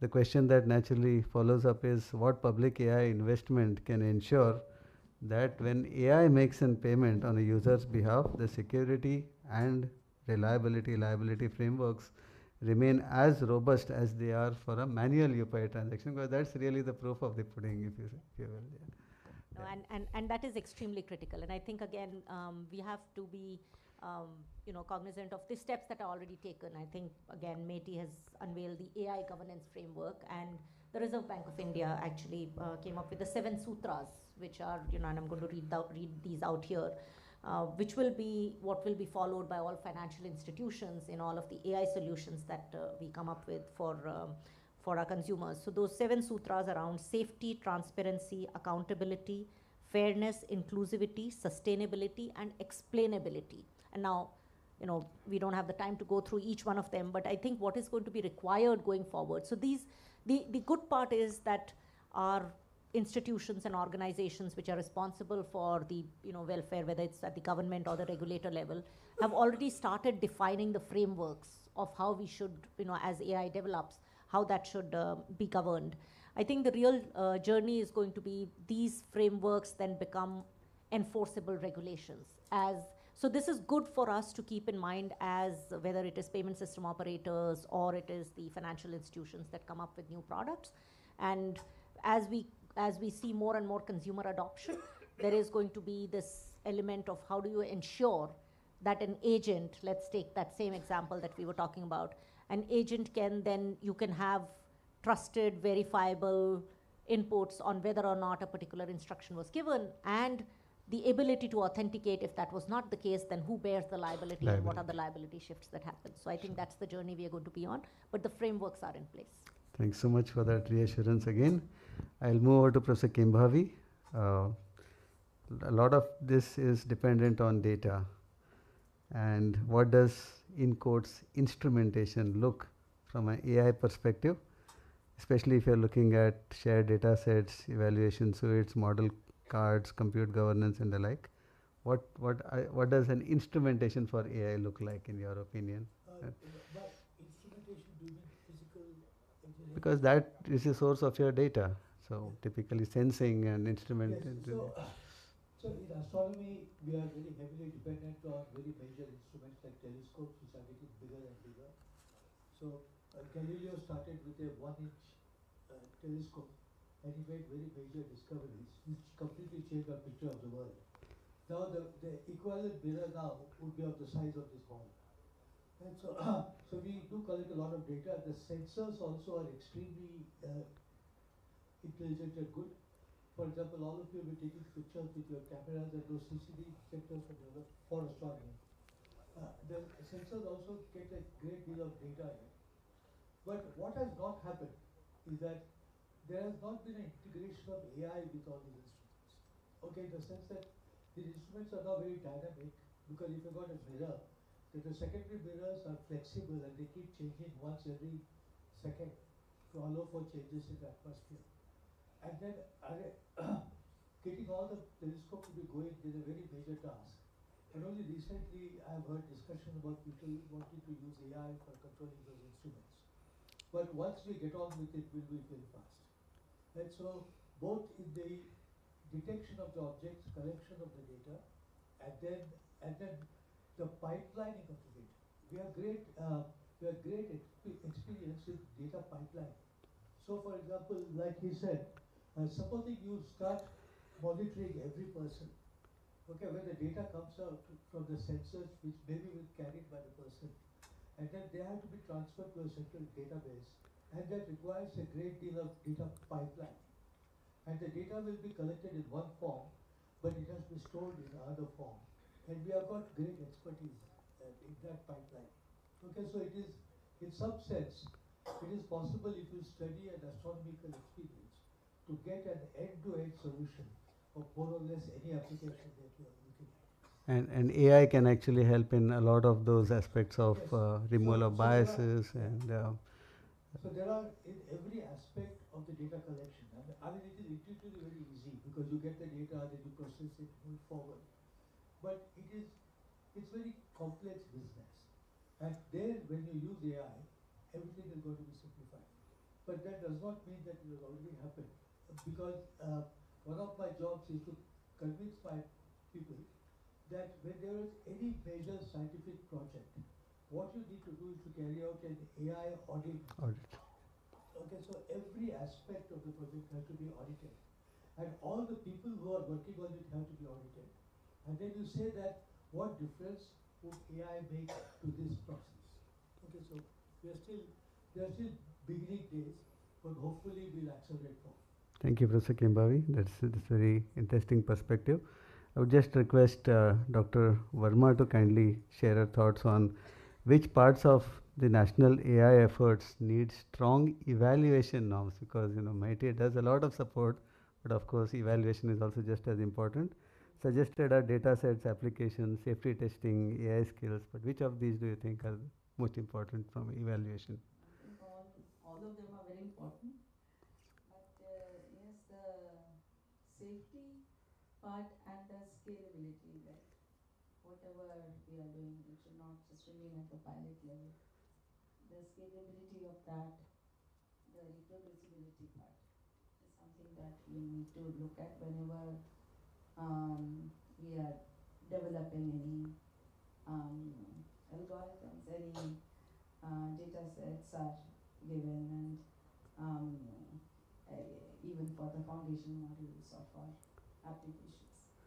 So, having said that, again, I think it is important that when we look at the data sets, we look at that and especially when we are looking at the AI core, the work, and also for other private data set repositories that will be developed, the versions or there should be mechanism for that there are some legacy data which is taken, and then when the new data comes in, maybe with a change in logo or some other changes, not only by virtue of numbering, that we know that okay, this is the new data set that is available, so that when the developers know, they know which version they had used and which one is now available.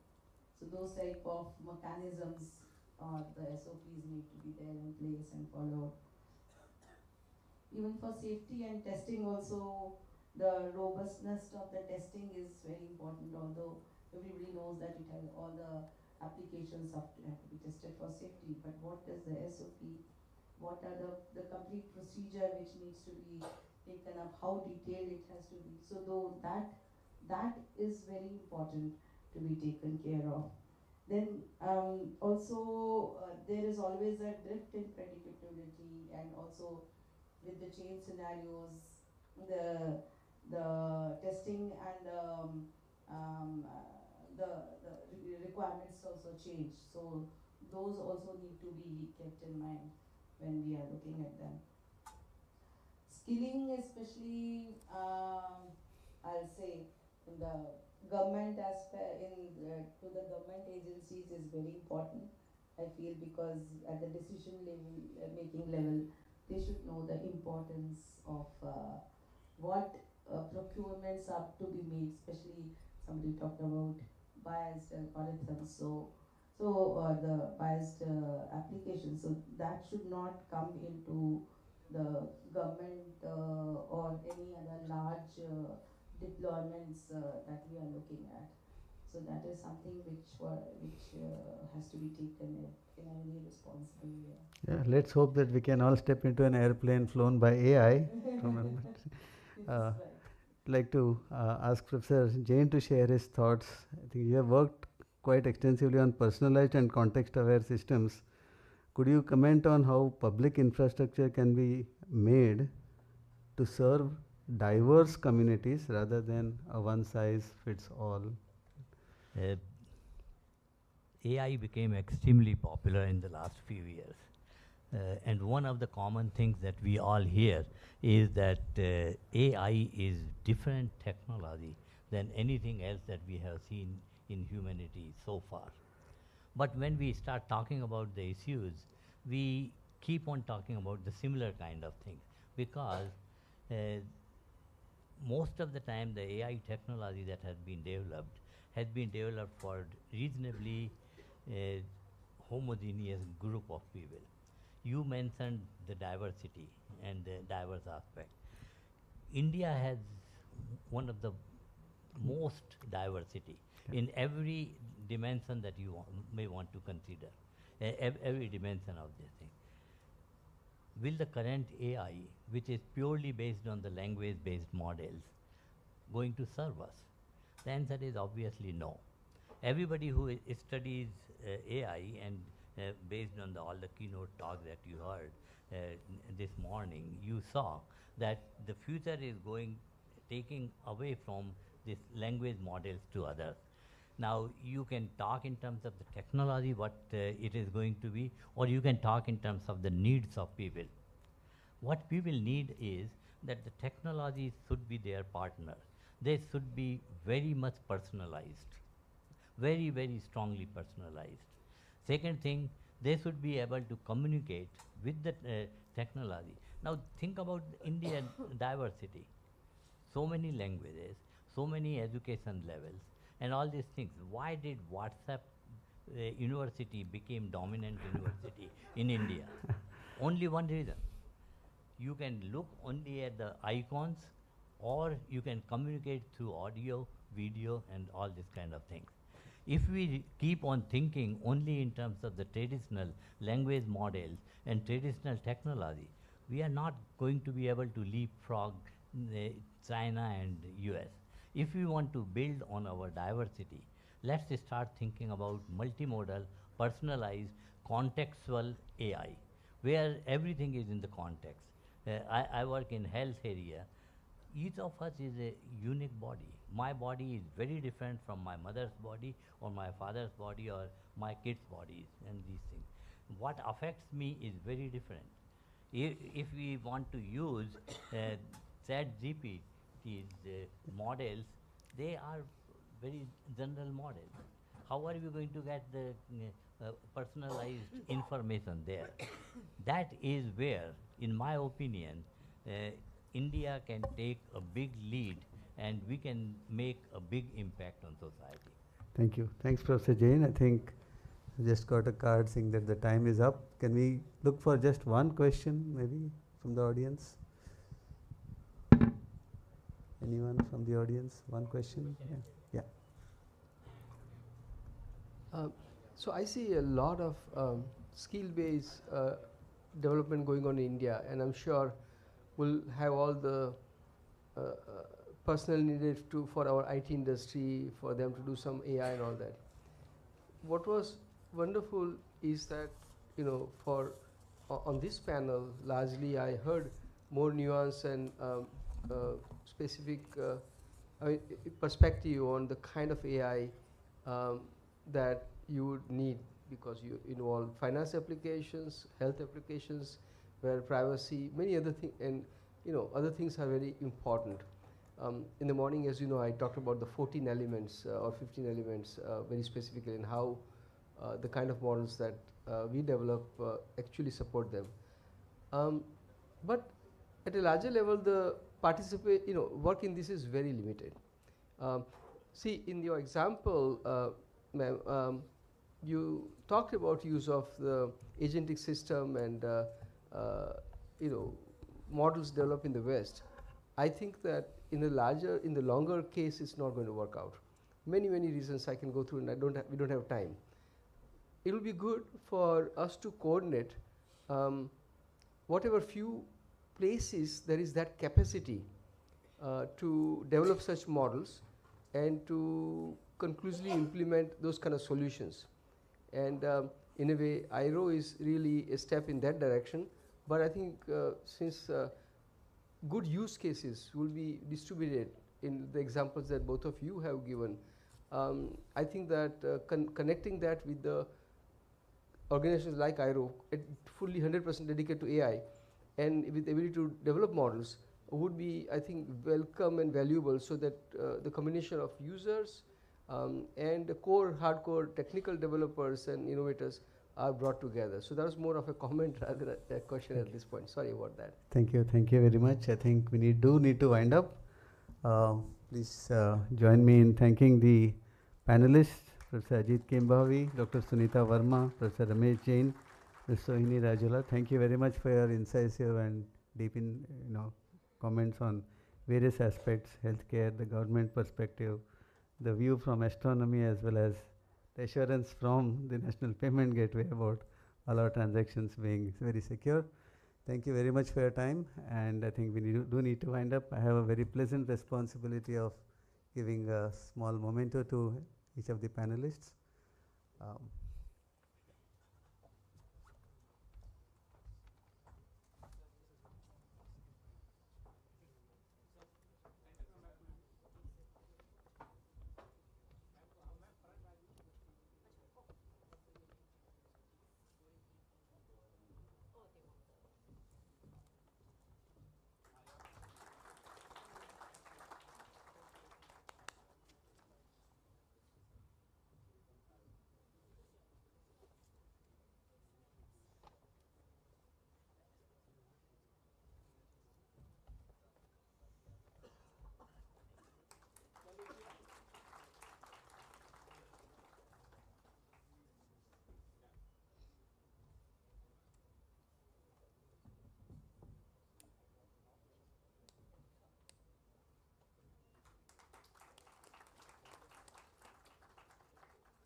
Thank you very much. Over to Dr. Garima.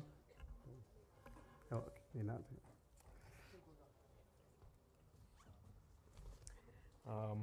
okay. So this brings us to the final session of our event today. First up, I would like to invite Shri Vikas Rastogi to give his closing remarks.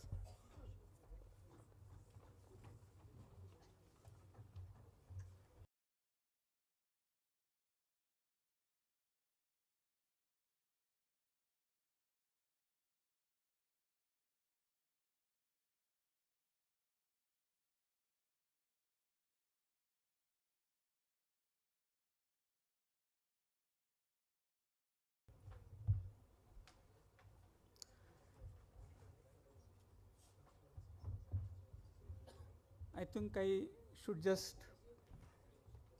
express my heartfelt thanks to the organizers, the METI, IIT Bombay, all the partners who have taken efforts over last 3 months to bring this conclave into a reality.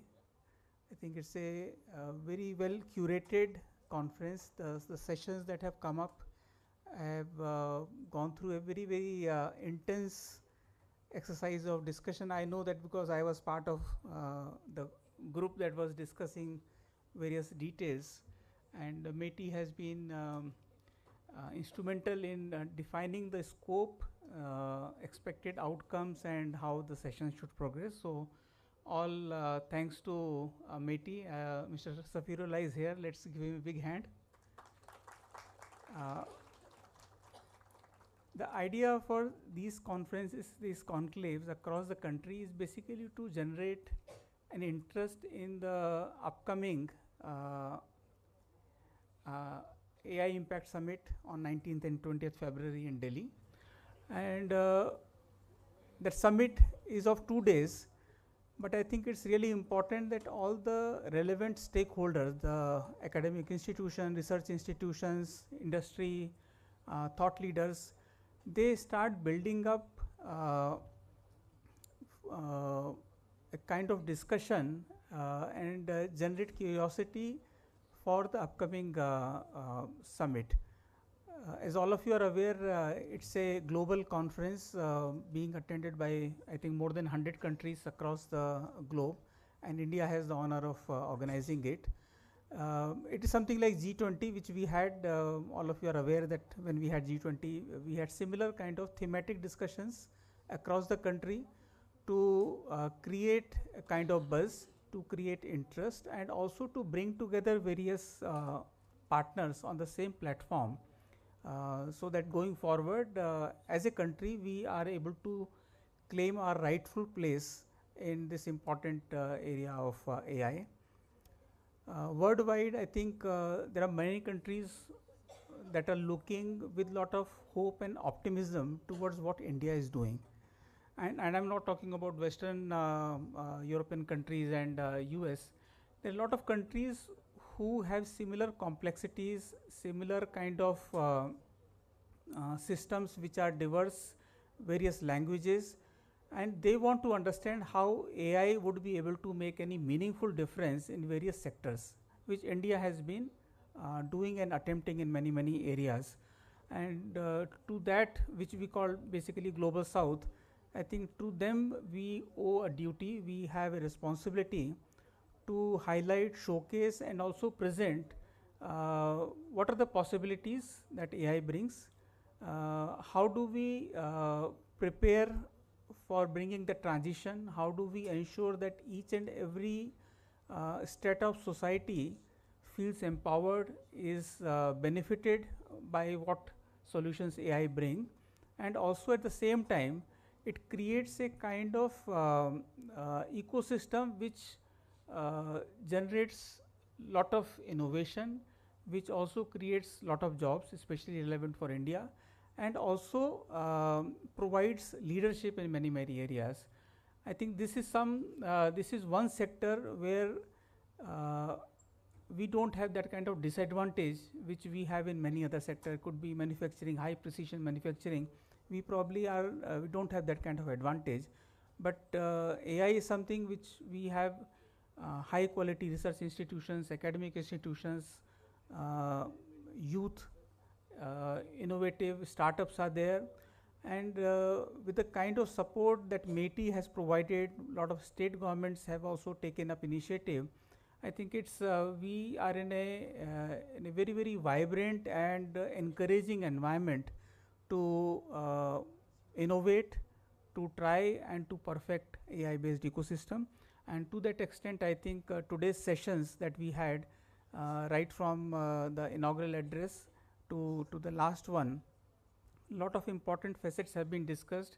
This one is for science. There are many other sectors which have been discussed, which are being held in Lucknow, Hyderabad and other places. And I think at the end of it, METI will do a lot of churning and present that as a kind of future roadmap in the coming Impact Summit. So my congratulations again to the organizers, to the participants. I am sure all of us are going back with something new, something to ponder over, and some new path to tread upon. Thank you so much.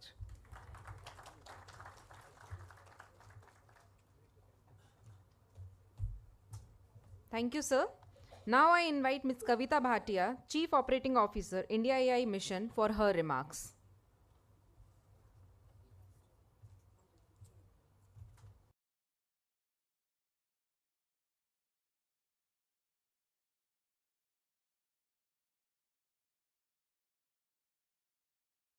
Good evening, all. And in fact, so many audience for the last session shows that the session and the conclave has been very well appreciated. So, as we conclude today's conclave on AI for science, which is an important step in the lead up to the India AI Impact Summit, which is scheduled in February 2026, particularly in shaping a strong and credible agenda for AI for science. I would like to begin thanking the Maharashtra State Government, Shri Rajesh Agarwal, Chief Secretary of the Government of Maharashtra, Professor Karandikar, Secretary DST and Chair of the Science Working Group, for concluding the conclave in a very timely and a nicely manner. As we conclude, I would like to place on record my sincere appreciation to IIT Bombay for hosting this engagement and for excellent management for the program. In fact, IIT Bombay's leadership in research and innovation continues to contribute significantly to India's scientific and technological progress, and we are grateful for their partnership and the support they have given us for this working group. Also, I would like to thank all the speakers, researchers, students, participants for their for the valuable contribution. The quality of discussion today reflects both the growing maturity of India's AI ecosystem as well as the strong interest for applying AI to advance the scientific research and national priorities. AI is increasingly becoming an enabling capability across all domains, including science. In this context, the science has a potential to accelerate discovery, improve research productivity, and strengthen translation of research into application with a measurable public value. In this context, the AI for Science Working Group assumes a particularly significance. The working group provides a structured platform to identify shared priorities, build partnership, and develop actionable recommendations that can strengthen India's research ecosystem and support mission-oriented outcomes. Today's conclave has become an important step in informing this work and consolidating inputs from leading researchers and institutions. Today's conclave is an important lead up to the India's Impact Summit 2026. The summit will provide an opportunity to present progress, strengthen partnership, and advance collective actions on key themes, including AI for science. We hope to carry forward the momentum created here with concrete initiatives, collaborations, and outcomes. Thank you once again to all of you for participating in a healthy discussion. Thank you.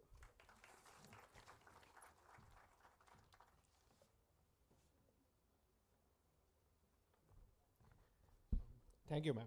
So finally, I will request Professor Raghavan B. Sunosh for his concluding remarks.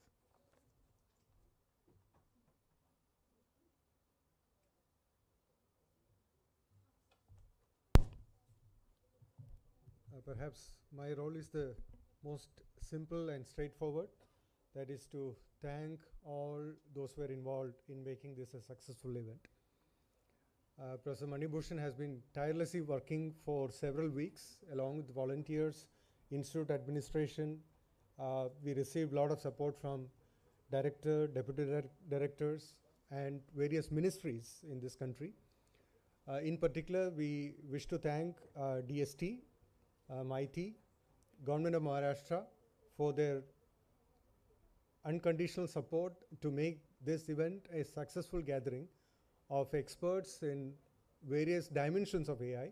We listened wonderful talks during the day, and students have put in a lot of effort in bringing up their work in the form of posters. Still, we have a couple of hours to look through those posters. You would see the diversity of AI activities happening in IIT Bombay. So I came with a lookup table. Usually I don't do that so that I don't miss anyone from the list. We also wish to thank CDAC for their active involvement, participation, and guiding us through some of the processes. We also wish to thank all the speakers and panelists who helped us make this event a successful one.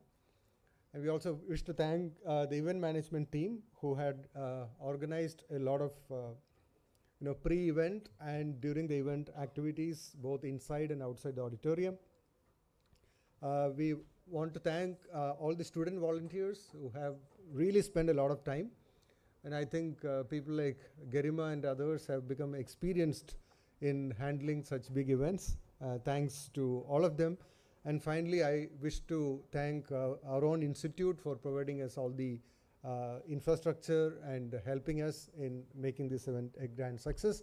And let me thank all who have attended this meeting, students, people from industry, people from various walks of life who have taken the pain to come here and participate in this great deliberation. Thank you all.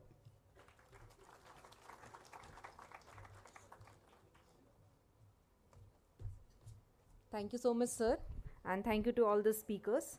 I request Professor Sunoj to please present the memento to Ms. Kavita Bhatia. Ms. Kavita, please, if you can come forward.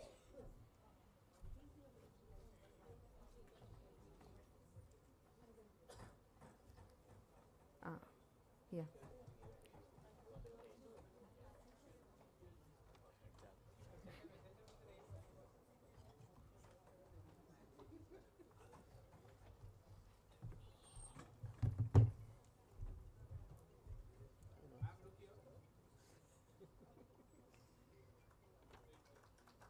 Thank you, ma'am. Thank you, sir.